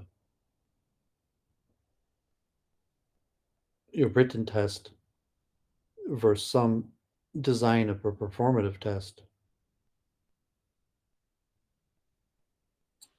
And then you don't understand how there's a problem with the design of the test. Like to convert to Judaism Orthodox, where you have to live as an Orthodox Jew for a year. So you have to, under observation, do everything for a year. Get up and do the prayers, pray together with a minyan, follow the rituals, and observe within the community. So you know what it necessitates to be an Orthodox Jew, and you have to do it observed by the community for a year. So if it's yogic in that, and it's also similar to Okay, that. but that's a conversion, not expertise, though. I mean, I think we should make a distinction. What is expert? I mean, it's like if you want to be a Hare Krishna, you have, your Mangala Arti. You have You're to making show. it sound like every convert is an expert. What is the level of expertise? But Saying, is every convert an expert? well, yeah, I'm saying that you have to know how to be an Orthodox Jew to Okay. perform it. So you're a minimal level of expertise. So I mean, to be a Hare Krishna, you have to know what it means to be a Hare Krishna and then to perform it. I wouldn't call that expertise. I'd call that you've joined the group. I mean, it's not, I know it's different for the It's Judaism a skill acquisition and then What demonstration skill of, is being demonstrated by joining Hare Krishna? well, I mean, if it means chanting 16 rounds a day, if it means knowing the various daily services, being able to perform the basic tasks, the ritualistic tasks. So you have to know and master and perform them.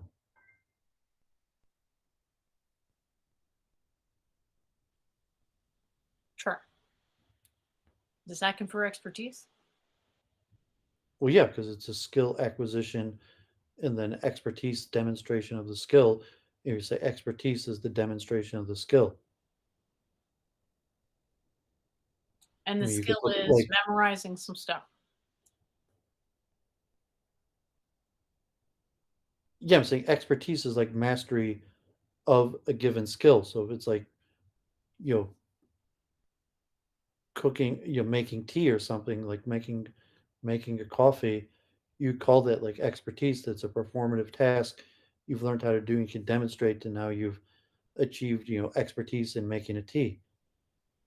But any given subset of skill, you could call it expertise when you have a competent level of performance of the task. And so if it's religious, ritualistic, where there's this is what we do, and you demonstrate competence to perform this task, um, that's development and demonstration of expertise. So if it's it doesn't have to like if it's chanting 16 rounds of Hare Krishna on japa beads. Again, I just don't think that establishes expertise. Not to any Expertise meaning. means competent performance of a task. You're talking about establishing expertise Are as you an expert meaning. at like? I mean, you're saying you don't have to be special to obtain like your average human obtains like expertise on putting on their socks and pants and tying their shoes. So it'd be So like a I'm not sure 5-year-old why you're kid. trying to dilute the meaning of the term expertise. It's like It's not delusion to I say get that, that but like let's try to keep it meaningful for a while, just for fun. what is meaningful, because saying that tying your shoes is a complicated task and it's acquisition of expertise. So you say that when a child, not super complicated, but they could put on and tie their shoes every day, that is a simple form of the acquisition of expertise and now the regular performance of expertise, like driving a car or various levels. But a lot of these things are very simple, like brushing your teeth, you're washing your hands, showering. That it's an acquisition and performance of expertise.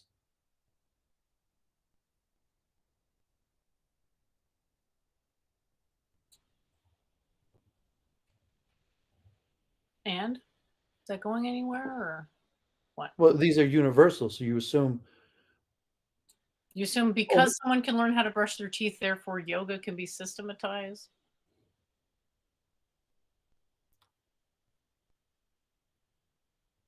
What is yoga is systematized.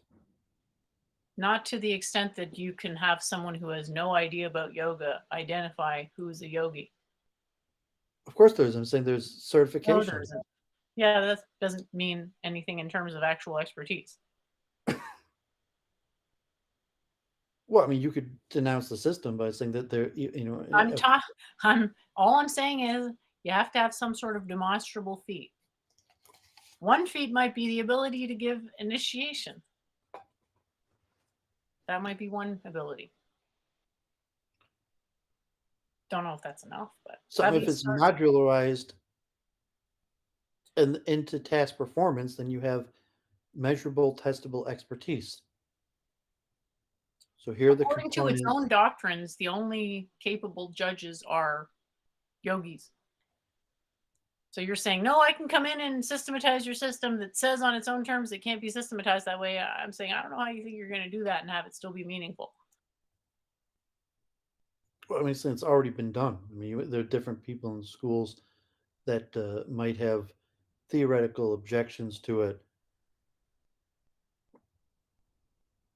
or the significance of what does it mean to have a modularized, testable expertise or certification versus like a theoretical to say it doesn't matter, everything could be modularized and um, measured.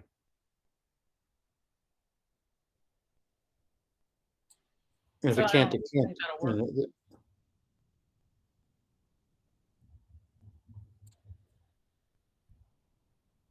We could think of things as being on a spectrum of one limit where it's systematizable, it's maximally systematizable, and then the other limit where it's minimally systematizable. And systematizable is like this, I wouldn't even say modular, I'd just say that you can actually put a series of tasks that you could actually check off that those tasks were accomplished.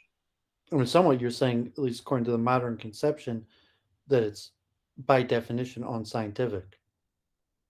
Or you would say, like, ironically, it's scientifically unscientific. And like it'll never be scientific.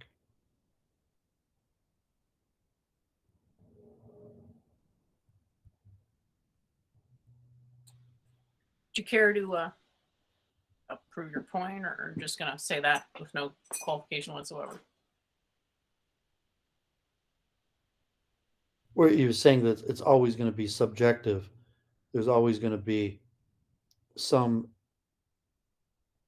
subjective level of expertise conferring expertise that's unmeasurable, unquantifiable, on testable, and use the word unscientific. Untestable as in a random, inexperienced, nobody can't come in and start dictating norms over the field like that? That's anybody, but say if it's scientific, it Meaning, which is, we've both realized, is a completely meaningless term. no, I'm saying scientific in the words objective by measurement. Sure. It won't require subjective conference of expertise by subjective expertise, but will be objectified by measurement. So you won't need some. You're saying they're always going to need some subjective panel of experts to confer expertise as opposed to objective measurement. Well, if you know what their experts are measuring, you can validate their judgment. So So that your subjective choice expertise, that you're not an expert on consciousness, you could be one. conferring expertise is subjective as opposed to You're implying consciousness has to be subjective. measurement is objective and scientific. For it to be scientific, it has to be objectified through measurement. And if it's unscientific, it's subjective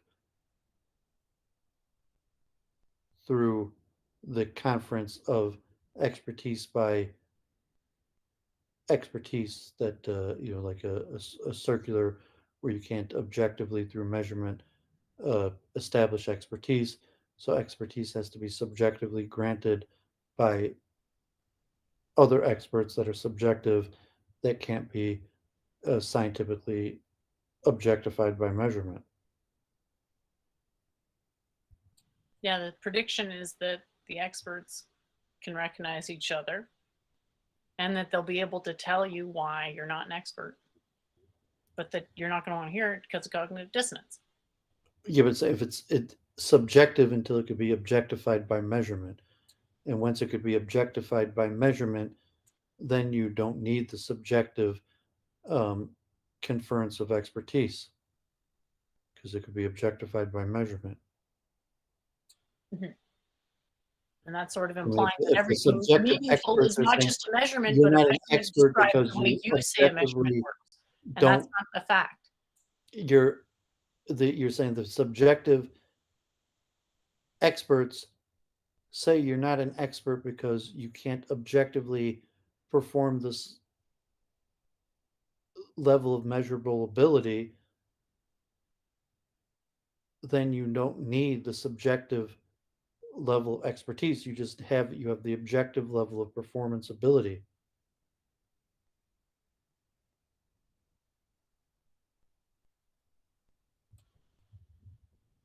You're sort of implying objective and subjective are incompatible notions. And in my worldview, the subjective is a subset of the objective.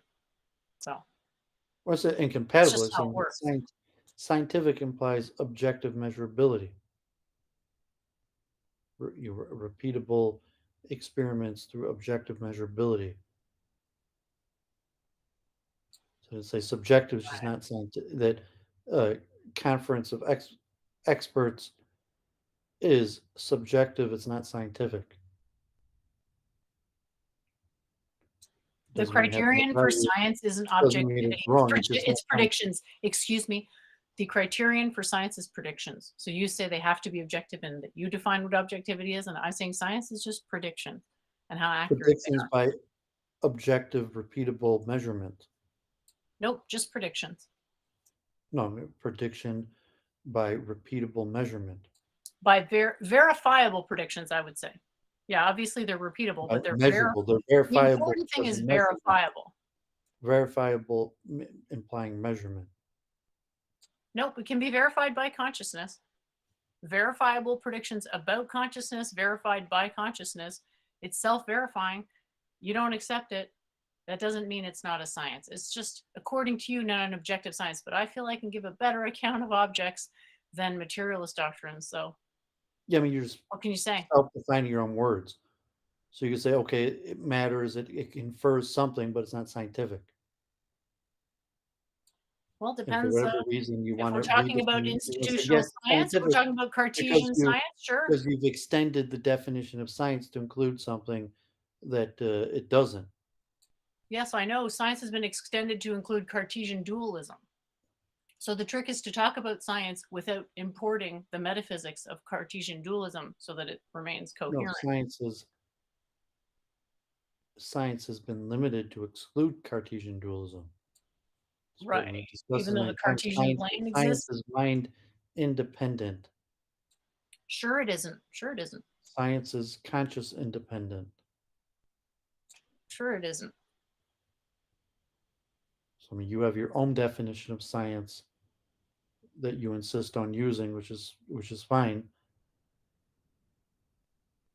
It's just non-standard. Well, I agree. I don't presuppose Cartesian metaphysics. That's the problem, is this orthogonality in the x, y, and z axes is a contradiction of dependent arising. Okay. I mean, Descartes wasn't a scientist. I mean, he was a mathematician. Yeah, but Science, math affects science a lot. yeah, science is used, but I'm saying that the Cartesian dualism has nothing to do with science because science was developed mind Yeah, if that were independent. true, then all of my scientific theories would be accepted, no problem, because they're metaphysically simple and they make all the predictions. But that's not happening because people are wedded to Cartesian dualism, okay? That's a fact. You can assert till the cows come home that science has no metaphysics, but that doesn't make it true. And the fact is that modern science inherits mathematical, quote, what amounts to metaphysics. So Yeah, of course, that's it a has problem. metaphysical presuppositions. So I have to And now say that Cartesian dualism, what's always been called science for me is no longer science because materialists don't understand science. That's kind of seems odd. Look at Daryl. Daryl's been around for so long. I don't think Daryl could say anything about what I'm saying. None of it. He just disagrees with the premise. And there's somebody in the chat arguing against the premise of consciousness without understanding that it's part of intelligence to believe in consciousness. I mean, no one could because you use non-standard definitions of terms and you haven't clearly defined your terms, so really no one knows what you're talking about. And whether there's any substance to what you're talking about is still yet to be seen because you use No, non-standard because people can definitions check anytime they and you want in haven't their own clearly defined consciousness. your terms. People can check in their own consciousness anytime. That's the whole point of the stuff. So people Right, can so look at my diagram and that just decide. necessitates self-reported introspection, and it's not scientific then. It's Well, self-reported according to you, it's introspection. not scientific, and I'm saying, according to my understanding, it's the basis of science. So, what can you do?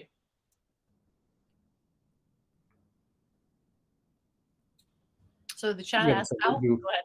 you use non-standard definitions and then you haven't clearly defined your terms. So, even though Nobody you can just do said that this though. now, you'll probably change your definition, or you might change your definition tomorrow, and because you just said one, so it's not really meaningful. Because I can't hold you just because you said this definition now, you might use a different definition tomorrow, and because you just throw words around without them being clearly defined, and you know, and use them in Projection non-standard much. ways. So how can you do an experiment with no expectations? Just through pure observation? It's kind of better to do stuff with no expectations in a way, because then you can figure out what is actually the right hypothesis to test. Because if you go in with no expectations, you gather data, and then you make a hypothesis. Maybe it's right, maybe it's wrong, but without the if you have the expectations, you're biasing the conclusion.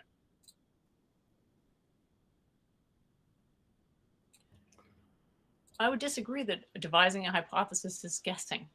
I think it requires a significant amount of analysis before you can even think about positing a hypothesis, including studying previous hypotheses in a domain. And if, like, why weren't those good enough? There are not that many domains that don't have scientific trees in them. So why can't, like, what are you, too good for the extant doctrines in science? So it's just way to look at it. Sort of could argue what I've got here is a scientific model.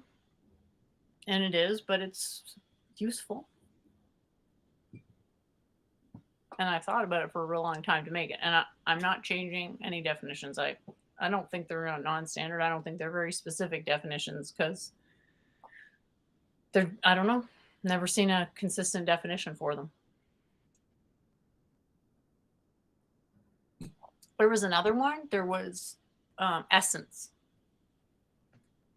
That's not really, I don't know what to point to for meaning for that word. So I've just basically excluded it.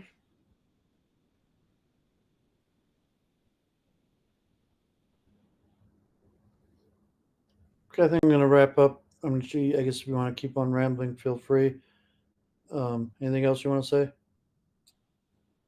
Oh, I guess I'm curious what you're writing, if you're going to be writing anything, or if you're I'm taking a not break. sure.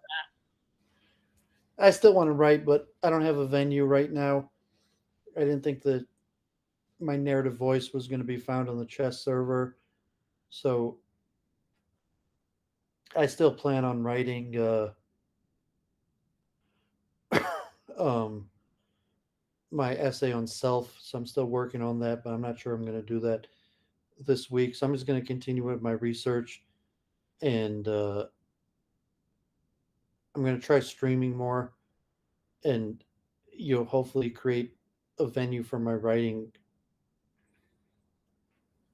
off the chess server, because I don't think my narrative voice said that. I think I'm developing a.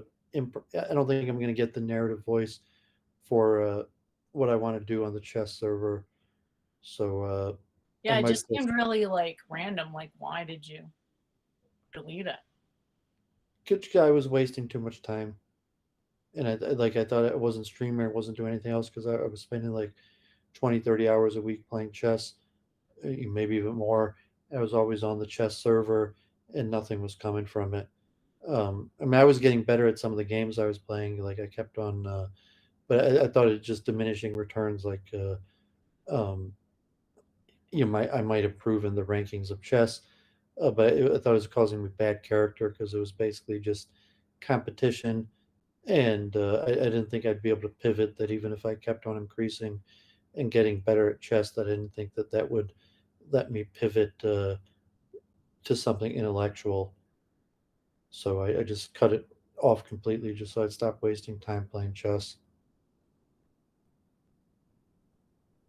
But that sets me back in the writing because now you're basically the only one that's going to look at my writing. I mean, my mom might look at it, so I have to find like a narrative voice to connect to an audience. So I'm going to focus more on streaming.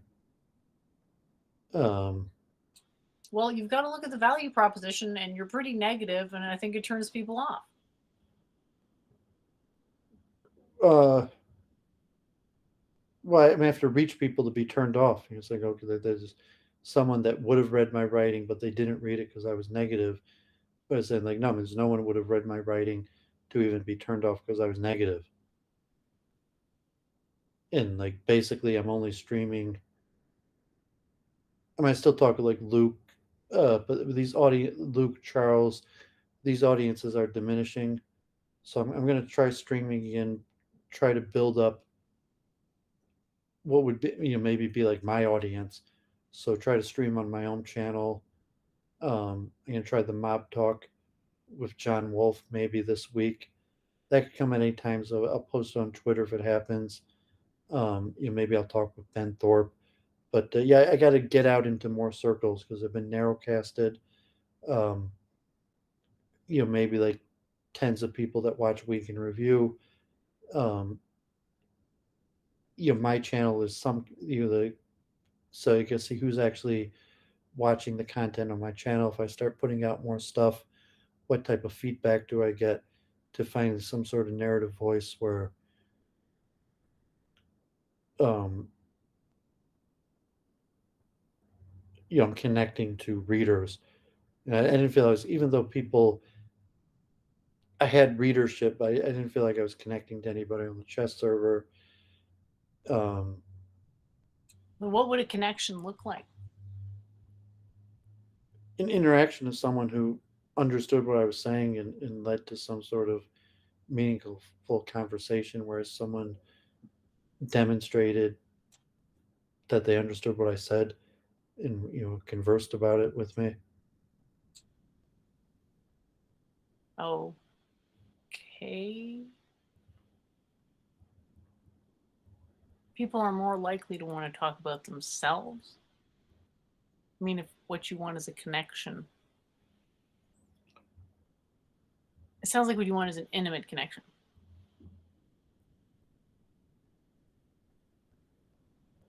I'm not sure I want. I mean, saying I want to accomplish things. I want to push forward my research. Writing is one way. So it's saying I want an audience, and the value proposition that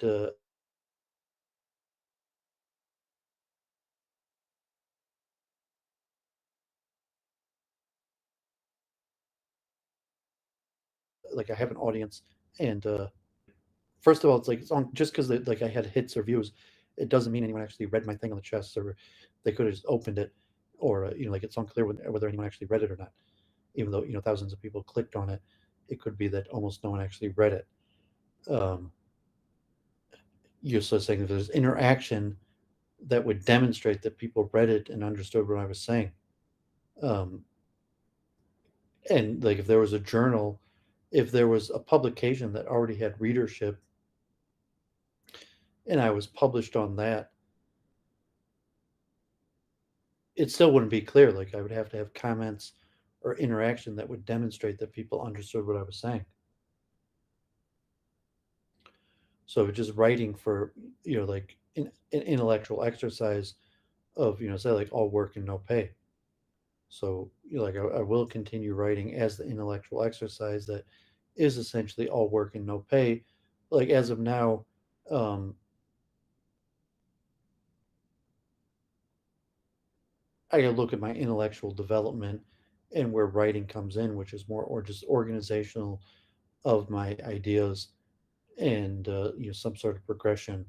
But I think I want to develop some sort of audience of people interested in my ideas, which I think maybe I don't have. So if I don't have it at all, then Have maybe you ever approached an author of a blog, tell them how great the blog was? I ever like complimented another person on their blog, or saying I ever asked somebody if they'll publish if they want to publish my stuff on their blog. No. Have you ever told someone their blog, whatever, blah, blah, blah, it is that you want to hear about your blog? I compliment people occasionally. Like yeah, I read stuff, and if I Okay. like it, I'll leave like a message or interact in comments with them. But it sounds like you want more than that. It sounds like you want a full on convo. Um,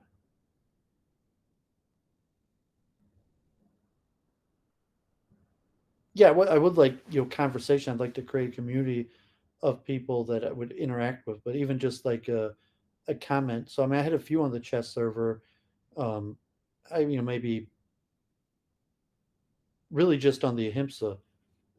Few. I had a few comments on a few of my blog posts um, on the the that were positive feedback, where someone would be like, "Yeah, great," like that's mostly what I do.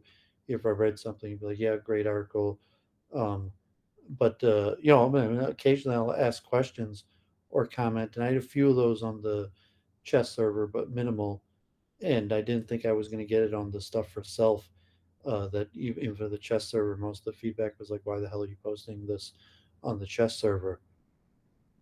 And I think to How some many extent, people said that? um, probably like half of my comments. Half of the comments were, "Why the hell are you posting this on the chess server?" Yeah, and God forbid, yeah. So, um, So, how many comments in total, number of comments, just approximately? well, I probably got maybe a total of 40 comments. And 20 of them were, "Why is this on the chess server?" Well, no, I mean, saying like my popular essay, like on ahimsa, I had maybe like 10, 15 positive comments and two or three, "Why the hell are you posting this on the chess server?" But from the other, things I posted, where I only got like one or two comments, like one of them was, "Why the hell are you posting those on the chess server?" So if I distribute it, say like overall, maybe only 20% of the comments are, "Why are you posting on the chess server?" But that's because the ahimsa one was well received, and I got quite a few, even though there, maybe 20% of the comments on the ahimsa were still, "Why the hell are you posting this on the chess server?" But if striking the ahimsa one, I would say close to 50, half of my comments, basically every single thing I posted I got one comment, why the hell are you posting this on the chess server? Um, so that, that was a regular sentiment in everything I posted. Just something like, why the hell are you posting this on the chess server? So And I see like, so for whatever reason, the Ahimsa article was a hit, even on the chess server. Um,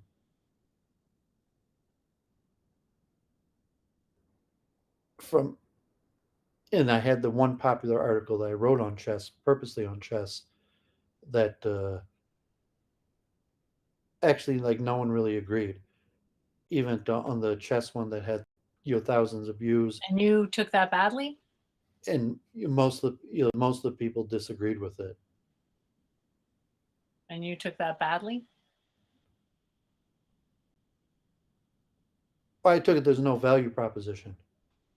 You still don't see the value in people disagreeing with something that you did.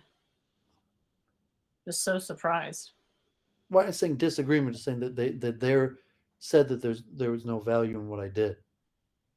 Did they say that though? Those exact words? There's no value in what you're doing? Or was it a criticism on the content of what you said? Well, I don't know if you use the word value, but yeah, I'd say like uh, even on my chess article that got a lot of views, the comments were about half negative, most of them, and that there's no value to what I'm doing, or that it's even counterproductive what I'm doing.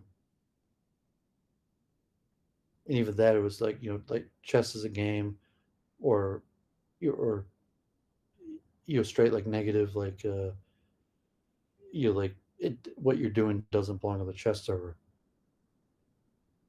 because my article on chess wasn't a generic article on chess. It was more mystical interpretation of chess. So yeah, it was unfortunate. So that's why I just gave up on the chess server. I don't think that would change. So I don't think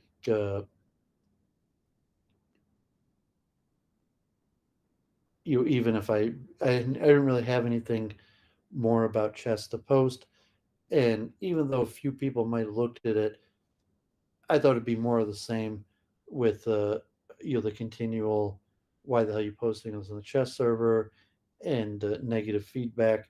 And if people were enjoying it, they weren't gonna give me positive feedback on it. So it was unclear. So I decided to take it off, and I have to think about another angle. So just like writing's a good skill. I want to continue working on my writing, but I got to find another venue. Um, maybe a periodical, a blog. Uh, I'm not sure if I could get. I even know where I could think to like something that people read and interact, that I could think to post it on. I'm not sure. So I Well, figured, I mean, it's hard to know. Like, it just seems like your expectations are a little unrealistic on some level, maybe. um, well, I said unrealistic. I was just saying writing's a lot of work, and I say writing's for other people. That the I'm not really writing for myself. There's some benefit to writing for myself, but it's minimal. I'm writing for other people, and if there's no people for me to write for, then it's just a bunch of work for nothing.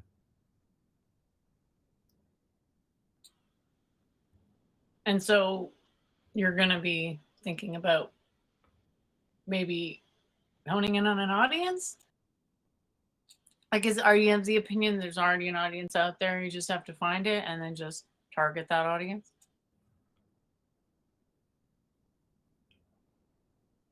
Or No, no. I think there's unlikely an audience. I might be able to, if I worked on my writing skill, write for something that there's an audience for. Like if there was an audience for Mob Talk, and like I wrote on Mob Talk, maybe there would be an audience, like that's something where there's an audience, and I would write targeted towards an audience. But no, I mean generally, I thinking, like I said at the beginning of the show, that there's unlikely an audience if I built up my streaming and more people are watching my streaming. Maybe some of the people that watch my content would like to read my content, and then I could post my writing, or on any venue. I could create a blog or another blog spot and repost that. But see from my streaming if someone actually, so like, yeah, like your writing, I read your writing, where I had some sort of verifiable, like, yeah, I mean, people are reading my writing, they're asking me about it. So if that doesn't happen, then it basically be what I said. Like, eventually, I would like to write a book on the multiple truth hypothesis. Um, and that's basically the point of my writing, is just incremental steps towards the eventual book on the multiple truth hypothesis. And then what I said about, like, the Science of Consciousness conference, where I put that into a tangible goal, where next year I would submit an abstract, a paper that to the Science of Consciousness conference, and in the hopes that they would accept me, and then I would be a presenter at their conference. And so that sense would be, trying to get in, like, a journal, like the Science of Consciousness conference would be, like, the goal, that I would be accepted in their journal or their collective. And that's already a year away, when I'm talking about writing to prepare myself for something to submit to the Science of Consciousness conference a year from now. And so now, if I'm looking at a goal directed behavior, what do I need to do in order to have a scientific quality paper that would be good enough to be accepted for the Science of Consciousness conference in a year from now? And so I'd probably keep on working on my science of self and a few other things. Maybe I would, I'd have to think about the laughter, if I could write something on the science of laughter. But yeah, it'd probably be towards multiple truth hypothesis, self, and, like, I was hypothesizing about, maybe on the cognitive revolution or something like that. So I would continue my research and eventually write my paper on the science of self, and then move forward from there. But basically, my goal would be to have one paper a year from now. So it's not necessarily, like I was thinking, I'm going to write a paper every few weeks. So I want one really good paper a year from now. And are you thinking it's going to be on the self, or still not sure? Yeah, I probably wouldn't even know till, I mean, as I said, like, if we actually go to the Science of Consciousness conference next May. So I probably wouldn't even decide till I would be able to speak face to face and clarify with next May.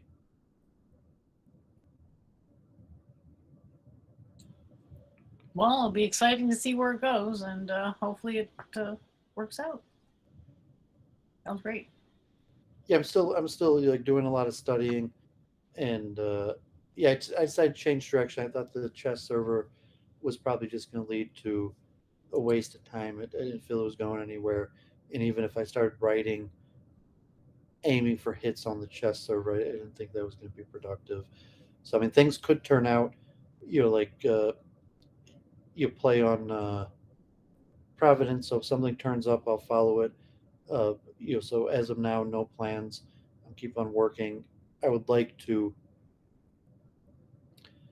It could, if I feel inspired.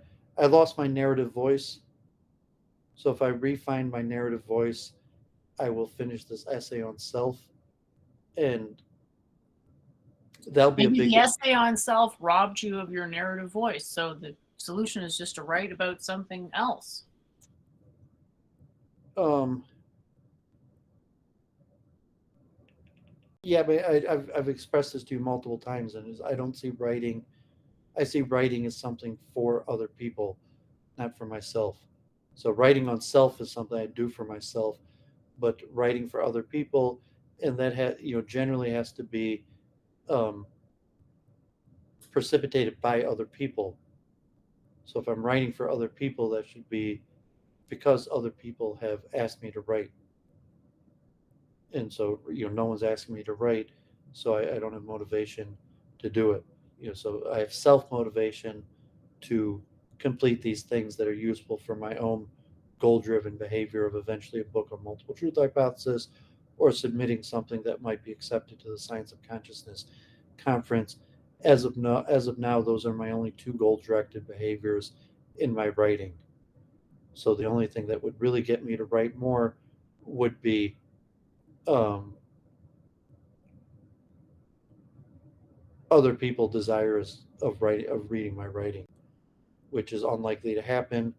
So I'm gonna go back to focusing on streaming, see if I could build up an audience on my own channel. Um, I'm gonna try with these book recommendation series, possibly mob talk. I'll be willing to work together with anybody. So Ben Thorpe wants to do like debates on theology. It's probably not going anywhere. I mean, just one guy I talked to, but John Wolf wants to try a mob talk. I'm willing See to that try right that. there? You're being unnecessarily negative, You're just fudding it too much. It's not good for business. Um, You're literally fudding yourself by being so negative. well, I think to be realistic, I could only work together with people who want to work together with me.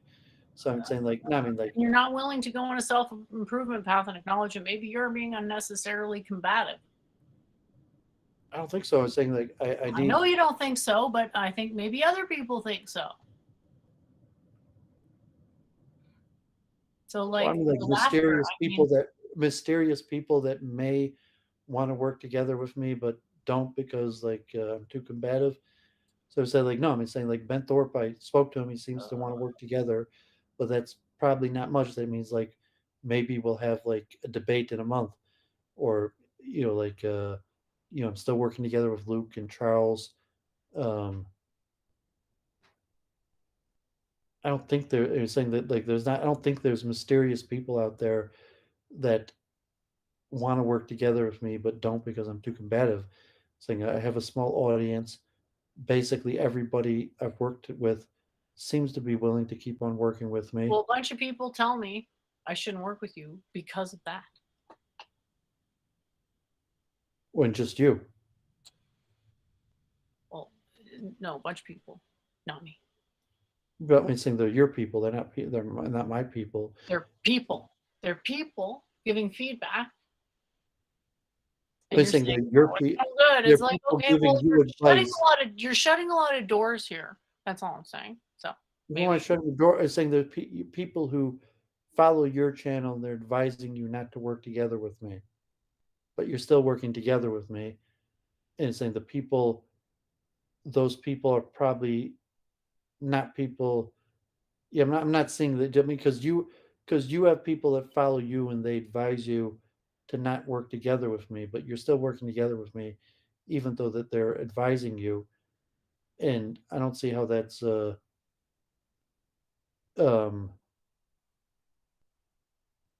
I mean, I doubt those are people that would be working together with me. I also doubt that, but are you saying their testimony is meaningless? No, I'm saying if you have colleagues that are advising you not to work together with me,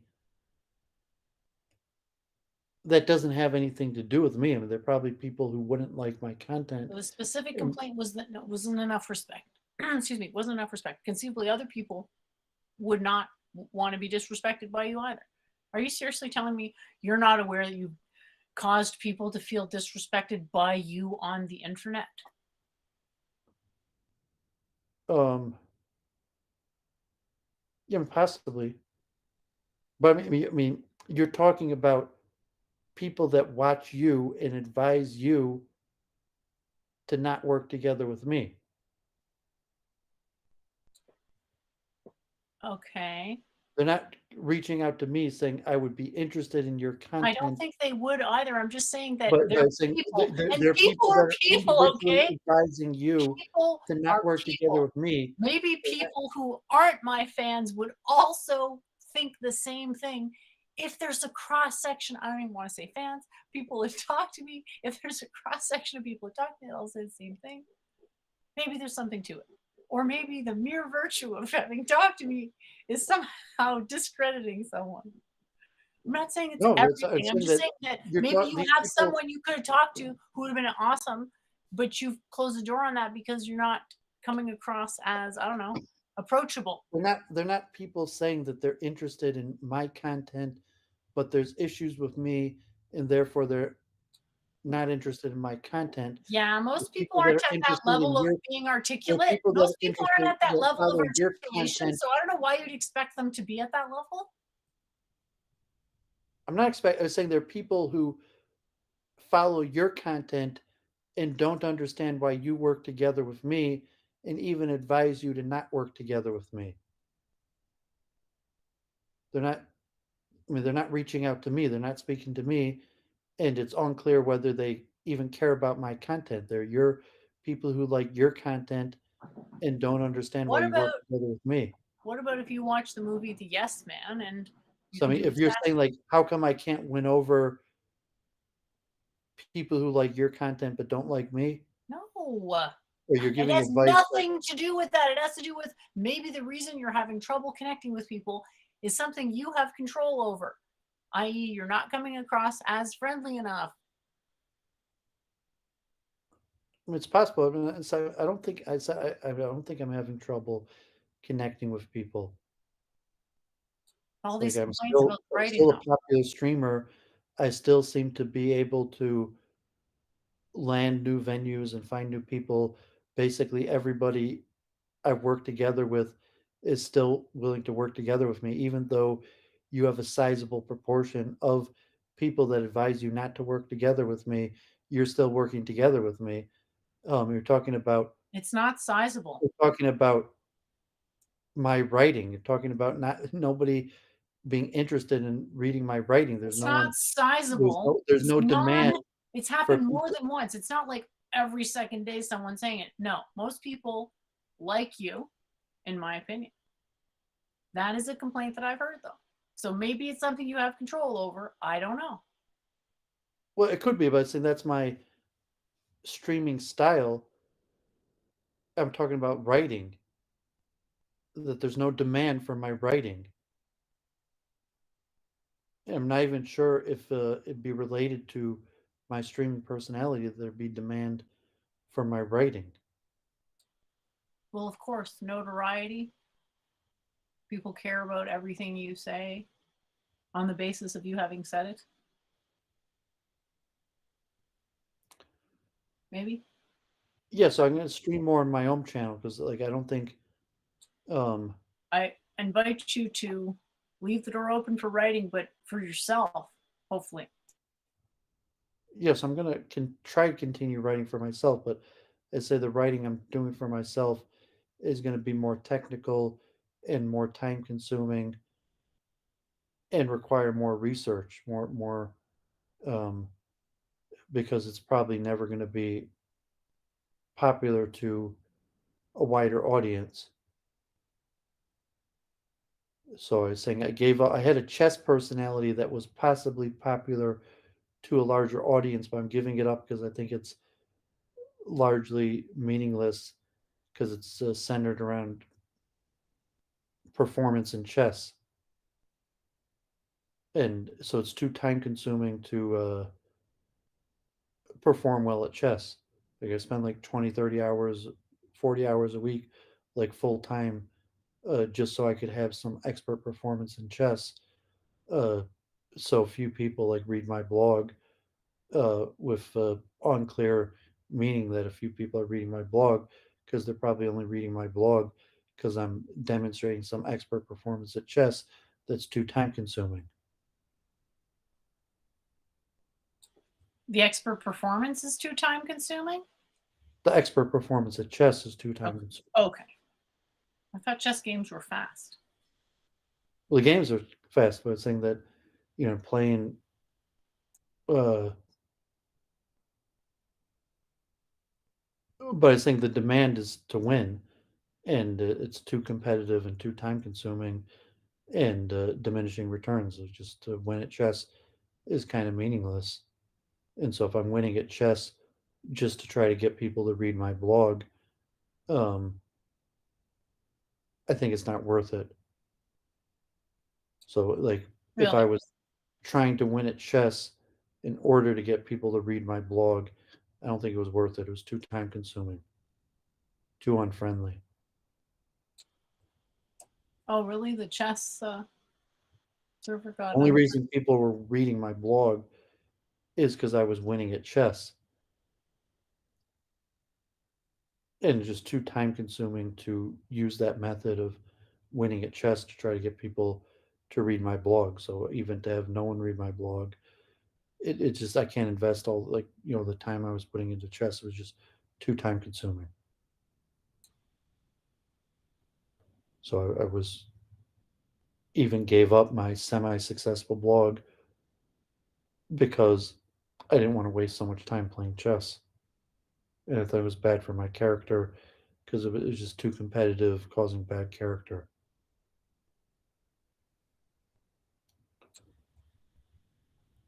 If there arose another venue for my writing, I would probably take it. I don't think it's my attitude.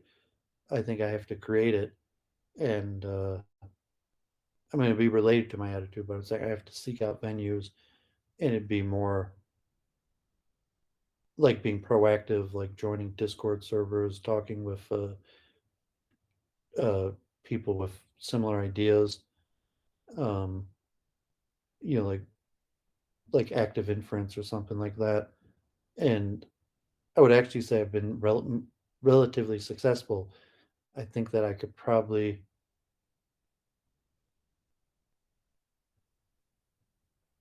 I mean, I don't like the impression and our interaction, we can review, and maybe some of the people that have said that here. I don't think that, for example, that would be the impression of like the people in active inference towards me. Whether there's a venue for my writing in active inference is unclear. But you're saying something like that. That's saying to forward my writing is more a question of networking, and so that's why I quit the chess server so I had more time.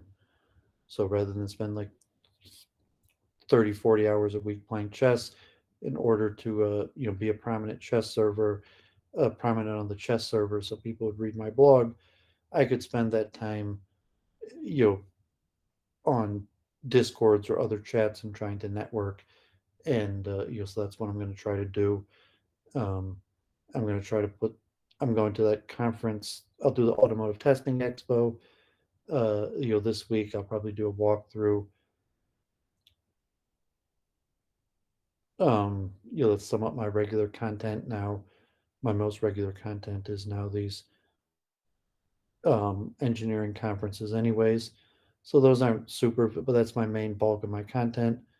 And I'm going to try to do my book reviews. And generally, I'm like, if people watch this, I'm willing to work together with anyone who wants, see if it's productive. And I don't know if you're in Discord, like the quality research or something like that, but I'll see if I could find new venues and people to speak Did you with. join that server? No, I'm not in any. I'm only in active inference. It's Okay. the only other server I'm in. I I just noticed you mentioned QRI. Were you, as in you're thinking of joining it? I just mentioned that because I mean I don't know if that would be valuable. I'm saying, but I'm sure there's a whole bunch of networking and various things I could reach out on, and it's possible that one of them would allow me to submit articles. One of them has like a blog that I could submit articles to, or some sort of venue. So it's like I don't think. I mean, There is a Qualia blog. They do accept submissions. It's mostly of trip reports. and they also might accept something that pushes their mathematical framework forward, although I have no, it's just a hunch. Yes, I'm going to keep on working at it. Um, we'll see step by step. Well, it looks like we've got lots of stuff that's exciting to look forward to, and I feel good that I've been able to write as much as I have, even though it's not all that clear. I think over time it'll be. I think when I read that book and then actually write out the shape of it, it'll be either just pour it in my own information and have something. I don't We're know how. talking about expertise acquisition and objective task performance. So, a goal directed person. I'm doing things like related. I'm organizing my dad's library, and I'm going to these engineering conferences. Um, in my writing, I'm reassessing. Because I quit the chess server. And I thought that maybe I would have a venue through the chess server, and I reassessed it. And I thought, no, I wasn't going anywhere. I'm not going to develop my writing on the chess server. It didn't make sense to publish a bunch of things on the chess server, um, and then like try to be really good at chess in order that people would read my blog about non-chess related stuff. Um, so it was probably illogical in the first place. So now I just got to reassess it. And I mean, there were reasons why it was logical, and to some extent, I had success in that venue. But just looking at it now, it seems like um, it makes sense why I did it, and I had mild success. But yeah, I think it's illogical to try to build up my blog on a chess server of non-chess related stuff. So I got to look for something else. And I like the concept of improving my writing, but like I said, like I see writing is for other people, and I need an audience that's interested in my writing. And so I'm not sure I have that now, and so I'm going to postpone my writing. I'm going to still work on my writing, but I'm postpone it and try to refocus on streaming by starting to stream on my own channel more and try to reach out to new people to stream with and see it from there. So I'm going to sign off. Feel free to keep on going. Have a great week. Good to be back. I said if people want to check out the mop talk, I'm not sure if that's going to go forward or what day, but if I do, I'll put it out on Twitter, and hopefully Wednesday, I'm going to do a book review of my Hindu books. Yeah, thanks for the book review. Look forward to the next one.